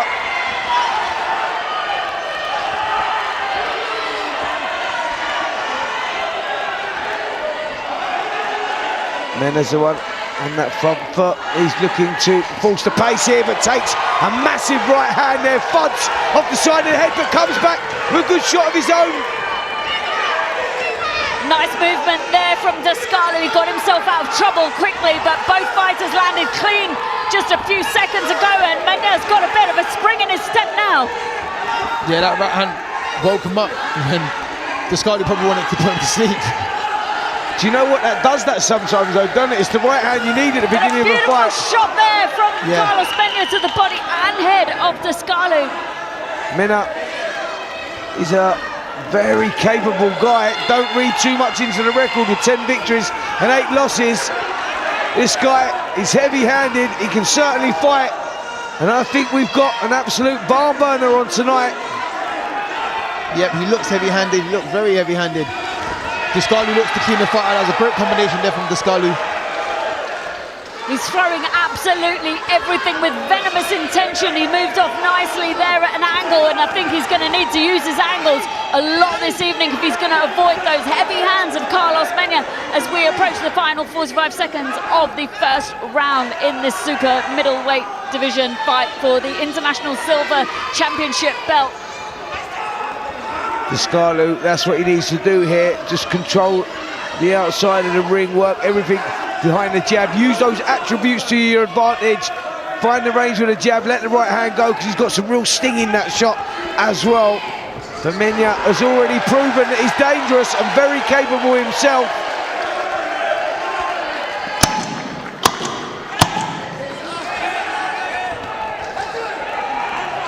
Last few seconds of the first round of 10 in this super middleweight contest. It's been an incredible first round. Quality movement there from Descalo. Yeah, that was powerful shots landed by both fighters. Denzel, just talk us through it. Yeah, I mean, Descalo landed the first heavy right hand that woke Mena up. Mena came rushing back, landed some good heavy shots on Descalo that woke him up. And now Descalo's boxing brilliantly. I mean, he just, right before the bell there, he just had some lovely movement.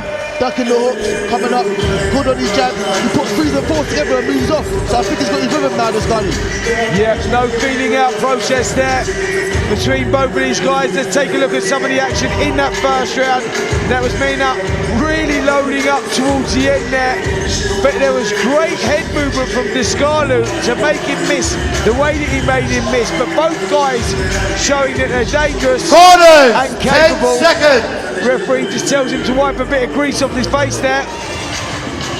They've overloaded a little bit with too much grease. The referee rightly telling him to wipe it off. Here we go, round number 2. Mena lands a nice clean left hook and right hand onto Descalu, goes after him again with the second phase. But he's coming to fight Mena. He's not going to make this an easy night for Descalu. Descalu again needs to get back behind his jab, I think, Spencer. Yeah, Descalu just needs to stay switched on here, work everything behind that jab, don't take no unnecessary risks, and don't sit in the pocket and get too greedy, because Mena may not have a great technical style, but he's dangerous and heavy-handed. And I'll tell you what, he takes a good shot then, because he just walked one straight on the whiskers there. It landed, beautiful shot, and he ate it up. Yeah, that was a good shot from Descalu. Mena just ate it up. He just looked like he had no effect on him. No, and he's a stylish fighter as well. When you look at Carlos Mena, he's got some real swag about him too. He's got the confidence. He's taken some decent shots, and just like that, but nice uppercut there through the middle. Spencer, how is he taking them? Well, they're having no effect, to be fair. Mena is obviously a very tough guy. Like, that's where he likes to be. He likes to be in the pocket. He likes to fight at short range to let those wild swings go. But Descalu, you know, he looks like he has the technical edge. You know, he's got the boxing IQ, and he's doing the right thing at the moment because he's controlling the pace on the outside. He's working everything at range. And oh, there he allowed Mena to get in, but then both guys trading off. Both guys are tagged. Both guys hurt their dens. There's big shots going in right now. Both fighters are throwing in big shots. This is turning into an absolute war. It's hard to tell them apart. Both fighters landed some clean punches. Lovely shot there from Descalu. Beautiful that shot hurt there from Mena. Descalu. That's hurt Mena. Referee's taking a good look at Mena. He's not throwing anything back. And the crowd are going absolutely wild. Descalu is absolutely relentless in his attack. It's shocking that the referees let this go on. Mena just walks into a clean jab there from Descalu. I don't know how he's survived that, Spencer. Yeah, there was a massive onslaught, big right hand again through the middle, and he's hurt even worse. Denzel now, he's looking for something. He's looking for something on the outside, but he's in big trouble here. He's in big trouble, Spencer, and he's still 35 seconds to go. Referee's taking a look at him again. Descalu is absolutely relentlessly attacking Carlos Mena with accurate shots. Mena just threw one back, but just over 20 seconds left in the round. What a round we've got here, and look at the character Mena is showing in there. He's come off from an unbelievable entourage of shots, and he's landing shots of his own now. Last few seconds for both fighters. That was absolutely unbelievable. We cannot see how Carlos Mena has survived that round. This man has the heart of a lion, and you know, he's got a chin, Spencer. We're almost speechless here. I've got to tell you though, Carlos Mena has survived the onslaught, you know, and that would have taken a lot out of Andre Descalu. He put on a big effort there. He threw a lot of shots, and trust me, that would have taken a lot out of him. I know he's standing in that corner and all that, but he's got to keep switched on here, Descalu. I mean, let's just look at the replay here, Denzel. You see Descalu looking for something. He's lining up. Quarters, 10 seconds. Some big shots coming in from both of those guys there. Seconds out, round 3. Mena was the one that come off worse. Let's see what happens here. Well, he's come out swinging, Carlos Mena, in the third round of 10 of this super middleweight contest for the WBC International Silver Belt. Descalu put on an absolute masterclass in the last round, but was not able to get Carlos Mena out of there. I tell you what, Mena's come out with some purpose though. Like, he's really loading up with the shots. He's on the front foot again. He's really testing the character of Descalu here. Clipped a nice right hand onto the chin of Descalu. Descalu took it well.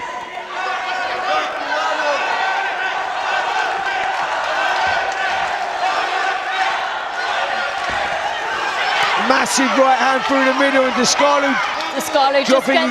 He's got to be careful there, Fred. Like dropping your hands like that, like all that kidology. You haven't hurt me and all of that one. This is one of those fights where you go. Descalu has to control the space very, very well here. Massive right hand from Descalu as well. This is a real seesaw of a contest. Both guys getting nailed. At some point, there's a pain threshold for everyone here. At some point, you can't continue like that for 10 rounds. You can't. I mean, this fight may not go 10 rounds. If it does, credit to both men, but they're both throwing in big shots. Descalu's obviously had his men are hurt. You know, just in the last round, we're yet to see Descalu hurt, but we have seen him take some big shots. So, you know that can take effect, you know, as the fight goes on.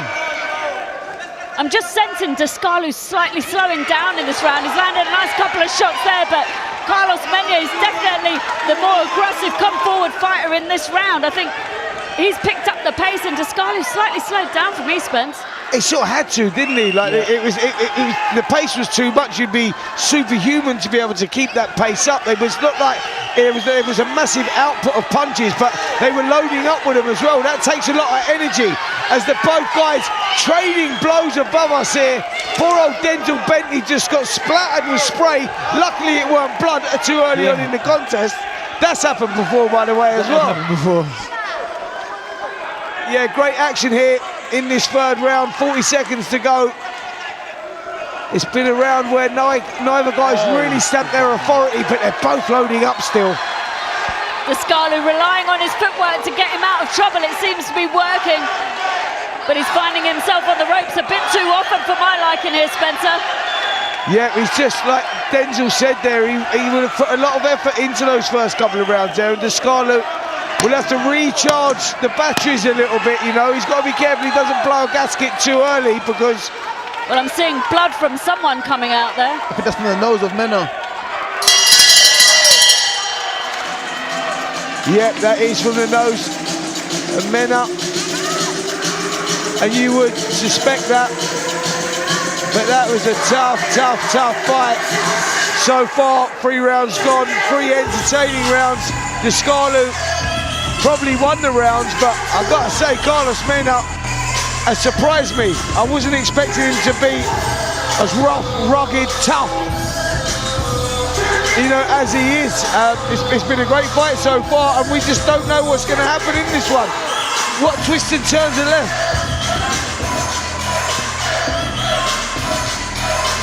Talk us through the replay, Denzel. I mean, it's been incredible so far. This is when Mena had his success. Corners, and then 10 Crotty dropped his hands as to say he didn't hurt me, but he was lucky to get away with that roll when he rolled the left hook, because you don't do that, especially being back into the corner. That is a dangerous move to pull. 4. Well, we're in round 4 of 10 of what has been a sensational fight so far in the super middleweight division for the WBC International Silver Championship. Both Carlos Mena and Andre Descalu have gone absolutely hammer and tong in this fight.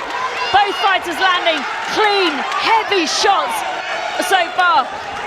Well, it's a good onslaught here from Mena now. He's landed a couple of good shots. I tell you what, he's dangerous in there. It's rough, it's rugged, it's crude. There's nothing attractive about it. It's like he's having a street fight, but it's effective.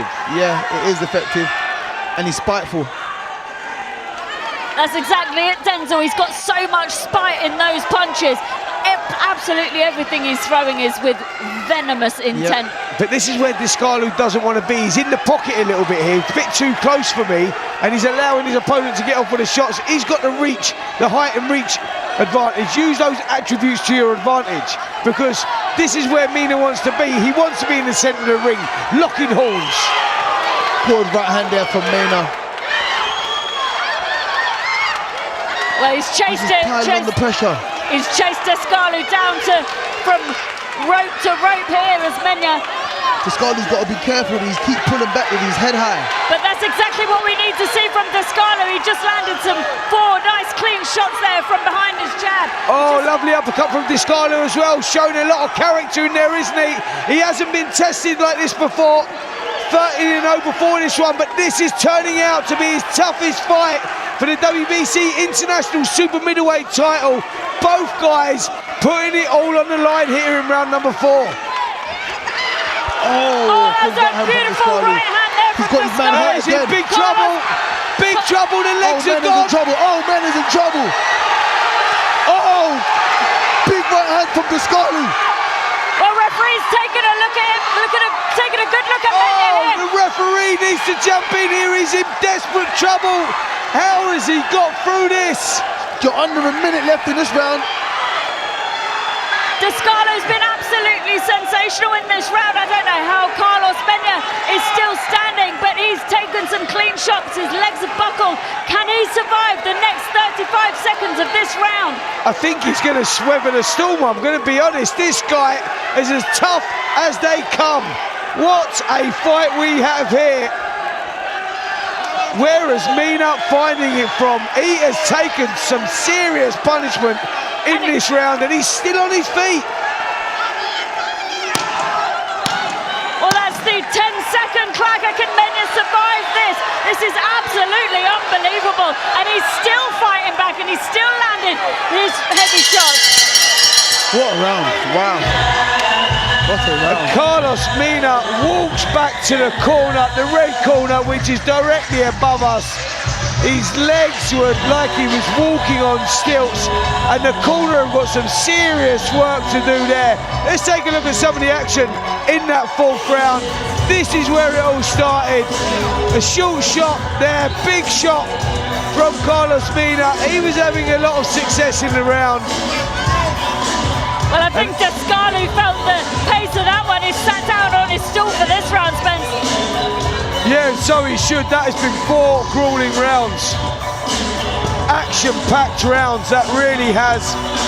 I mean, both guys leaving it all in the ring 10 there. seconds. What a performance. And we have blood splattered absolutely everywhere here. It's over my book, over my microphone. That tells you what's going on. The referee has asked to wipe the grease off the face again here of Carlos Mena. I've got to be honest, if I was a referee, I'd let him grease it up as much as he wants. The way these two are throwing bombs in there, you go, you got to give the guy a chance. That is as tough as it comes.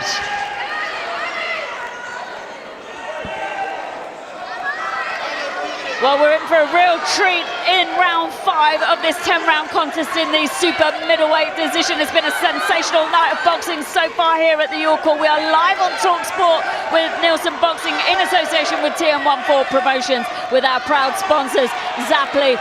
And it couldn't have been better so far, Spencer. It's been 50-50 fights all night long, and this has just been the pinnacle of tonight. Well, do you know what it is, Preo? I don't know which way this one's going to go, because yes, Descalu is winning this fight. He's got the range, he's got the target and everything else. But Carlos Mena, he's some character, man. He has weathered the storm, and you still don't know which way it's going to go. Well, the crowd are on fire here at York Hall. This has been one hell of a night for us here. And Carlos Mena, I'm quite speechless with his performance this evening. He's taken some shots that, for a lesser man, would have stopped this contest already. He's just come back with 2 shots of his own, slightly neutralised by the footwork of Descalu Tencel. But my God, what a contest! What a contest it's been. Mena's shown tremendous heart. Descalu's shown tremendous skill. And they're both, you know, throwing in big shots. I mean, you can see what the fight means. Look at the crowd going wild. The crowd haven't been quiet all fight. They've been loud because they're enjoying it just like we are. Yeah, they are. They're all on their feet as well, which is a good thing. Another right hand slams into the head there of Mena. How does he keep taking it and coming back the way that he does? I think Carlos Mena is like the Terminator. No matter what you shoot at him, he's going to just recover and come back. Yeah, he's what they call a freak of nature. You know, you get them in the game where they just come, you go like, you know, just when you think he's on his way out, he's at his most dangerous. And that seems to be the case right here, right now. He's dangerous, and Descalu has to stay switched on here. He has to control the range of this fight because that is instrumental in winning and losing. And another cracking right hand there from Descalu. I have no idea how Carlos Mena has taken that, and he's still coming back. Oh, big right hand through the middle, and the uppercuts, and the legs are gone again here for Mena. Where is he finding it to stay on his feet? God only knows how he's taking these shots.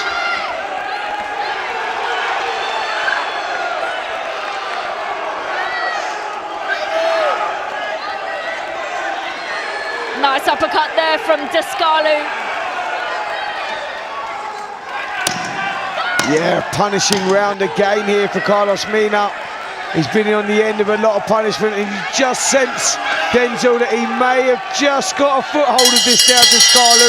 Yeah, he's been winning all the rounds, but he's been looking, you know, a little bit vulnerable at times, and also Mena has been looking very dangerous at times, but there for the first time in the contest, I thought Descalu seems to have got hold of the situation here. Yeah, you're right.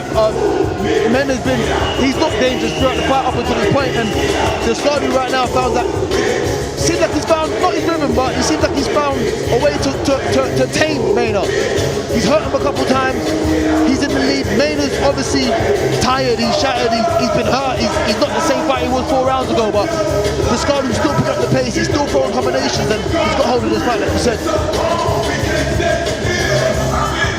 There's some of the action in that 5th round. Corners, 10 seconds. Descalu, for me, winning another round. My scorecard really not telling the story, because I've got Descalu winning all these rounds. But what a tough guy Carlos Mena has been so far. What's going to happen? Here we go, second half of the contest.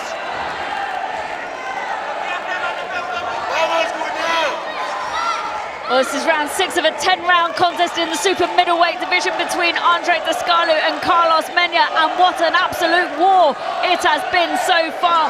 We don't know quite how either fighter is still in there, but Carlos Mena has showed the heart of an absolute lion. But I think, Denzel, what you said earlier on, Descalu's now starting to find the technique to tame the animal, and Carlos Mena is down. Descalu's finally dropped him. Referee issuing a standing 8 count, and Carlos Mena does not look like he's getting up anytime soon. Referee waves it off just 45 seconds into the 6th round of this contest. How this is going to happen earlier, we have no idea, but Descalu's corner is absolutely delighted. Just need to wait for the doctor to come and tend to Carlos Mena. We obviously just hope that he's okay.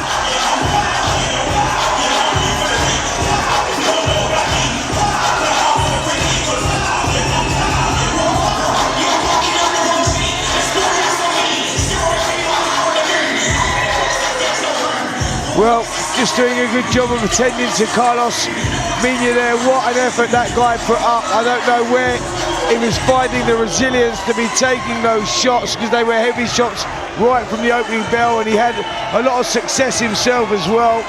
Well done, Andre Descalu, but what a tough fight that was. Wow, that was really something, just looking at... And the sportsmanship from Andre Descalu as he just comes over to help lift his opponent up. There was absolutely no shame in that victory whatsoever. Carlos Mena, you did yourself proud, sir. Yeah, he certainly did. And just as you was talking about that, there we see the finishing shots, the straight right hand through the middle. The second one done the job, and that was the shot that he was getting hit with repeatedly through this contest.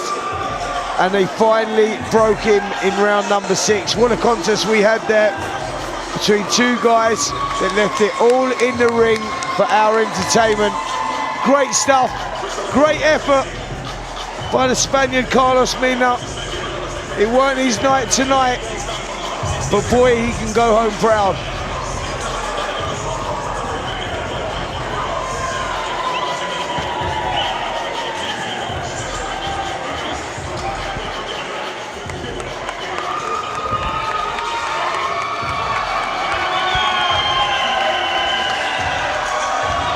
Well, the crowd are going absolutely wild here at York Hall as Andrei Descalu is victorious with a 6-round stoppage of Carlos Mena.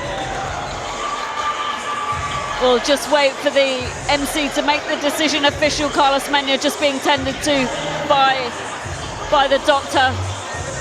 And he's up off his stool. What an absolute hero he is. He's shown the heart of a lion.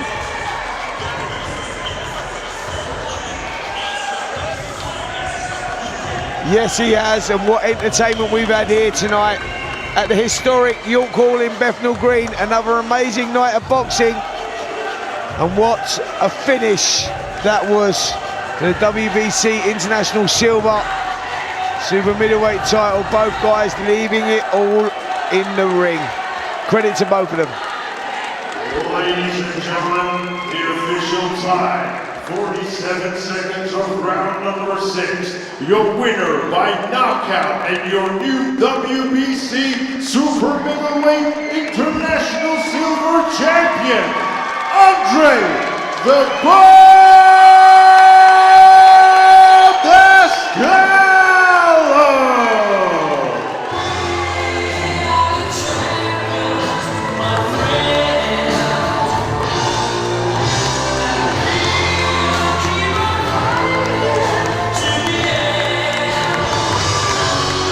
Andrei Descalu is crowned the International Silver Champion in the Super Middleweight division. A well-deserved victory after a sensational fight. There is no other way to describe it, against an unbelievably tough opponent in Carlos Mena.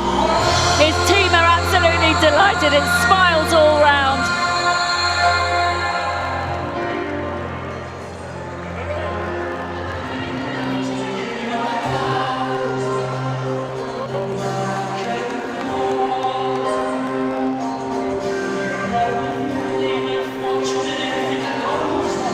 Well, that concludes what has been none other than a sensational night of boxing here at the York Hall. We'll be back here again on the 25th of April, where you can expect another fantastic night showcasing the very best of British boxing. Don't forget to also tune in to TalkSport on the 4th of April, where our very own Denzel Bentley will be fighting Entry Salvador on the Derek Chisora undercard. Until then, on behalf of myself, Denzel and Spencer, we thank you for joining us, and we will see you soon. We'll leave you with Melissa at ringside for the post-fight interviews. Good night, God bless.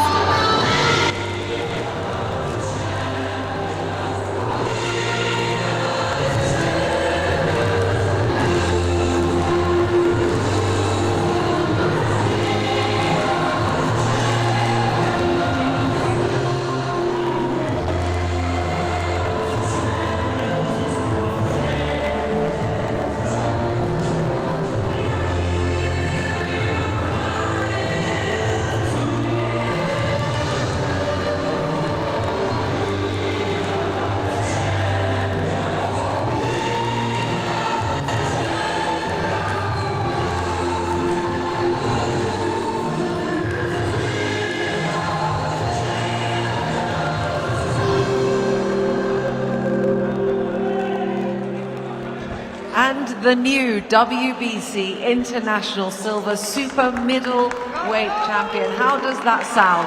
And the new, it sounds sweet. Thank you, Jesus, for being with me tonight and for the win. Thank you very much for all my supporters that came. Thank you very much all. Thank you for everything. Tonight was your 14th professional contest, and the last time we spoke to you, you said that you wanted titles. How does it feel to get that title tonight? At the beginning of the year, I spoke with my team and I said, this season I want to get big fights and title fights as much as I can. Thank you, God. This is the first one, and I promise you that it's not going to be the last. Many more to come. Carlos Mena, you know, he's not a pushover opponent. He's a Spanish champion himself. What did you make of his performance tonight? Carlos Mena, he has a lot of experience. I was watching his fights from the beginning of his professional career. He's a tough guy, even if he doesn't have a winning record. Thank you for accepting the fight. He was a very tough guy, more tougher than I expected. He was coming for war. I was coming forward as well, but at the end I was a bit better and I could get the win. You have such great team around you. You're trained by Sablio down at Leo's gym. You know, how does it feel having that support system in place on your rise to the top? I'm very happy with my team and all my people that surround me. I'm very grateful and I want to thank them all. My new team, my old coach, Sultan, my amateur coach, Emmanuel, and the main guy, Mo, my sponsor, the one and only who's helping me at the moment. Without his help, I couldn't be right now here. Thank you very much to everyone and to my supporters as well. And what's next for Andre Dascalu? Titles, more titles. I will sit down with my team and see if we're gonna defend this one, or if we're gonna go for the next one. I have English title in my mind as well. I want big fights. We're gonna sit down and we're gonna make a decision. And a quick final message to the guys who've come out here tonight to support you. Thank you everyone who came to support me and who came to support the other boxers as well. It means a lot to us. Without you, this is not possible. Thank you to all my supporters. Thank you to Team TM14 and Neilson Boxing for the opportunity. Thank you so much and congratulations on your recent victory. Thank you very much. God bless you all. Well done. Thanks.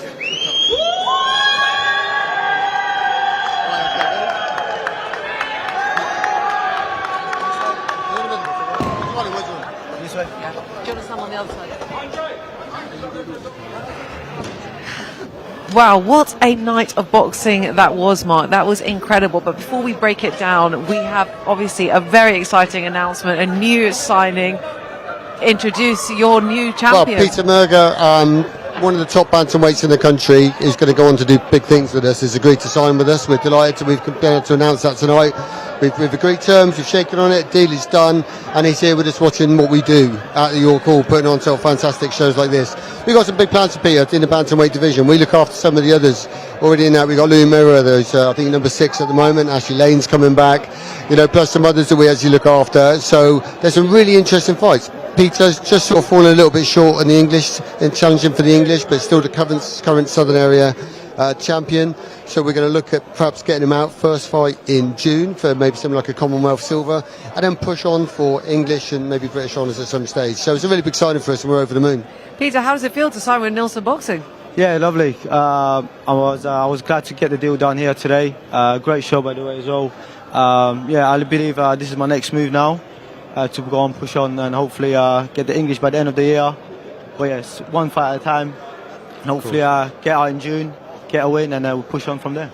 I mean, from everything I've heard, because obviously we've had some ears to the ground, you're really, really exciting prospect. Obviously, you've got that experience in the Southern Area already, and obviously fought in title fights. How quickly would you want to move on this? Yeah, I've fought for the area twice now. I've won it, so it's about pushing on for the English. So the target end of the year it would be fighting for the English. So I'll leave it to Neilson here to guide me through it, and English title by the end of the year. I would hope for that. Well, it sounds so exciting, doesn't it? And obviously, you know, one of your other recent signings is of the same weight division as well. Is that a potential fight that we might be able to see, Kareem? Yeah, Kareem may be. So we got to get him out. He's out shortly again for us. But as I said, we've got a few bantamweights now. You know, we're going to push this guy forward. We're going to get him out in June. The Commonwealth silver. We're going to sort of like make some decisions, have a conversation with the teams over the next week or so, see what that fight looks like and what that sort of opponent we're going to be looking at for that. But big things ahead for this guy. Yeah, it's so exciting. Yeah. So excited to see what you do next. Thank you. Well, I'm looking forward to it myself. Yeah. And Mark, obviously, let's talk a little bit about the main event. You know, that was. Thanks. I'll speak to you soon. Thank you. That was incredible. I mean, you know, Carlos Mena, absolutely not a pushover opponent. He's a Spanish champion in his own right. He had the experience on his side. I felt like, you know, okay, if this fight gets stopped within the first 5 rounds, it'll be Carlos Mena because he's old man Tim with his experience. But Andre just that precision, the tactician in him came out, and what a stoppage that was. Yeah, it was all back and forth for a little bit, and I was a little bit worried about Andre to start with, because this, he's come to fight this guy. He's got stoppages on his record, and he looked a tough guy, and he was digging in there, digging deep, and I thought, oof, this isn't going 10 rounds. But Andre started to sort of assert himself a little bit, I think, and he was catching him a couple of times. I think, right, okay, this is go, and then he sort of I think he's sort of his boxing brain sort of took over. He started to just take a bit more sensible approach to that fight, round by round. He was catching him, nearly had him at one point. Everyone's in his up on their feet and stuff like that, but what finish? This is what we get when we have these shows. Neilson Boxing, TM14, your call. You know what you're getting, right? Absolutely. And that was it. I was talking to people next to me, but my voice was going. We couldn't hear each other. The noise was here was off the chart. Like we said, probably most Bethnal Green know when we're in the building. I'm telling you, I feel like every single time you guys put on a show, the main events just get better and better. That one was a complete barnstormer. Yeah. And as you say, Andre really came into the fight. I felt like he slowed his pace down a little bit, and he could just see the things a little bit more clearly, and that's when he started picking off Carlos. Yeah, bit more patience. It took his time a little bit, and then he started to take over, didn't he? Yeah. And then you could just see, I think, the round before that, I think, I don't think he's got anything left in the tank. I think he's done. Yeah. And then, of course, Andre's come in and just put the foot on the gas a little bit, put the pressure on, and he's crumbled. Brilliant. Listen, and another fight making history here, really and truly, on the Neilson and TM14 show. Yeah. We had the British title the first time for that. This is the first time for the WBC International Silver, if I'm not mistaken, as well. Yeah. So it's just going on to bigger and better things each time. Yep, and what's it? I've got another show back in Gloucester next week. We're back here in the end of April. We're back here in June. We've got the Copper Box July 18th. Busy times ahead, but some massive shows coming up. Really, really exciting. Well, Mark, listen, another cracking card that you guys put on. It was a joy to be here. And guys, stay tuned, because Neilson Boxing, TM14, that is the place that you want to be. The next joint collaboration between them is April the 25th. Don't go anywhere. Stay tuned with us, and we'll catch you at ringside.